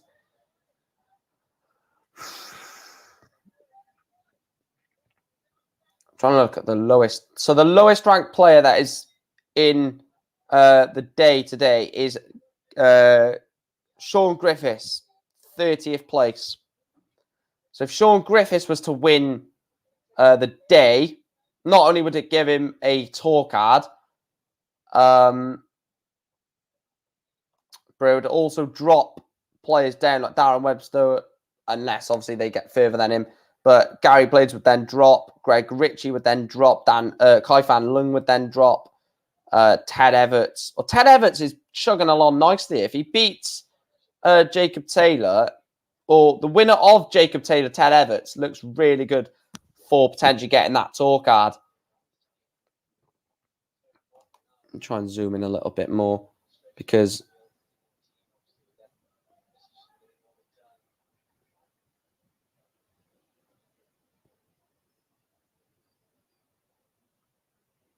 Right, let me see if you can see the averages on there. Yeah, that's fine.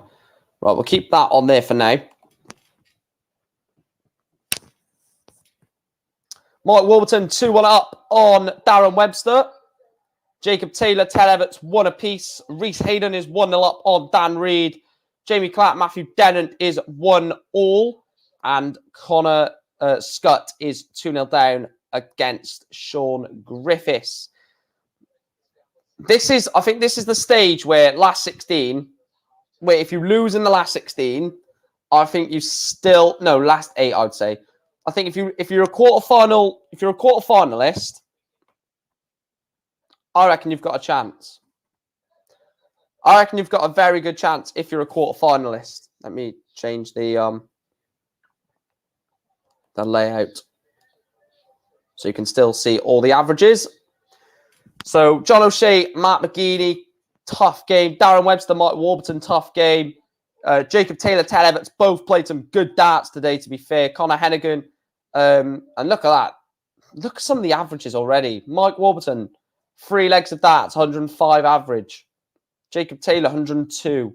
Ted Everts, 97. So Darren Webster, 97. So most of them are low. The standard is going up. As the players are going, the amount of players lessening, The standard is heightening just because there's more on the line now. Realistically, if you're in the quarterfinal, you're if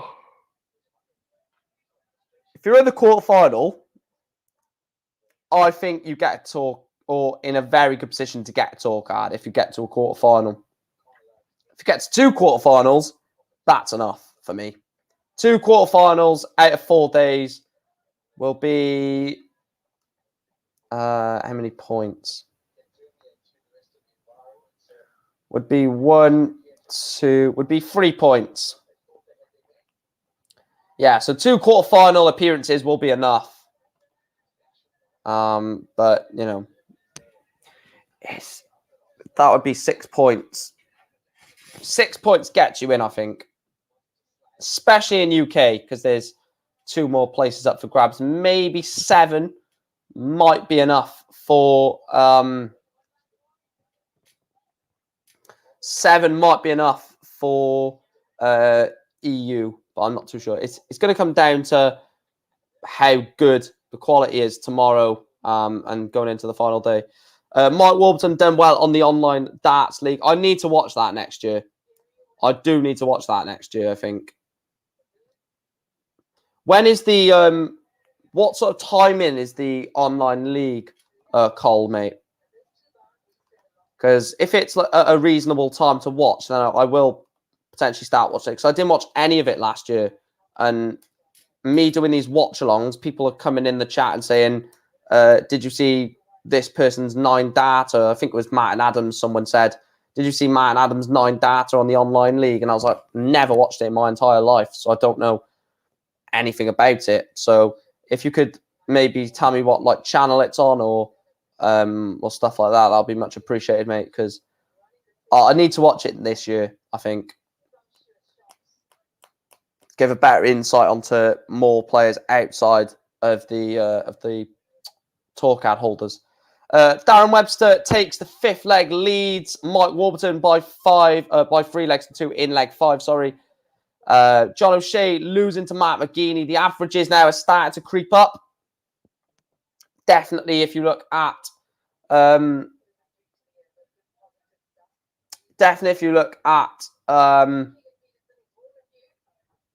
John O'Shea, Darren Webster, Modus Online Darts League on YouTube. Oh, it's on YouTube, is it? It's not actually on. I mean, hence the name. Hence the name online. But what's like the timing of it?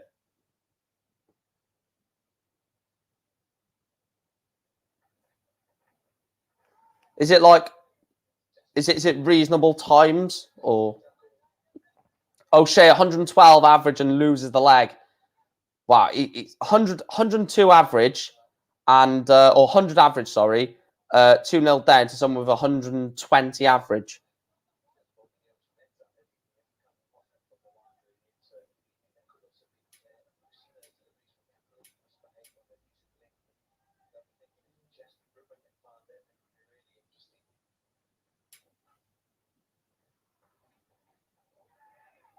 Refresh that. Oh, big up, pal. Big up to Cole. What an absolute hero. Donated 2, is that euros? 2 euros, I think it is. Hasn't put a message, but thank you so much for donating to the channel. Big up to you. If you do want to donate or become a member, then yeah, please make sure to hit the like and subscribe, and obviously donate to the channel if you want to. Right, let me see how much that is in pounds, because I don't want to put it into dollars. I want to actually put it into pounds. So it's 168. So thank you, Cole, for your kind donation.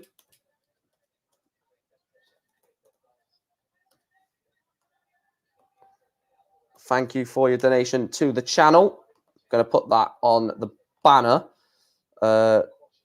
You are also you're the top donator, and you're also the latest donator.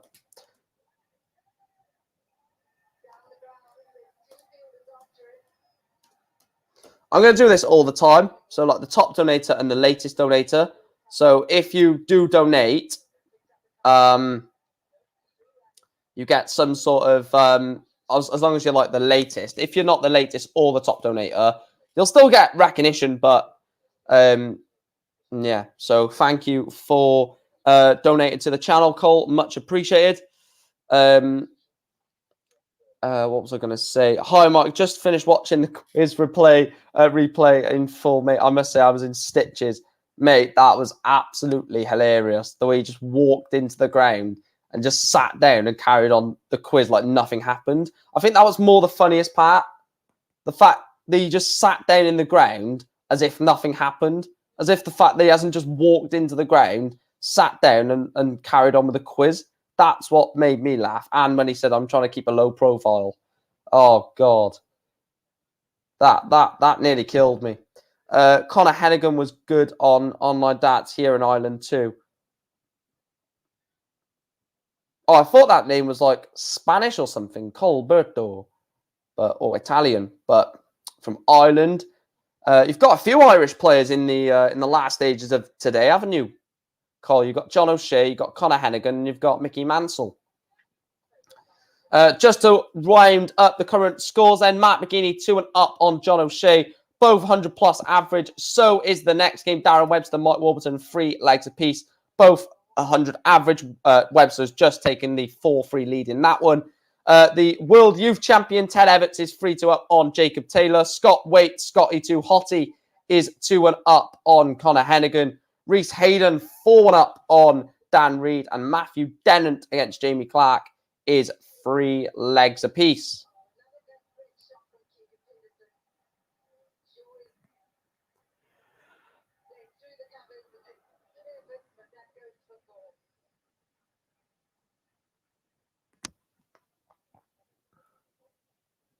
But yeah. Is there any more games? I don't know if this is it. Is there any more live scores? Oh, there actually is. So there was me showing all of the games when actually there was another one being played as well. Sean Griffiths is 3-2 up on Connor Scott. No one's won a card from today, but I'm presuming you know that yesterday Jose Justicia and James Wilson won a card. If you didn't, then they won it yesterday. Let's have a look at Europe, to be fair. But no, not today. We are in... There's 3 quarterfinals being played over in Europe. Jules Van Dongen is 3-2 up on Patrick van den Boogaard. Kevin Doertz is 3-1 up on Daniel Close. Brian Roman has just beaten Kai Gorthart by 6 legs to 2. So Brian Roman is into the semi-finals. And Lucas Venig is into the quarterfinals in the final last 16 game. 6-4 win over Vladimir Anderson.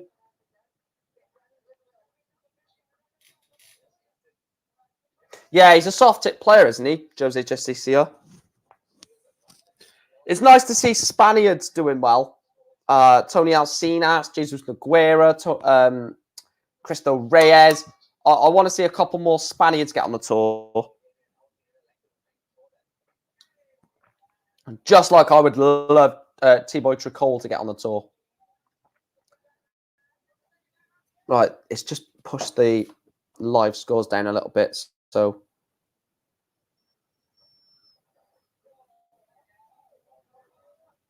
there we go. Is that all of them? Yeah, it is. So Mickey Mansell has just started his match against Joshua Richardson.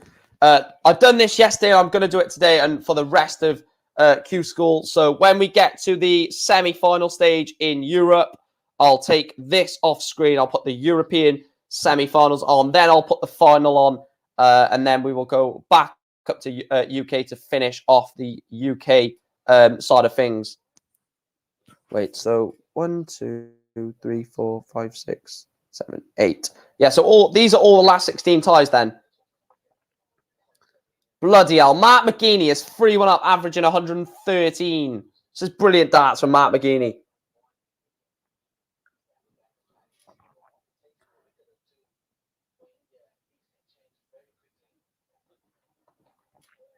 Ted Evans is one away against Jacob Taylor. Matthew Dennant is one away against Jamie Clark. Darren Webster is one away against Mike Warburton. I was going to say Mark Warburton then because I seen Mike and then Warburton just below it. But Reese Hayden, Dan Reed, one of them will be in the quarterfinals. Big for them, to be fair.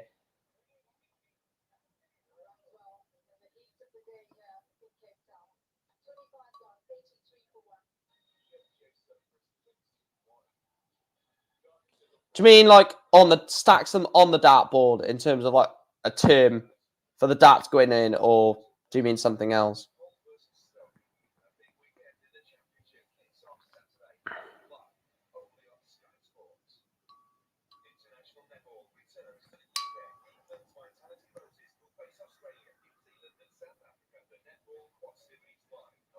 Netball, no thank you. Not going to be watching any bloody netball. Yeah, darts going in, yeah. I thought you meant like stacks them at home or something then, as a way of like keeping them, like, I don't know what I was trying to think of. But I must say, your support for this or for these streams are absolutely fantastic. So if you have subscribed or if you are about to subscribe, when you do subscribe, make sure to hit the notification bell because I am going to do quite a few videos, sit-down videos, like these watch-alongs and streams, but I will start to do some sit-down videos as well. Darren Webster through to the quarterfinals, 6'3", 99.82 average. Ted Evans is through to the next round.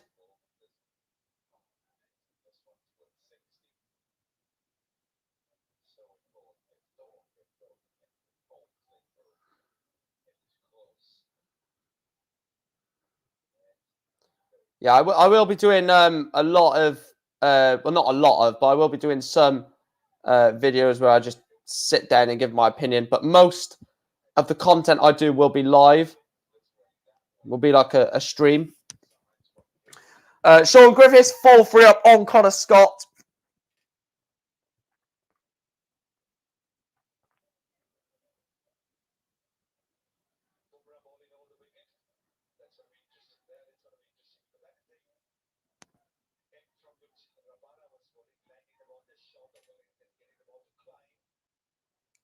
Looking at some of the scores.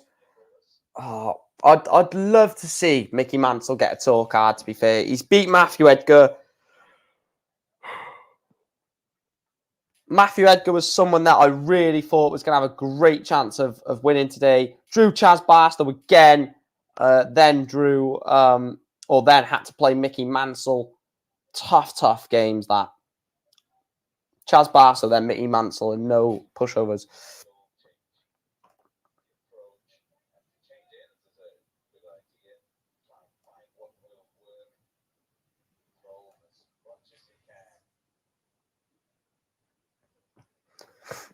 Any other results? Jamie Clark, 5-all against Matthew Dennant. Last leg decider in that one. Scotty, too hotty, is 4-3 up on Connor Hennigan. I think Connor will have enough. I think Scott will have enough. My prediction for these will be Mansell, McGeeney, Waits, Hayden, Dennant, Scott. Fallon lost. What was the score? Fallon lost to. Who did she lose to? Joshua Richardson. I can't remember what the score was. 6-2, 6-3? Or was it tight? I can't.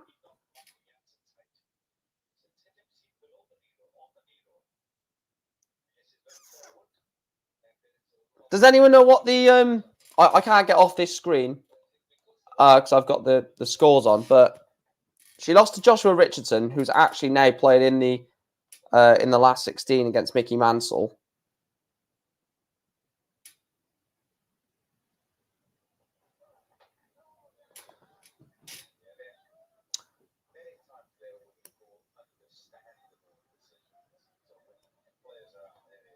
So I don't know. I don't know who Fallon lost. What the score was?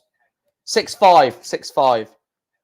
I knew she lost to Richardson, but I couldn't remember the score. So yeah, there you are. The lost King of Scotland. 6-5 to Josh Richardson.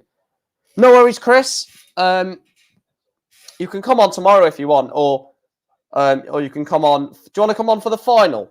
Actually, you can come on for the final if you want for the UK.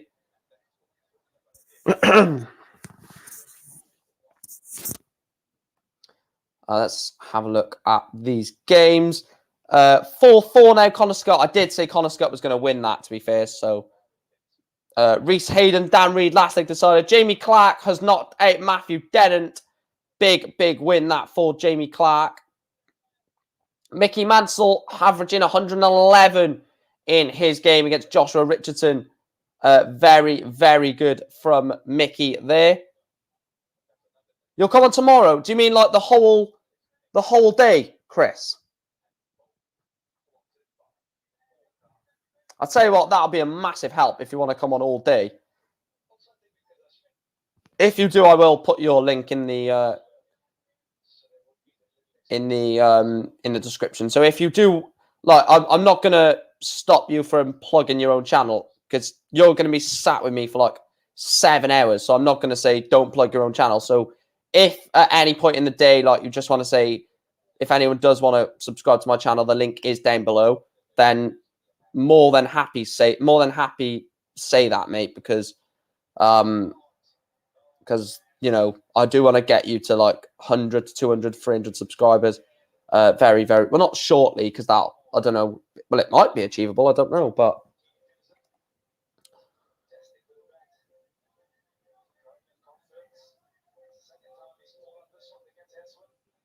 yeah, that's fine, Chris, that's fine. Even if you don't want to, even if you can't come on all day and you want to come on for like the last hour or so, because yesterday it was just so refreshing to take half of the workload away from me, to be fair. But I love what I do. I really do love what I do. So I don't want people saying, "Oh, he's sat at home just reading scores and he's moaning." But it's not just that. It's the fact that I can't really eat, can I, all day? Because I don't want to be sat here eating a bloody cooked meal with people watching. So that's why I just get sandwiches or crisps or just little snacks. Mickey Mansell, yeah, 111. Is that the last 2 hours, is it? What do you know what 2 hours you can come on guaranteed, or is that like TBC or TB? Yeah, TBC. 5-4 Sean Griffiths. Mickey Mansell still averaging 102. Very good performance from Mickey Mansell today. Let me just have a look.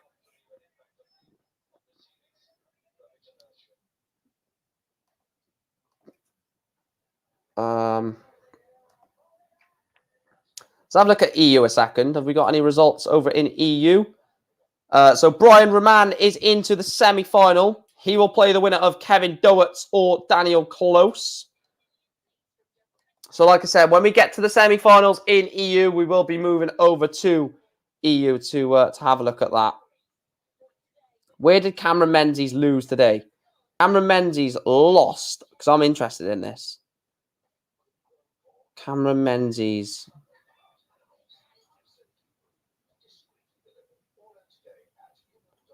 Round 1 to Hi Pi Puha, 93 average. Wow. Yesterday's finalist got knocked out in the first round. What was your backups? What was your backups, Ben? Oh, excuse me. Got the bloody hiccups again now.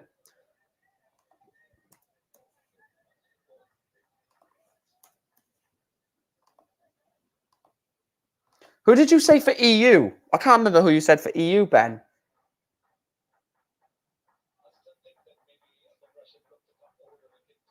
Oh, Doets. Yeah, that was it. Kevin Doets is 4-4 against Daniel Close. Lucas Venig is 1-0 up on Jimi Hendrix. Patrick van den Boogaard is last leg decider between Van den Boogaard and Jules van Dongen. Jules van Dongen is sat on 2-2-3. Patrick van den Boogaard sat on 3-4-1.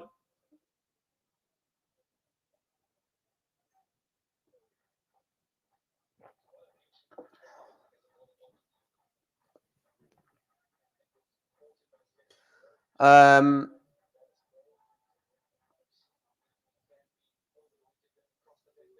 always come on when I can, like yesterday, because I feel, 7 hours is tiring. Absolutely tiring.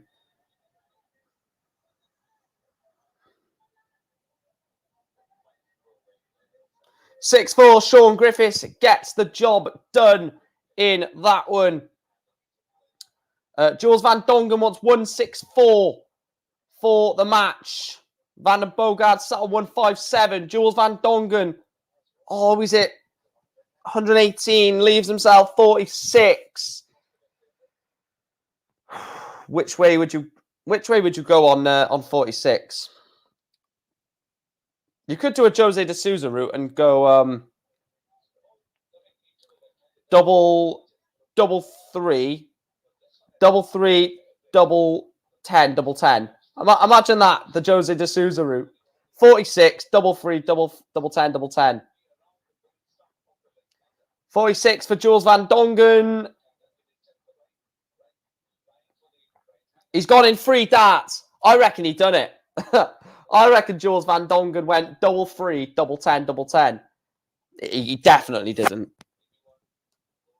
That's definitely a 6 tops job. 6-5 win for Jules van Dongen. Gets over the line. Books his place into the semi-finals, where he will play the winner of Jimi Hendrix, Lucas Venig. I think Chris said it yesterday, didn't he?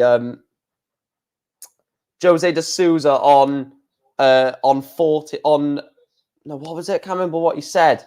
Would go double 10, double 10. Was it that? On 40, double 10, double 10? Yeah. Jose de Souza probably would, to be fair. Is that...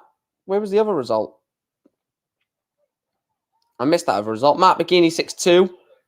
Dan Reed, 6-5. So, Joshua Richardson it's probably Mickey Mansell. So, the winner of Richardson-Mansell will play Ted Everts. Darren Webster against Sean Griffiths. Scott Waits against Dan Reed. Jamie Clark against Matt McGeaney. So, realistically, I reckon it's going to be a Scott Waits. Scott Waits, Ted Everts final is what I'm going. Scott Waits, Ted Everts final. What's your prediction for the final? Bear in mind, the winner of that will play Ted Everts. So what's your final prediction? Just interested to know in the chat. So, of course, Mickey Mansell or Richardson will play Everts. Webster will play Griffiths. So, one from the top half, one from the bottom half. I'm going Waits to beat Reed and then beat McGeaney. I'm going for Everts to beat Mansell and then for Everts to beat Webster. And then I'm going Waits to beat Everts in the final. I'm saying Scott Waits gets the tour card. Waits versus Mansell, says Ben. I'm going Everts Waits.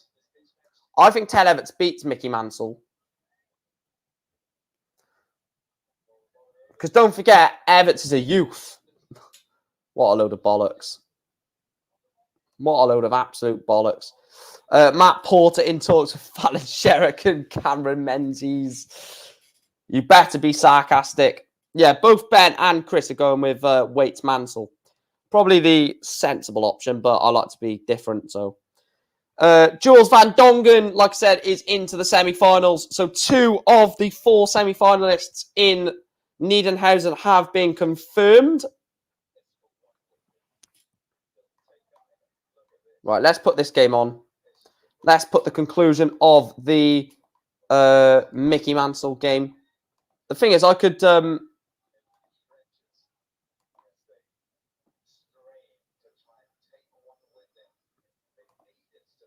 25-year-old and the youth champion. You did tell me about Jules Van Dongen, to be fair. Let's have a look at Van Dongen for the order of merit. So Jules Van Dongen's on 6 points. So is Vladimir Andersen. Wow, we could have a Danish player on the tour. No, we will. 6 points, I think, is enough. So as it currently stands, unless Van Dongen wins the day, I think we've got 3 on the order of merit. Vladimir Andersen of Denmark, Jules Van Dongen of America/Holland, and Mario van den Boogaard of Belgium.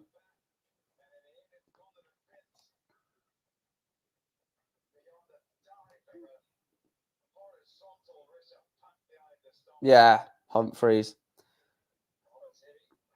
Oh, a big shot here from Joshua Richardson puts Mansell under a bit of pressure, you feel. A 180 to leave 108. 140 to leave 148. Do it your way, pal. 277. Got to use the 19s, I think. Got to use the 19s. Do you use the 19s, Mickey? 137. Yeah, that would have been the 19s. No, yeah. He's gone 60-20, treble 19.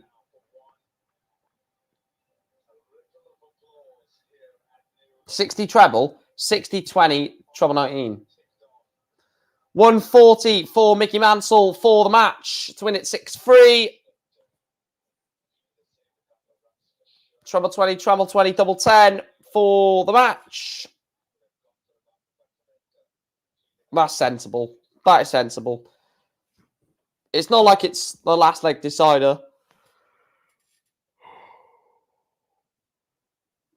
70 then. It doesn't go. So tops for Mickey Mansell for the match. Second dart in hand is what I'm going to say. I think he's going to go just above, and then second dart goes in.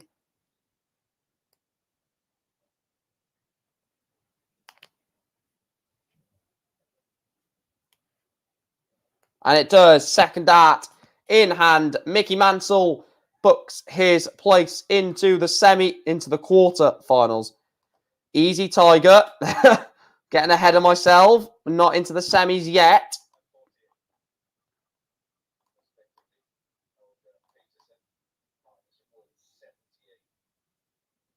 Why is that not updated?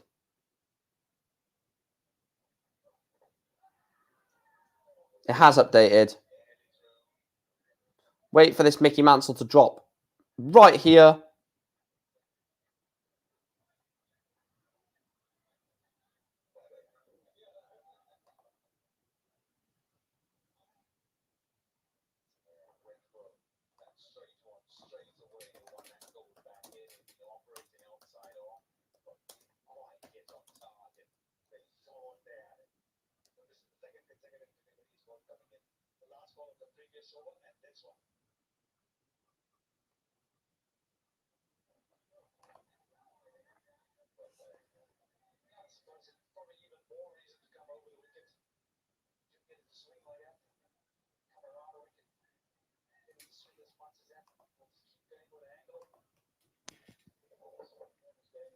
Has it dropped? It has. Right. Those are your quarterfinalists. Your quarterfinalists are Mickey Mansell versus Ted Everts, Darren Webster, Sean Griffiths, Scott Waits, Dan Reed, Jamie Clark, Mark McGeaney. Pick your winner. I'm still going. Everts beats Waits in the final, but get yours in. Oh, excuse me.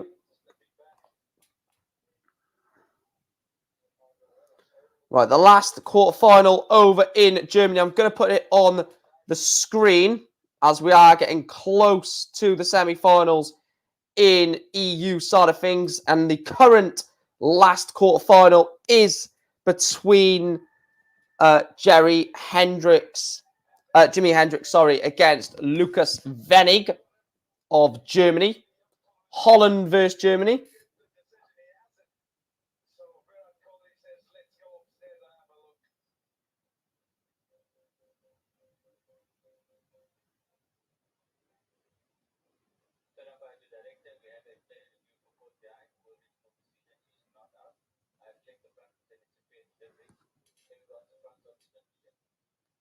Let me just have a look at this.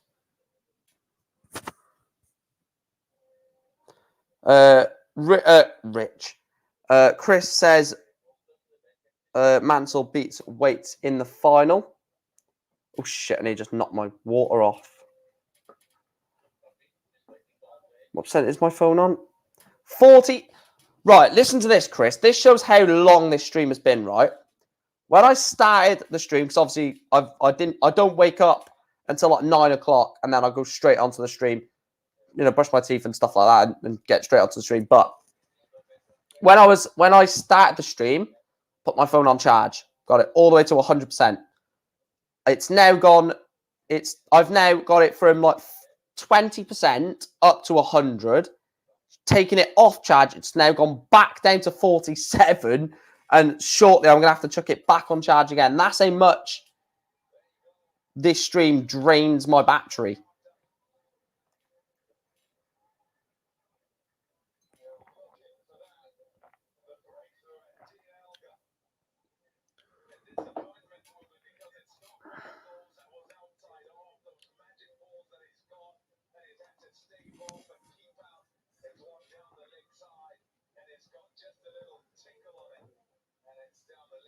Yeah, it's crazy, mate. Absolutely crazy.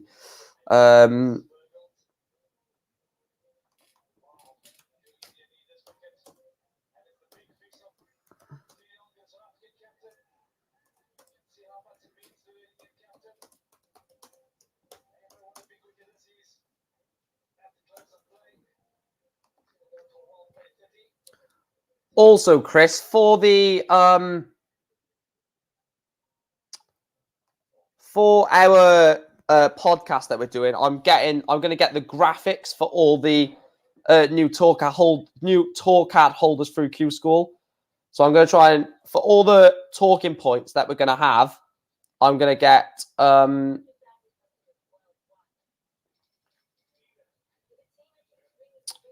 was I going to say? I'm going to get like graphics for all of our talking points. So obviously Q School, the World Championships. We're not going to go deep into the World Championship. It'll just be like talking about the tournament in general, not going through any like specific games, and we'll just talk about a winner. Excuse me, Peter Wright. We might. No, we're definitely not going to bring up the withdrawals, because I'll have to mention the C word, and I'm not doing that. And then surely the Premier League will be announced by then. If it's not announced by then, we'll have to do it on the next episode. But yeah, and we can give Premier League predictions and stuff like that.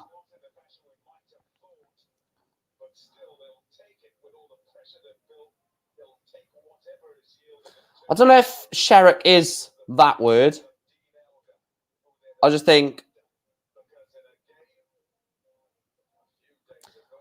she's a stage player. We say that though, but she's done so well on the women's tour. I know she's by far the set, like the two, but her and Lisa are by far the best two women on the tour. The only games Fallon Sherrick has lost have been against Lisa, and vice versa. The only games Lisa has lost have been against Fallon. What's the score here? 71 for Venig for 5-2. And a holder throw. It doesn't go. So Jimi Hendrix wants 76.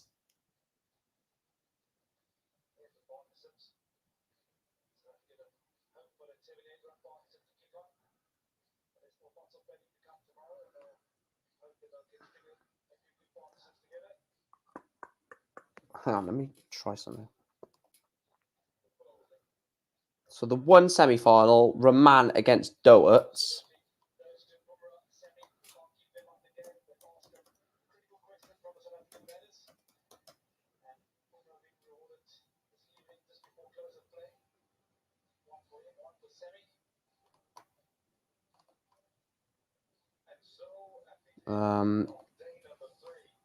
Van Dongen.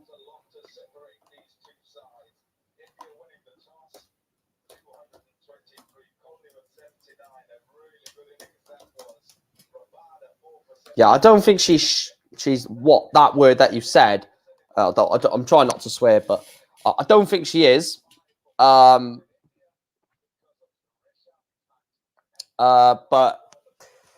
definitely not ready. I don't think she's ready for the Pro Tour, Fallon. But not because she's that, just because she's not ready. She's not had that much exposure. Well, she's had exposure, but of the wrong way. Normally, it's you have exposure on the tour. Well, no, the route should be you have exposure on the Pro Tour on the floor events, and then you take that to a stage. Where hers is you've been thrown on the stage by Sky and PDC, which is bad in my opinion. They've just thrown her. They've just thrown her at the deep end. Yes, she's good on stage. She's very good on stage, to be fair. And they've just thrown her on the stage with fans all behind her. No one is going to go against Fallon. So yeah.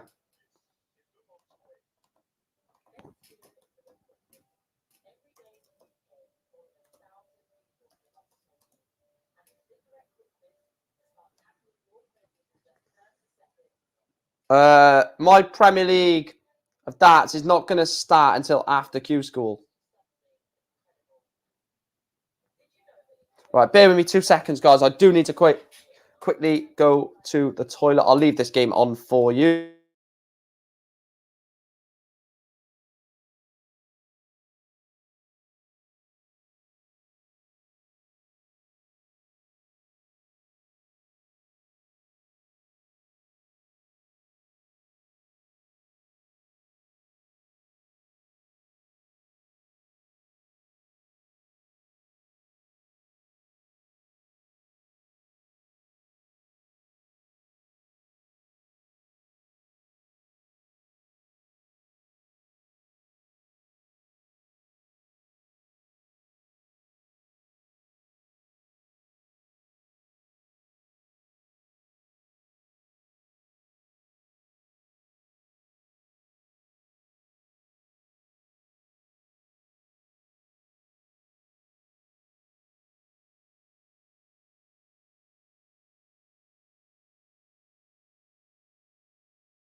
There we are. 23 Duff says, Ben Carr, I'm against you in the Premier League. Just want to say, bring it on. You can say bring it on there. Lucas Venig wins 6-2 against Jimi Hendrix in that one. Let me see.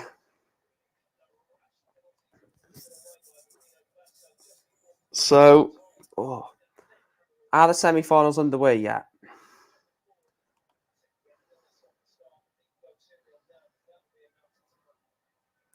So Venig against Van Dongen, Roman against gonna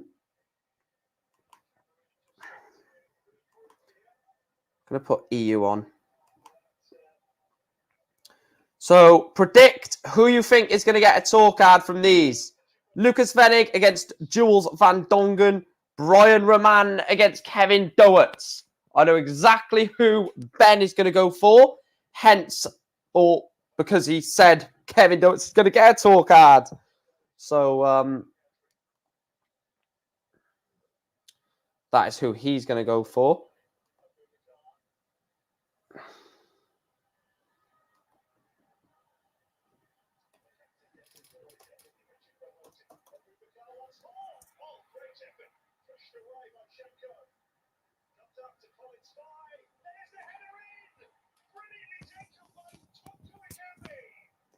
Cameroon won, Ethiopia won. Q School is not on a channel. It's not on a channel, but it is on Darts Connect. But if you just want to watch it here, that is better for you, to be fair. It's much better watching it on here. 1-1 Cameroon, Ethiopia. What a game.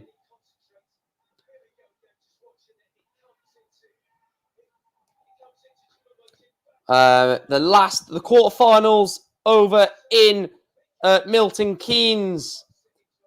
Matt McGeeney is 2-0 up on Jamie Clark, averaging 91. Dan Reed is 1-0 up on Scotty 2 Hottie, averaging 125 after the first leg. Darren Webster, averaging a ton, is 1-0 up on Sean Griffiths.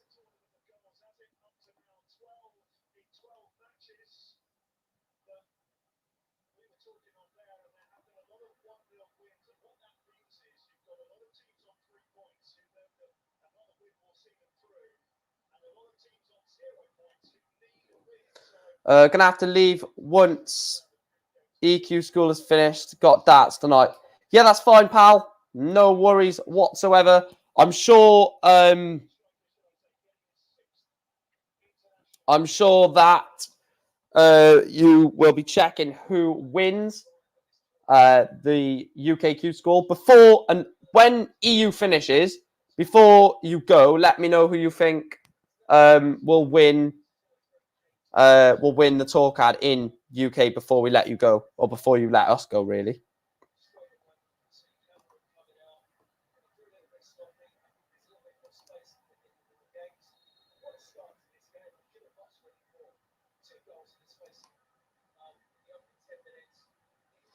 Jimi Hendrix and Jerry Hendrix brothers.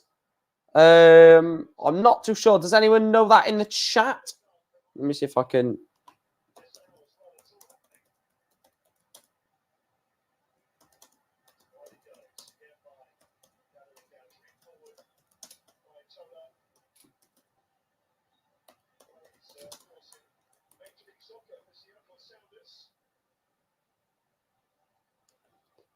Jerry Hendrix. Jerry Hendrix.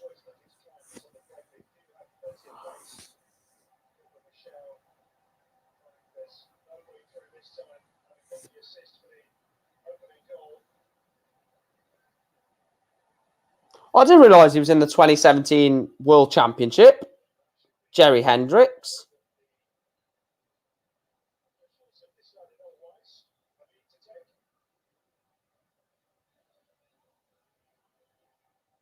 Bloody hell. Phil Taylor won 85 major titles, 214. Jesus Christ. 214 PDC ranking events, or PDC events. Wow. It's quite a few, isn't it? Yeah, he's just put it in the chat.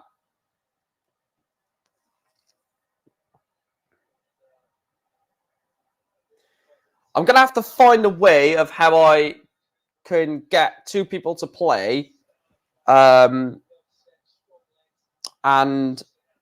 sort of not watch their game, but see the scores go in for their game. I'm going to have to... I'm going to take a few minutes later on to work out how to do that. I've got a couple of days anyway, because I've got until the end of Q school. Where is my diary? Right. Let's look up a projected start date. So, got Q school, of course, until Saturday. Sunday, I'm going to have a rest, because after doing a week of Q school, I'm definitely going to have a rest. Monday, not too sure. Tuesday, we're doing the podcast. Tuesday, me and Chris are doing the podcast. No, you have to just be honest, Ben. So if certain people, well, you know, if you cheat, you're cheating yourself. You know, it's going to be ridiculous if people do cheat, but, you know, it is what it is. Wednesday, maybe? Wednesday or Friday?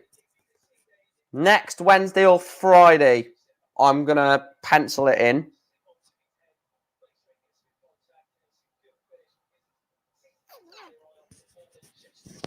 Yeah, we'll look at Wednesday or Friday. Because I've got, from the end of Q school on the 15th of January, I've not got another watch along until the 28th of January, which is the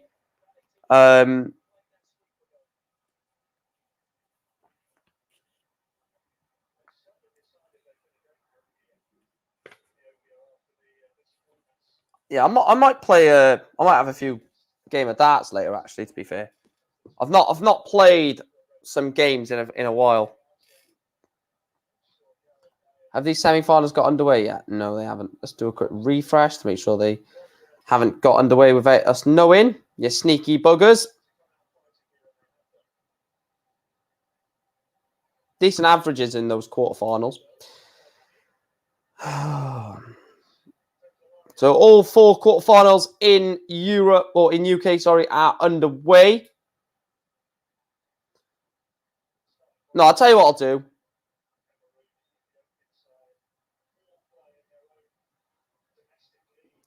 I will put the UK on until we have the final. So I'll do that until the final of EU. And when we have the final of EU, I'll put that live final on. And then we'll wait for the final for Europe, for UK, and then we'll be done. Yeah, that's the way I'm going to do it. What time? I'm not sure yet. Maybe 6 o'clock. I don't want to do it too late because, and because we've got 5, because we've got 5 games on every night. If we can't fit all of them in, we'll do it over the space of 2 days. So whoever plays their match first in the first session, of so say for example, I play Ben first session of week 1. It's not because I've got Cara, I think, and Ben's got Finley in the chat. So if, for example, I was playing Ben on the first game of match day 1, then I wouldn't play him on the first session of match day 2. It would be the second session, if that makes sense. So it would skip a match day, basically. Mickey Mansell level up against Ted Everts, 1 leg apiece on that one. Jamie Clark also level against Matt McGeady, 3 legs apiece. Also level is Scott Waits against Dan Reed, 2 legs apiece. And then Darren Webster is rolling back the years. The Demolition Man is 3-1 up on Sean Griffiths. Very, very good performance today from the Demolition Man. He's demolished most of his opponents all the way through.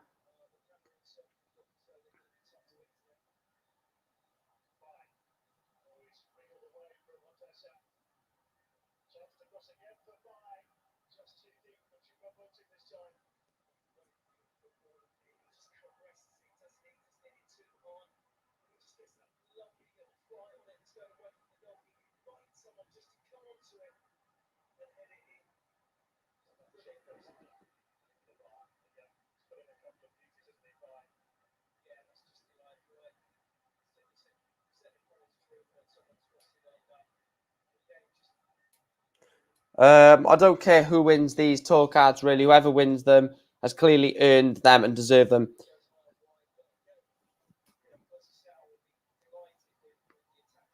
Could put the Mansell game on. Have a feeling, yeah, I will put it on. However, I will still keep you up to date with the other games.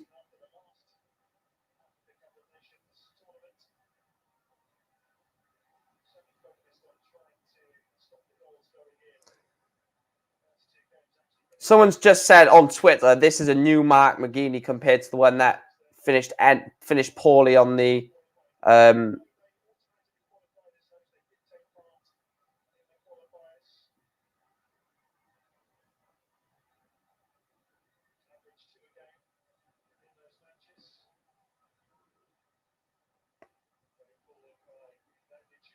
there we are. Oh, I haven't even put it on screen. There I am thinking, oh yeah, it's on screen, and then realised, looked at my bloody at my software, and it wasn't even on. There you are.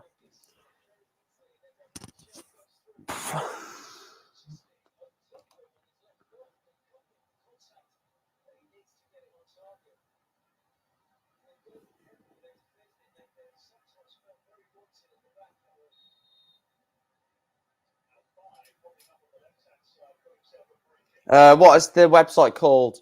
What, this website or the website for where we're going to do the Darts Premier League on? Actually, I've got a better idea, actually. I've got a better idea for the Premier League. What I could do is I could put... I've got an idea. I've got an idea for the Premier League. We've got a couple of Premier League contestants in the stream. So it makes life 10 times easier. So what I'm going to do is it won't be on a website, so you won't have to log into a website. I'll load up a darts scorer sort of website, and whoever the two contestants are, you can join the stream. You don't have to show your board because of the way I'm going to do it. So just show your throw-in action so we can see you on the screen. I'll be on the screen. I'll be on the stream as well. And then you call your scores to me, and I'll type them in to the website, and then we'll do it that way. Rather than, so you will have to click the link, and if you don't join the stream, you will have a 6-0 defeat. I think it's 6-0. Let me have a look at the format. What have I? Can't remember what I've done the format. I think I've done it best of 12, like the actual Premier League.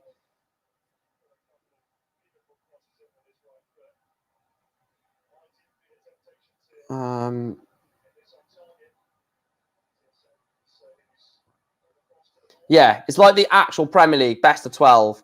So if you don't turn up, it'll be a 7-0 defeat. So all you have to do, you don't have to show your board. I will trust you. But if we have someone that says they hit 180, 180, 1419 data, I will ask for clarification of that. But yeah, so that's the way I'm going to do it. Going to make sure it's you're both on the stream with me, so your camera will be on. It'll just be on you as you're throwing, not the board. And then when you hit your scores, you call them out to me. I type them in on the website, and that's how we'll do it. So basically, for me, I get to just sit there and relax. I don't have to do anything.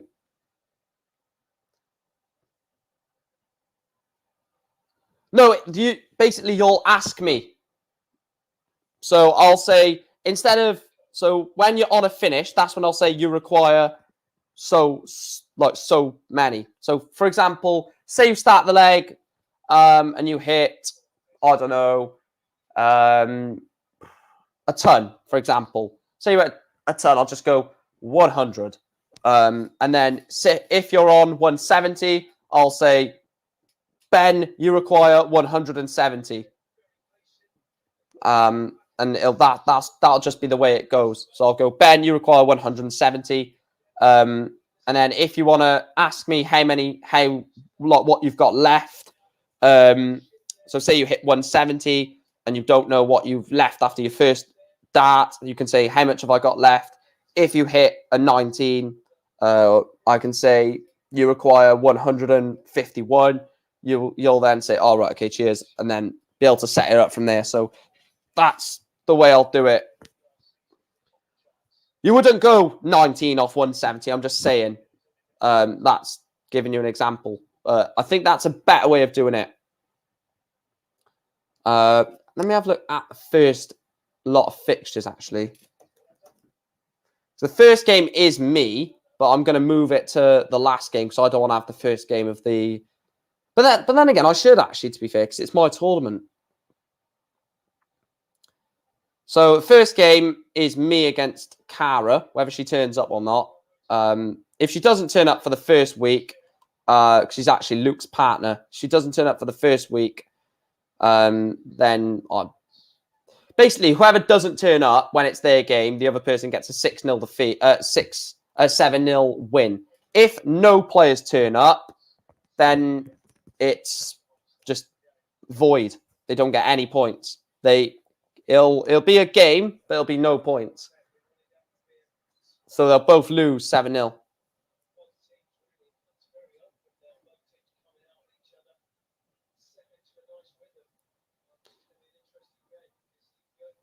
Yeah, true. Yeah.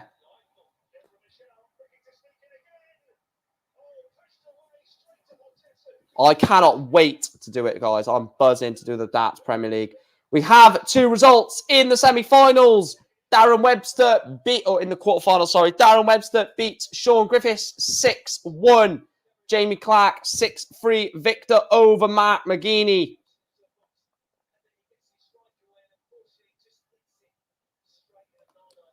What's the second match? The second match is your match. The second match is Ben against Finley. Then it's Luke against Chris. Then it's Lone against Harry. And then Football Lad against Jason. Jason will turn up. Out of the 10 players,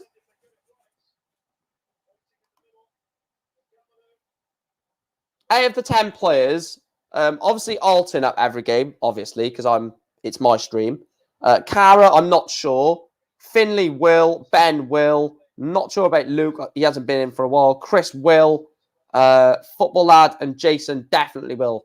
So 6 out of the 10 are 100% guaranteed.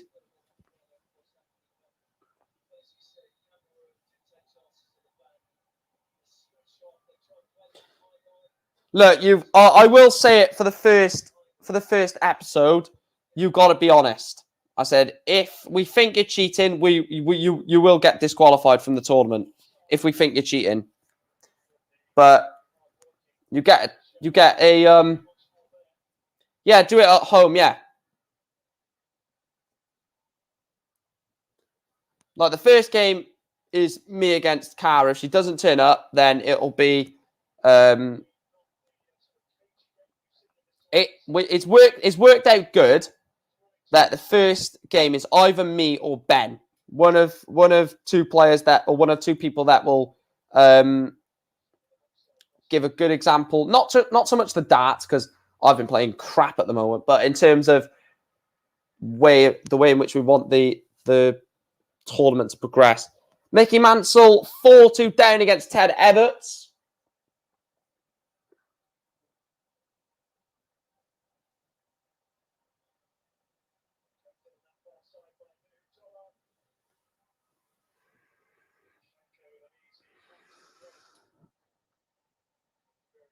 $41 advantage.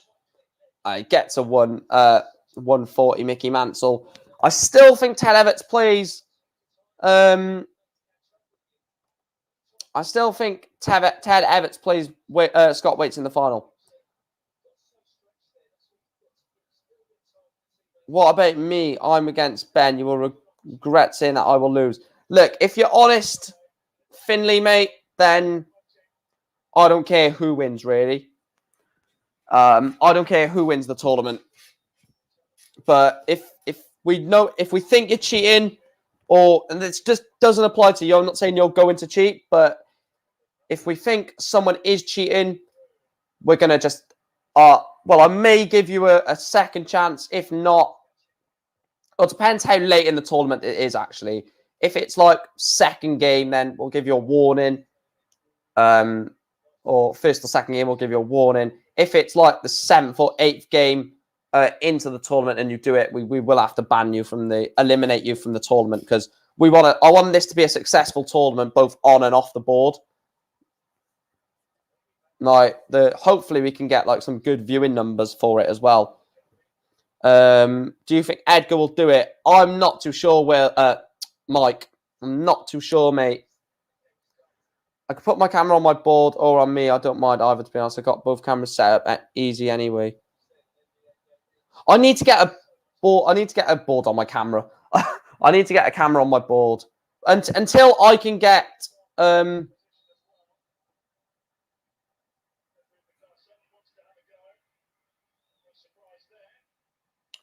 until I get a camera on my board, Ben. Don't worry about it, mate. Don't worry about it. So just put it on you. But as soon as I do, then the next edition of the Premier League, of my Darts Premier League, I will be asking for camera on the board, because that's when I'll have my camera on the board.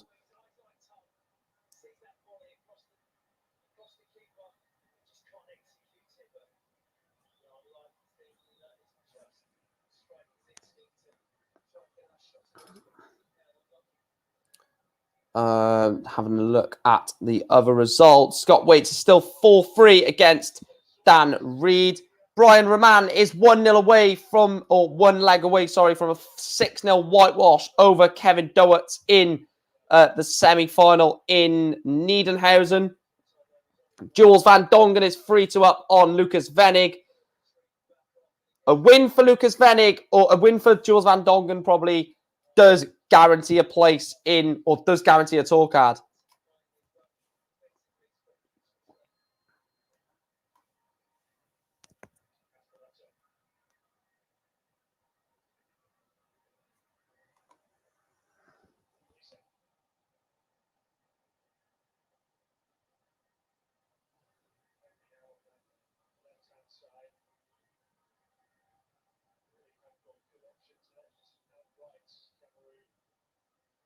Because my camera is only my phone. I can only have it on me. Just, yeah, don't worry about the camera board. Honestly, you don't need the camera board for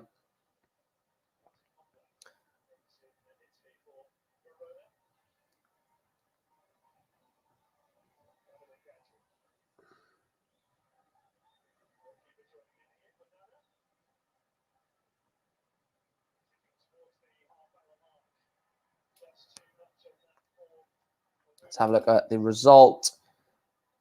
Scott Waits did get over the line, 6-4 against Dan Reed.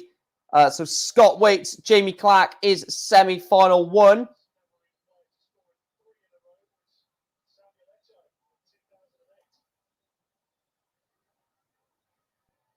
Mickey Mansell, Ted Everts. Ted Everts will go 1 away if he manages to pin double 10.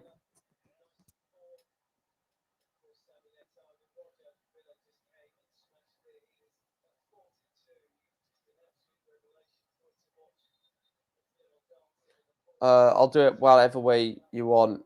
All right, no worries. Double 10 then for Super Ted, the world youth champion, and he gets it in one dart. Ted Everts holds the throw. He's 1 leg away from the semi-finals.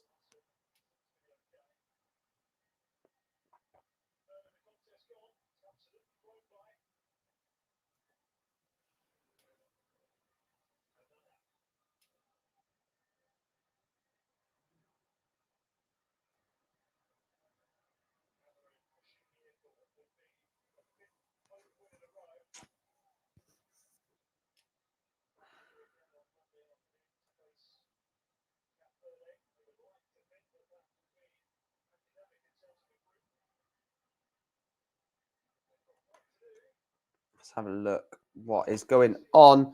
So Scott Waits, the winner of that, will play the winner of Darren Webster against Ted Everts. Over, and Brian Roman is into the EU final.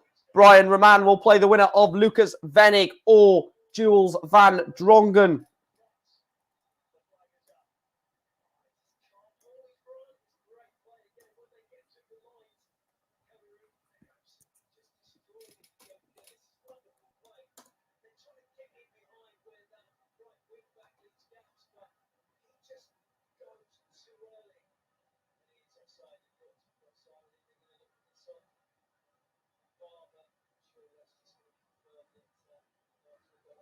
Actually, I'll tell you what I'll do. Hang on.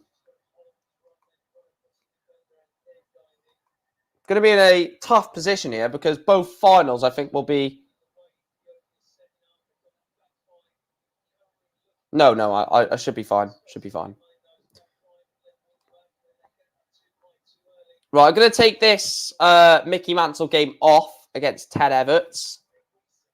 I'm going to put the second semi-final on between Lucas Venig and Jules van Dongen.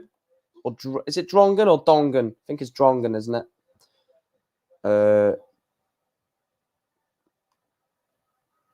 Dongen. 4-3, the American Dutch man leads. Yeah. But like I said, Chris, if we think someone's cheating, we'll give them a warning. If it's within the first 3 match days, if it's after that, we will ban them. I'm thinking of doing like, hang on. So if we do 9 games, everyone plays each other once, or 18. Right, I'll tell you what. The form I've changed the format. So there's a 10-team league. Everyone will play each other twice. So you'll all have 18 games to play. And then there will be a semi-final stage. So no one gets eliminated. No one gets eliminated until the semi-final stage. Then first place will play third place. Second place will play fourth place in the semi-finals. Semi-finals will be on one night, and then the final will be on another night. I'm thinking, I'm not sure whether to do it yet, but I'm thinking of putting the final on a Saturday night. Saturday night, you can have a few beers if you want as well. Really make it like a proper Premier League night. I think that'll be very, very a very good way to do that, I think.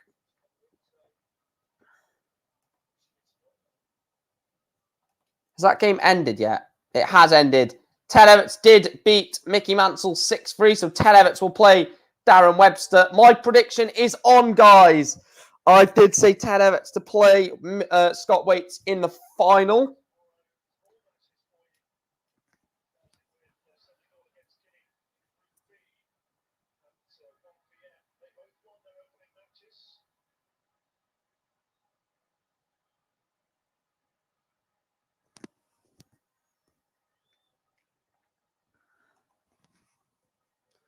It's 4-4 in this one.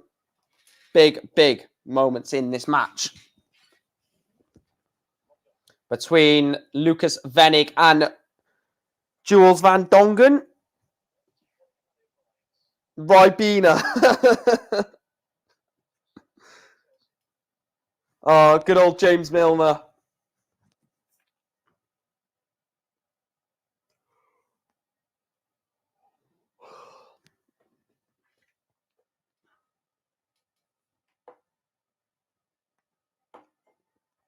But yeah, I'm looking forward to that Premier League.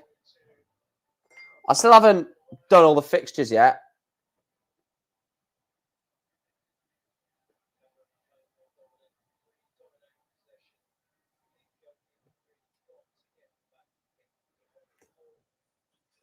I still haven't finished the fixtures. I've got up until match day. I've done the first 3 match days. So, Chris, your first 3 fixtures are Luke, then Football Lad TV, and then Cara, Chris. That's your first 3 fixtures. My first 3 are Cara, Jason, and Lone. Not bad.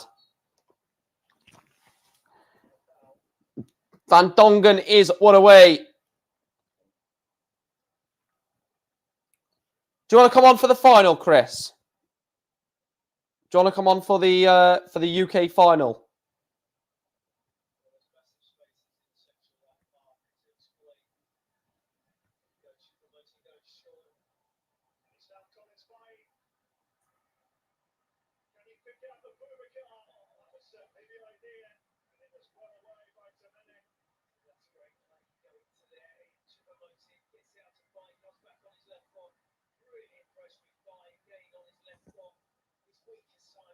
I may be like Price, warning for headphone users. I'll tell you what, I will be like Price if it gets to certain... your first 3 games, Ben. Finley, Cara, Football Lad. I haven't got round to doing the rest yet. It doesn't matter. I could literally do it the day before the next one.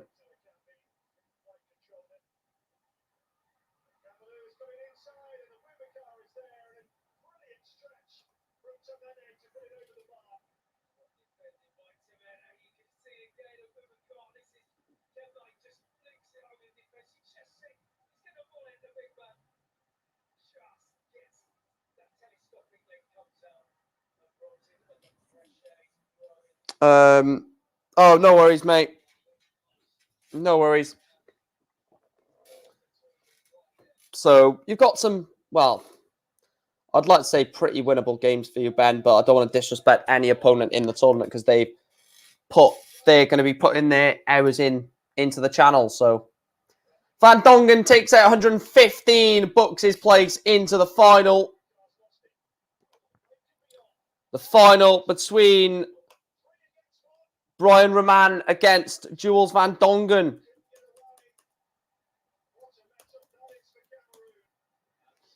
Get your predictions.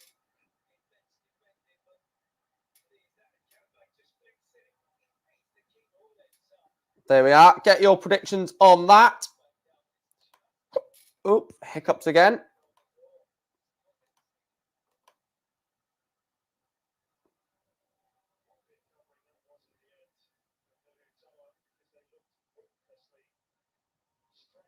Right, let's put the 2 semi-finals on in terms of this. So, yeah, that's good. So they've not even started yet. So that works out pretty good. And then I will wait for the final to come on there.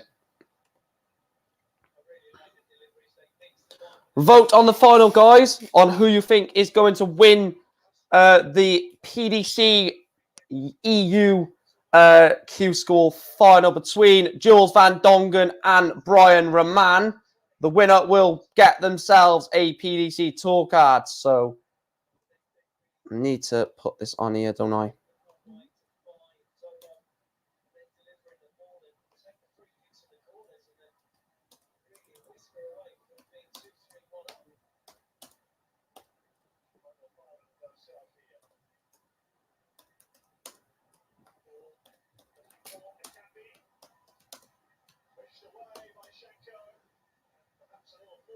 Right, just made the tab at the banner there, sorry. Tough one to call, as much as I've been waxing lyrical about Jules Van Dongen, I've still voted for him. Yeah, I'm going Van Dongen as well.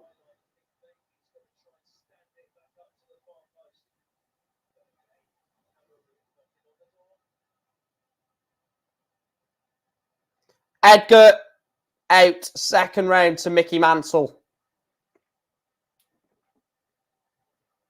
He beat Chaz Barstow again. Beat Chaz Barstow again, then lost to Mickey Mansell in the next game.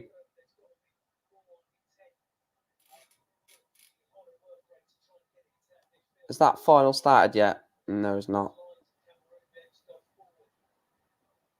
The averages in the final, 92.82 from Van Dongen plays Lucas Venegas 91.57. Brian Roman 93.08 against 85.75.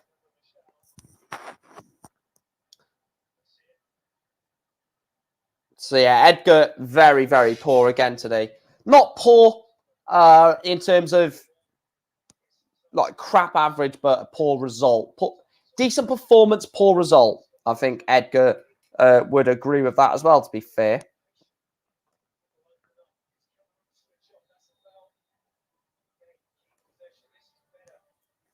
Let's have a look at this vote. Get voting, guys, on the poll. I think it's got to be Van Dongen's the way he's played today. I've played at a very, very good standard as well. There's only 4 games left.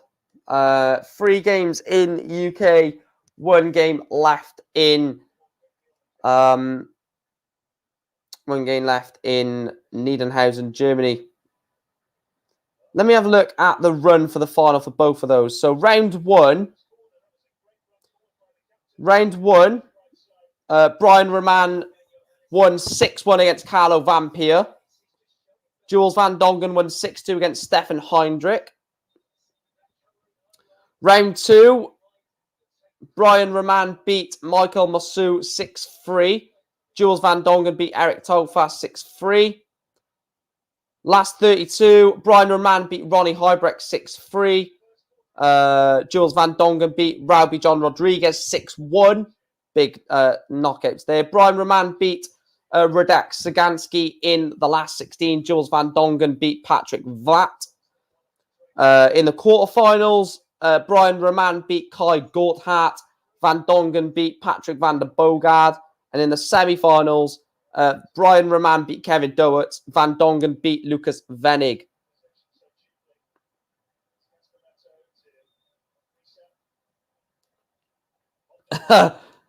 As Chris says there, let's hope we don't have a lamb or pipe in your Premier League. Hopefully, the players that I'm playing against, well, I don't know why I said that because we're playing against everyone twice, aren't we? But the players that I'm playing against, hopefully, they're not slow. Looking down the list, I'm trying to guess whether I think they're a slow player. I don't think Ben is slow.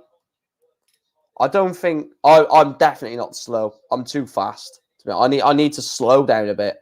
I don't think Luke is going to be slow. I know Chris is not slow. No, Jason is definitely. Jason is medium, I think. Football lad, I'm not sure. Harry, no idea. Never seen him play. Never, ever. No idea. Lone, again, no idea. Finley, no idea. And Cara, no idea. So there's a few that I have absolutely no idea about whether they could be slow, quick.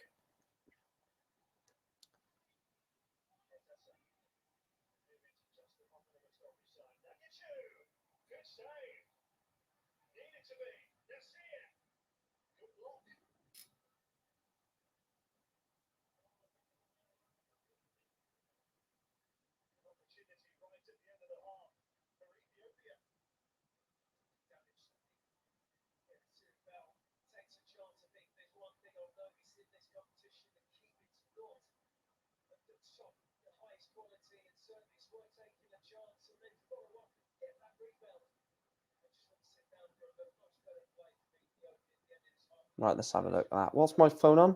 Phone's on 11%. Hopefully it doesn't die. Has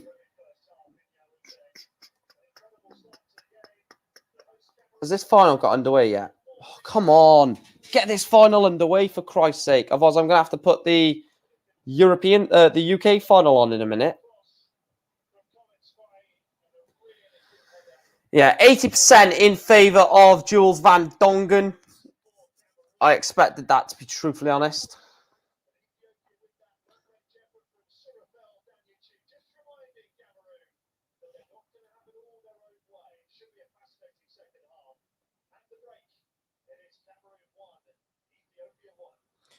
Ted Everts and both of the people that I expected to win their semi-final, both losing 1-0. Great start.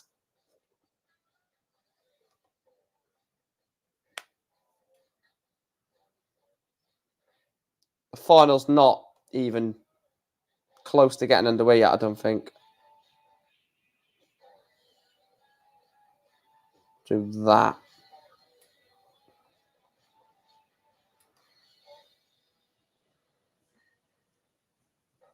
If you are new to the channel, though, guys, please do make sure to drop us a sub. Please make sure to drop us a like as well. We are pushing towards 3K subscribers before the match play. 5K subscribers by the end of the year. So we're not taking little steps on this channel. We're going big and we're going bold. But I do just want to firstly say a massive thank you to everyone's support over Q School so far. Still got a lot of darts to be thrown at PDC Q School, but the amount of support we've had on these streams has been absolutely phenomenal. So just want to say a massive shout out to you. If you have been from the very start all the way to the end, then you deserve a free moderation. That you to stay nearly 6 hours. Well, you know, fair enough, fair play. See, they're doing World Seniors match play. Ronnie Baxter is in it. I might do a watch along for that. I might do a watch along for some of the World Seniors. World Seniors schedule.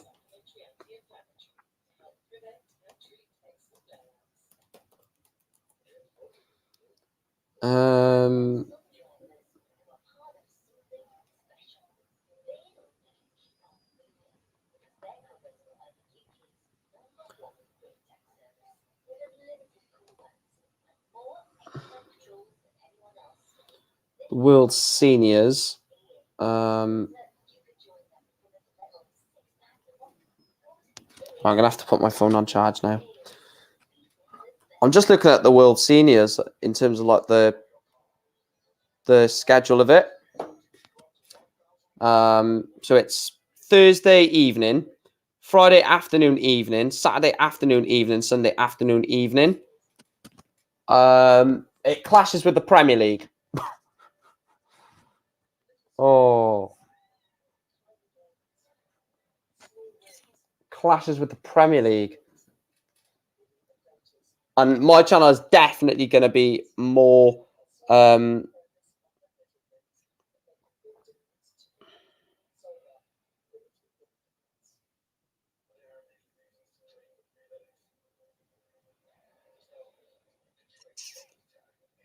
yeah, I'm probably not going to do the Thursday because that's the Premier League.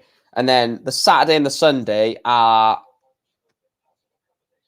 clash with the with a Players' Championship event.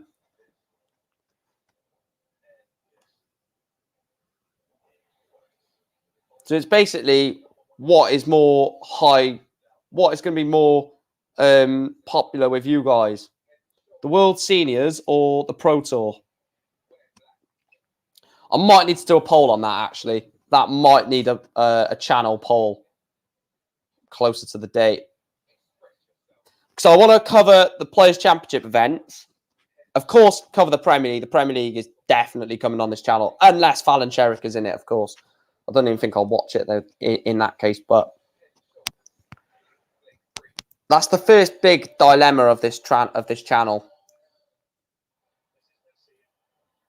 No. Whoever gets drawn out as the home team will be having the throw.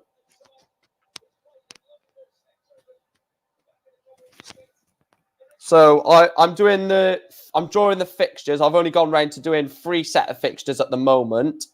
So the players that will have the ball in the first round of fixtures will be Cara against me, Finley against Ben, Luke against Chris, Lone against Harry, Football Lad against Jason.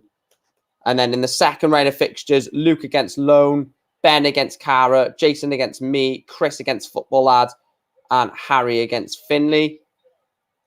I'm against the throw in my first 3 matches. Wow. I'm against the throw in my first 3 matches. That's just cruel, isn't it? That's just the way it goes, though. It's the way it happens. So there's technically a way. There is technically a way that you could play 9 games in a row against the throw. Because in the second round of fixtures, when we do it the other way, it'll be the reverse fixture. So it'll be... So if I'm away, technically away against Cara in the reverse match, I'll be at home. Actually...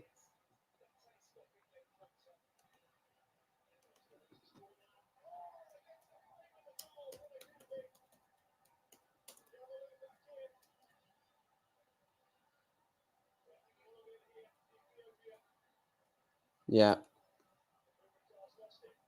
Is the final on yet? Oh, come on. Get the final on, man. Ronnie Baxter. That's a name from the past. A blast from the past. Ronnie Baxter.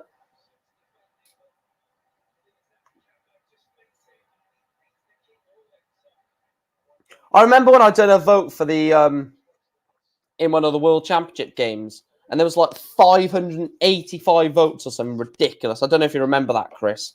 There was like 587 votes for one of the World Championship games. I think it was. It wasn't the final. I don't think it was. It was early, quite not early on in the tournament, but it was after the Christmas break, and it was like 575 votes. It's like wow.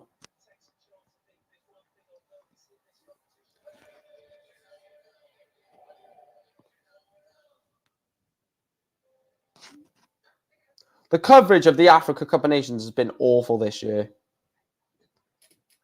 They've given no time for the Africa Cup of Nations. It's basically like,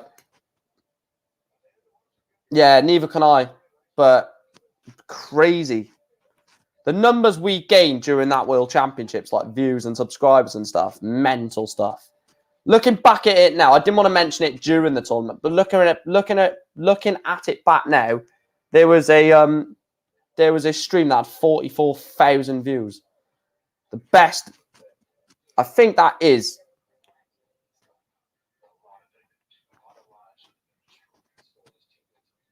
Yeah, the best ever viewed thing on my channel, that is.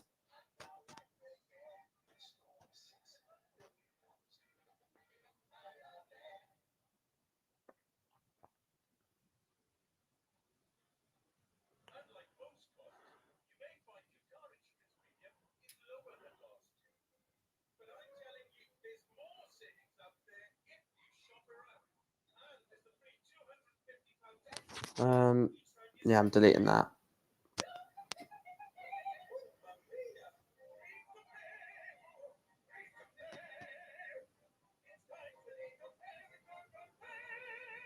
Right, there we are. Why has that gone off?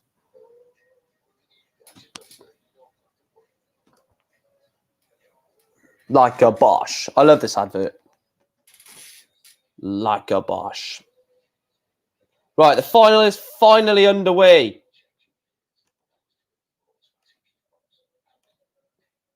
Let's put this on. The final then for EUQ School. The winner will get themselves a coveted PDC tour card. Let's put that on. EU final. Winner wins tour card.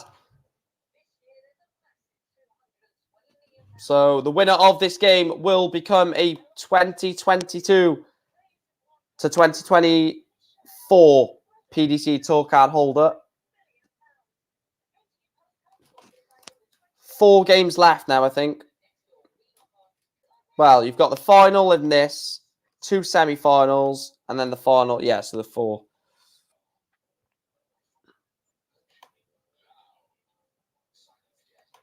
Right, let me get the poll ready for the...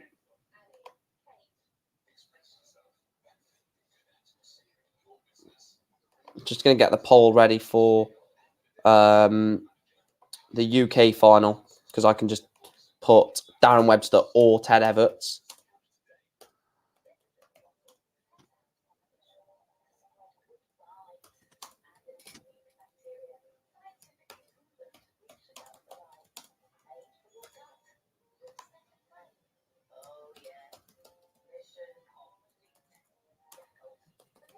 So Everts or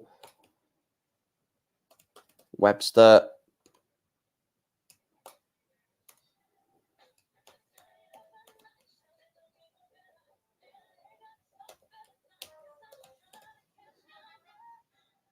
There we are. 5-1 Darren Webster leads. I'll tell you what, if if Webster gets the tour card, that'll be mental. Absolutely mental. Right,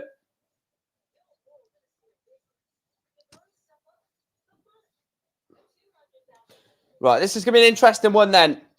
Jules Van Dongen is leading 2-0. Hits a 140. What can Brian Roman reply with? It's a ton. Decent standard of this game at the moment. 96 for Jules Van Dongen. Of course, the winner will receive a 2022 PDC Tour card. 140 for Brian Roman. 6 darts at 182 for Jules Van Dongen to hold the throw and lead 3-0. What a result this will be for Jules. And it is a 140 from, what? 55, not a 140. Stupid darts connect. 56, back-to-back 50 scores. Advantage, Jules Van Dongen. Does this go? Love to see this go. Oh, he's missed the ball. He's missed the ball. Dongen has missed the ball for the 3-0 lead. 9 for double 8. 1 for double 12. 11 for double 7, as we've seen earlier.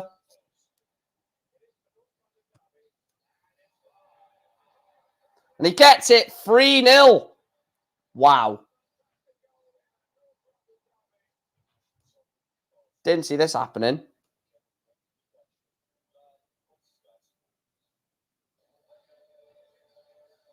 Oh, I thought that was Chris that said that comment. Sorry, Ben. For some reason, I thought it said Chris. But, yeah, agree with the comment, whoever wrote it. 99 for Jules Van Dongen. Brian Roman has gone 140, 60. Yeah, Chris with the American flag in there for Jules Van Dongen.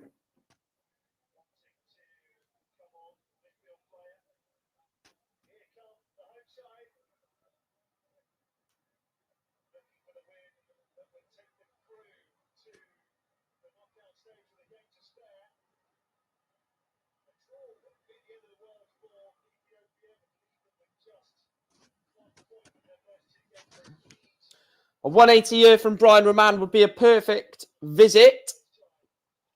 96 to leave 145. Van Dongen is on 167.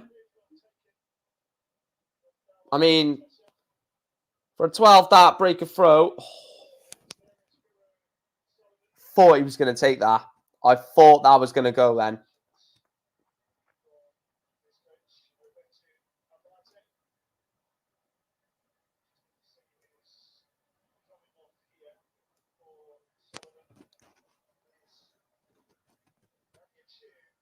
And it goes in 3 darts. Jules Van Dongen 4-0 up on Brian Roman. Looks like this could be a pretty straightforward win, like yesterday's EU final 6-0 that Jose Justicia beat Mario van den Boogaard in that one. Are we going to see another 6-0 performance? One thing we are going to see is Darren Webster into the final of The UK Q School beats Ted Everts 6-2 in that one. And Scott Waits is also in the final. Darren Webster against Scott Waits will contest the UK final. Wow. One of them are going to get their tour card straight back.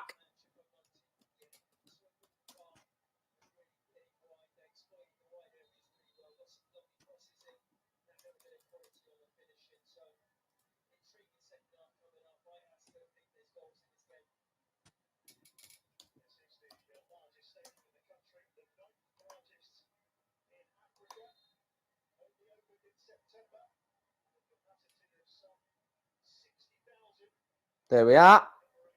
Oh, I've not put capital for Darren. Right, ignore that. Get your prediction in the UK final. Who wins, Darren Webster or Scotty Too Hottie?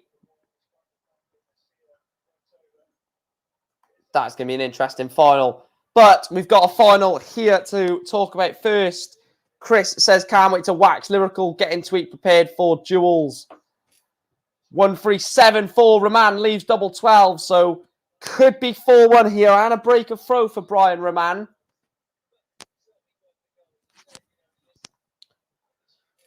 I'm going Scott Waits. I'm going Scotty Too Hottie.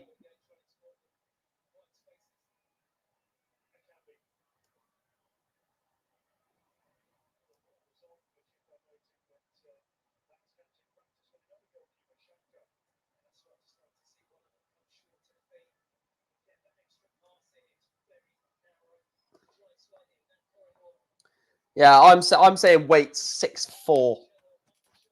A turn for Brian. Depends what Jules hits here. If he can break here, he's throwing for 6-1. Only 99.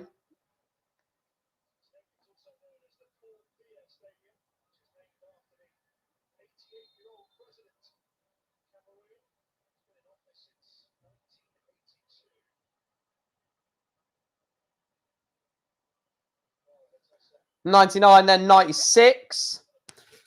Ben has gone 6-3 Waits. I'm going 6-4.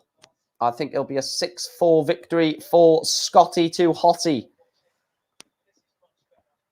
Is Brian Roman starting to grow into this final? What is Van Dongen going to leave? Only 46.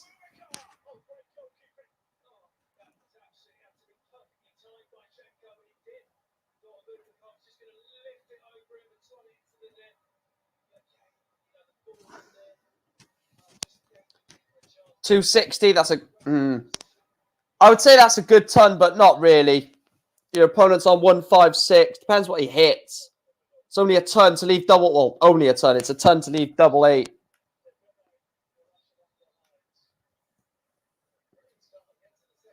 $164 Jules.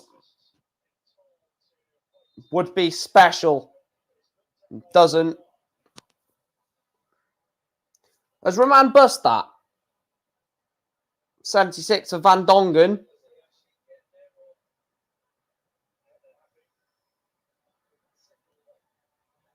Wow, Chris. Wow. Terrible.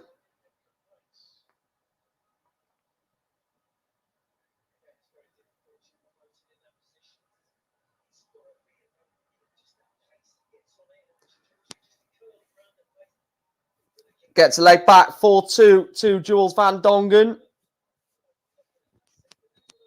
Scotty Too Hottie. Just making sure that that game is not getting underway.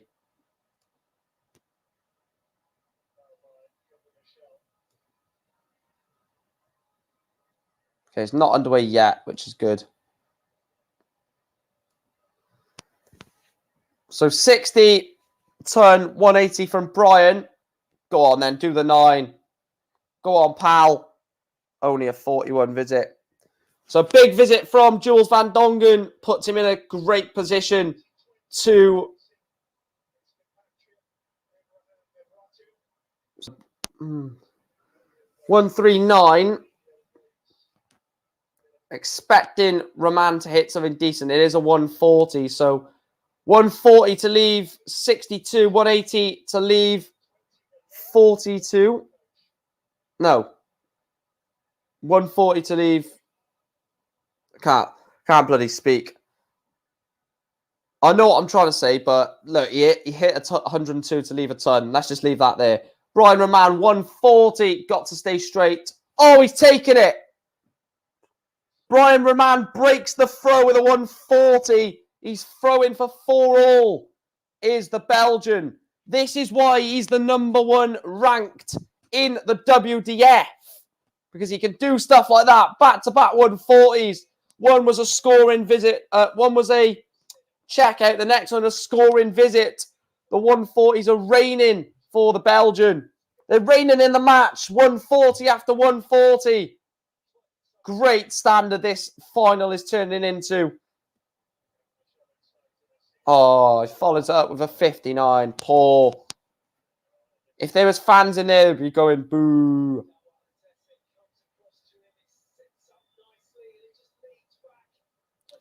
Oh, that is the perfect response for the neutral. After it's 59 for Jules to hit 58. 94. Right. Hit 99.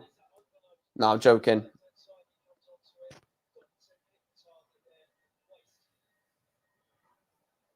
The final's not been played yet. 171. What a shot. What a shot. 171. Replies with a ton. This probably has to go, to be fair. Otherwise, that Brian is holding for 4-all. Does this have to go? He's left himself tops.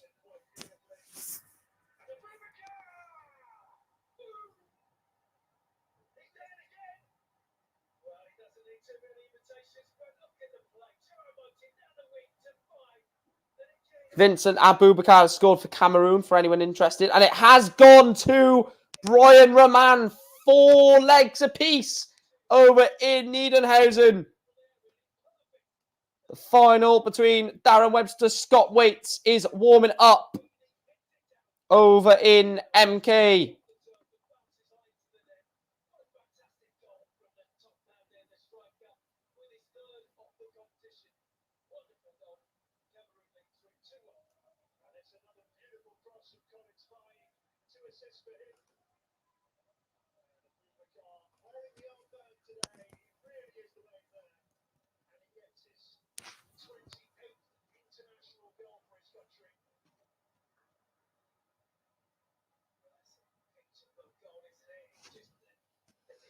Three, 5, 6 is what Roman is on.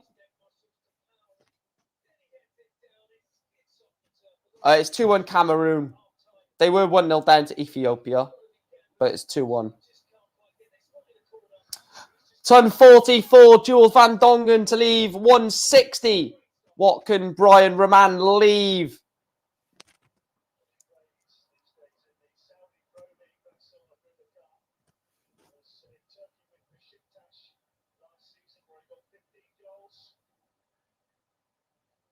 A ton. So Roman is on 202. But Van Dongen wants 60.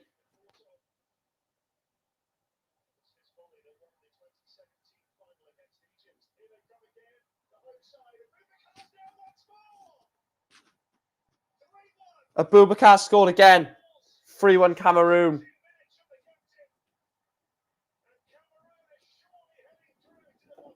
Cameroon 3-1 up. Vincent Aboubakar scored twice. Tops for Van Dongen for 5-4.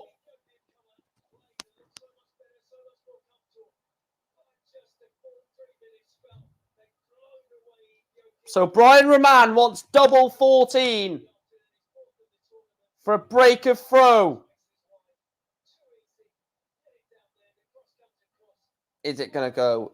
He breaks the throw. Brian Roman breaks the throw. 5-4 to Brian Roman. He is throwing for the match.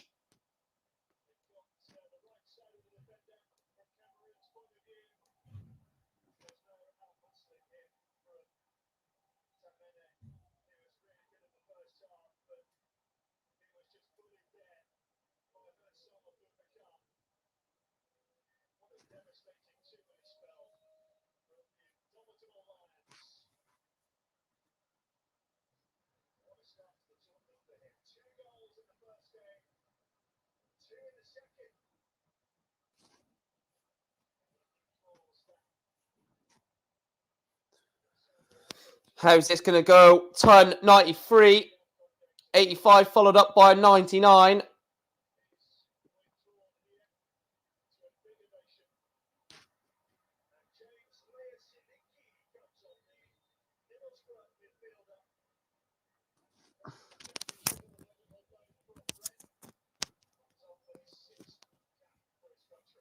So 250, 6 darts of this if you can leave it, if you can leave a finish. These and then another 3 more if you can leave something handy. 134 to leave 116. Is he going to only have 3 at this or 6? Depends what Van Dongen leaves. Oh, it's a poor visit from Van Dongen. 6 darts at 116 for the match and for a PDC tour card, which means Brian Roman will have to drop out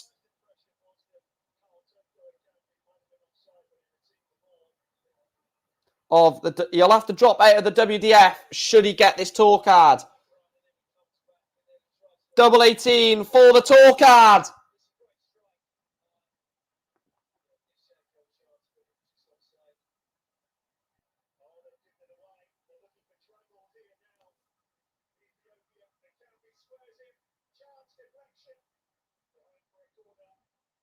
And it goes into darts. Brian Roman is your 2022 EU Q School winner. Beats,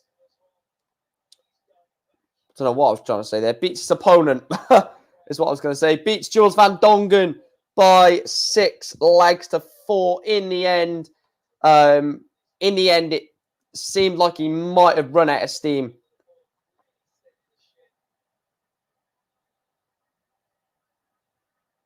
Right, let's delete the poll. So 86% have gone with Scotty to Hottie. Right, share, do that. So the final is between Scott Waits and Darren Webster. Let me.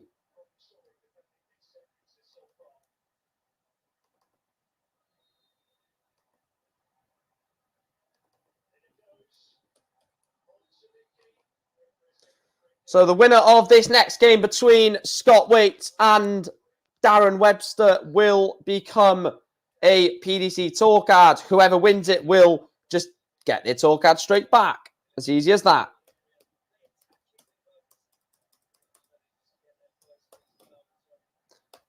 But congratulations to Brian Roman.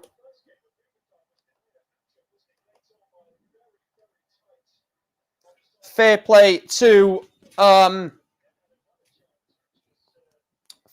Brian Roman, PDC tour card holder.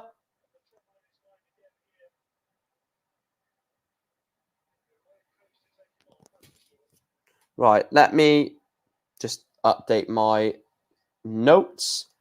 Because I have got a note of all the PDC tour card holders. I know it sounds weird, but it is what it is. So Brian Roman adds to that list.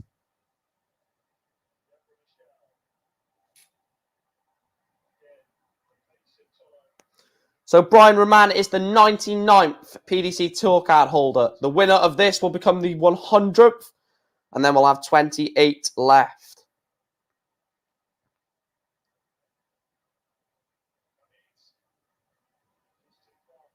On Saturday afternoon, evening, whenever the Q School ends on that day, I will go through all of the PDC tour card holders as well.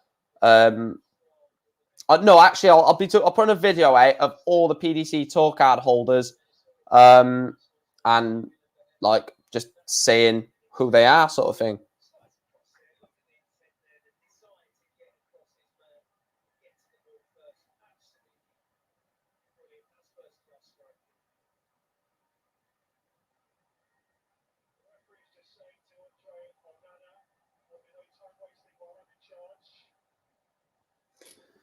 Oh, a long, long day, nearly 6.5 hours But you guys have been absolute legends in the chat once again.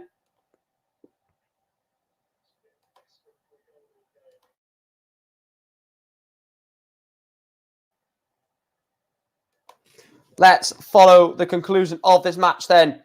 Webster sat on 1-4-1 for the leg. It's going to go over to Scotty 2 Hottie, double 8 for a holder throw. And he's bust it. Scotty 76 for Darren Webster.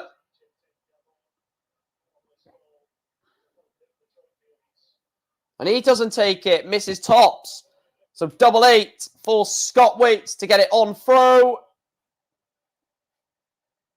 The match is on throw. 1-0 to Scott Waits. 79 average. 80 average for Webster. 60 for the Demolition Man.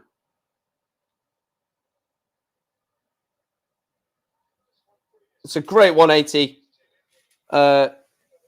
Get one. Roman just turned it on when he needed to. Let's have a look at duels for the tour card. So UK for the tour card.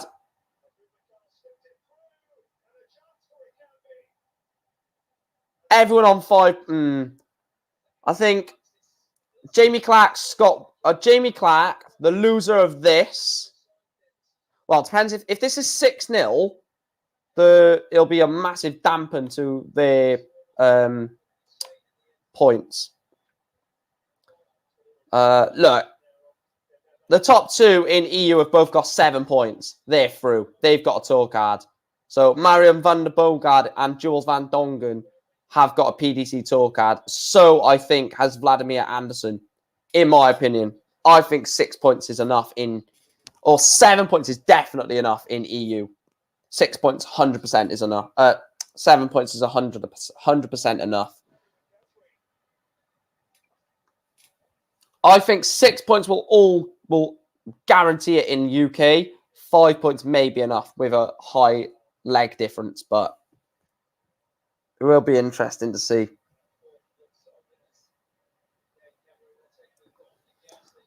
$110 then for Scotty 2 Hottie. And he's left himself 60. That's got to be 2020 and a 50 and a 10, sorry. And it goes into Mark. And he said, Mark. I need to stop saying Mark Webster. Darren Webster levels it up at 1 apiece. The final has gone on throw so far. Hang on.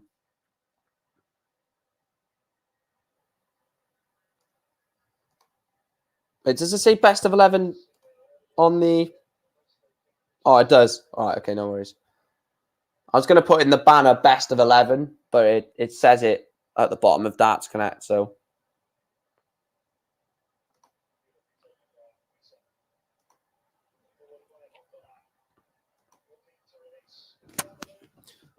Oh, it's a big 180 that from Darren Webster against the throw. Big 180. Depends what Scott Waits replies with. If it's a 180 or a 140, then maybe that 180... It's a ton. It might be a decent ton, but Webster has 3 darts in hand. He's already got an advantage of 10. Yeah, that was not a good ton then, because he's gone back and hit 140 to leave 1-2-1 after 9.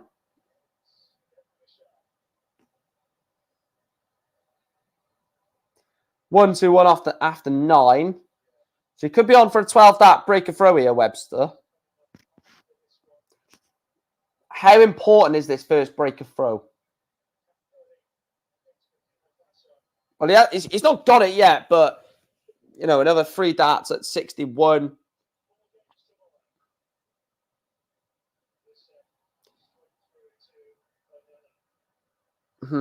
How would you go 61 in this situation?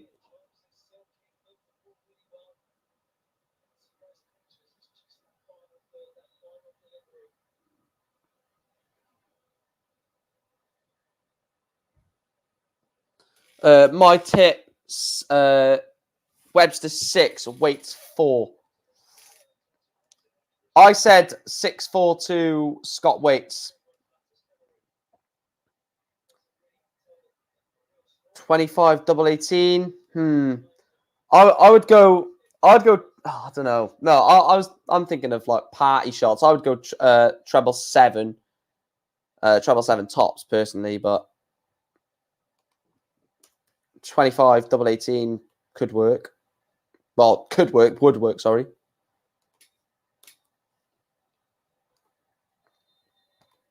Big up to Patrick Starr anyway, by the way. If you are a new subscriber to the channel, please do let me know in the chat. So I can say thanks for subscribing to the channel. Good start to this leg, 134, followed up by a ton 40. Waits is in a great position. In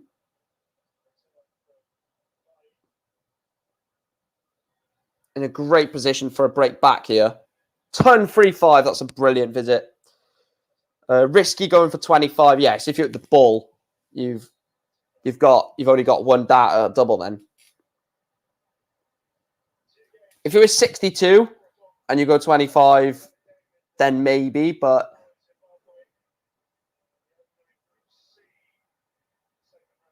yeah, but you don't want to risk the chance of hitting the ball, do you?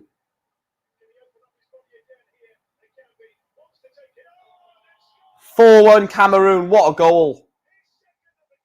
What a goal from Toko Ekambi. That is a fantastic goal. Ethiopia 4-1 down. What a goal that is. 83 for Webster for a hold. If he holds, which he does, that break of throw in leg 3 is massive because he's then held. So he's basically pushed that 2-leg advantage. A break is only relevant if you then hold in the next leg. And that's exactly what Darren Webster has done. Great leg of darts. Ton 80 from Webster. I'll tell you what, Darren is turning it on here, Darren Webster. Proper turning it on. A ton. He's forcing Scott Waits to really attack the throw in every visit. It's a ton again. So he's again forcing him to throw at least a ton. So he's saying you have to hit a treble. With every single visit to the board at the moment, Webster is saying you have to hit a treble to get anywhere near me. Ton 40. Again, if Webster hits a ton, he's still massively in front. Well, not massively, but 105 leaves 116. So again, well, no, as long as you stay... Well, he needs at least a ton again to go in front. So it's constant. Like, he probably takes this out.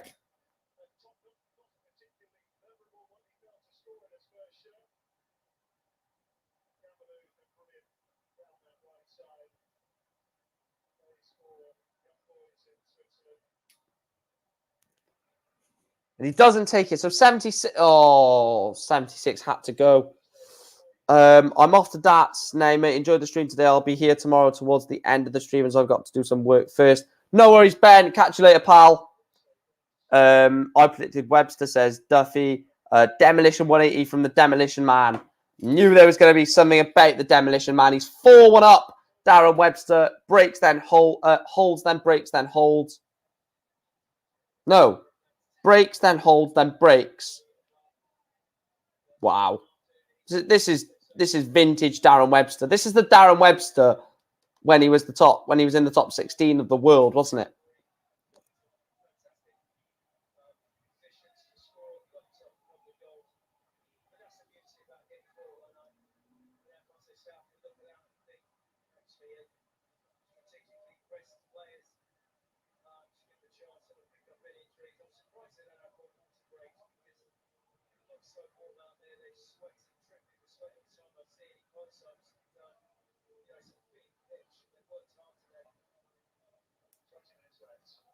I would just like to say I love your videos. Surely 10k by the end of the year. Nah, not 10k. Surely not. No. 136 for Webby. I'm just going to say Webby for why not, innit? Oh, it goes as well. Darren Webster takes out the 136. Oh my God, Darren Webster. Oh my Lord. That is mental. 136 checkout. Wow.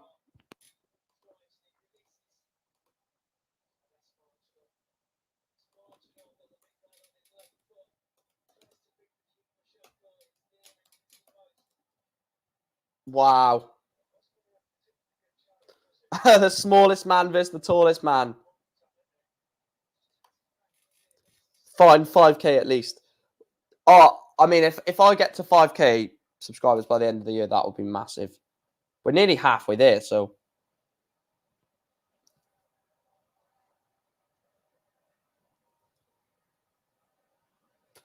Ton for weights.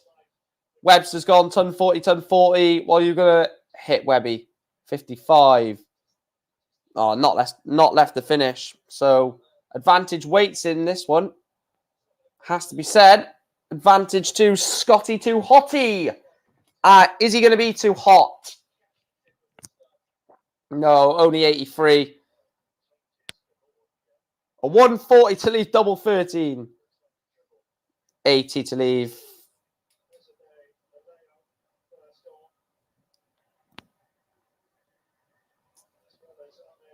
So 118 for Scott Waits. 60, 18 tops.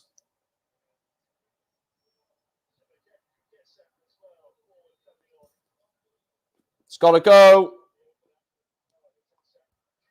Has to go, and it doesn't go. So 86 for Darren Webster to grab his tour card straight back. 60 for, on it goes. Darren Webster, 6-1 win for the Demolition Man. He's demolished the field today over in MK. He's gone under the radar in a few of his matches, but towards the quarterfinals, to be fair, he has put on the afterburners and he has booked his tour card, secured the tour card, got it straight back as if he never lost it in the first place. Answer Chris's question before we end up. Which three players in the order of merit need to perform massively this year? Right, I'm going to bring that back up in a minute. As Duff says, yes, and Patrick saying this is Darren Webster, vintage Darren Webster. So before I wrap up the stream, I do just want to say a massive shout out to everyone that has come into the channel. I will answer Chris's question in a minute, and then I will send you guys on a raid. So just to round up then, the EU tour card went in favour of the Belgian Brian Roman, which now means he will have to give up his WDF place as he has got a professional development or professional PDC tour card is what I'm trying to say. He is in the PDC, and Darren Webster has got his tour card straight back, lost it after the Worlds, gets it back in the next 2 minutes or 2 minutes in the next 2 or 3 weeks. Chris says, which 3 players in the PDC order of merit need to perform massively this year? I'm just going to quickly have a look, and I'm going to go Michael Van Gerwen, Nathan Aspinall, Simon Whitlock. MVG, Aspinall, Whitlock is what I'm going to go with. Let's send you guys on a raid.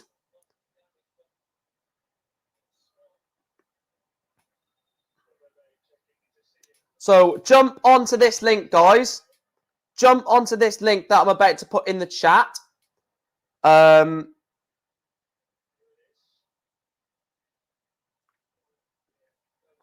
So jump on the link.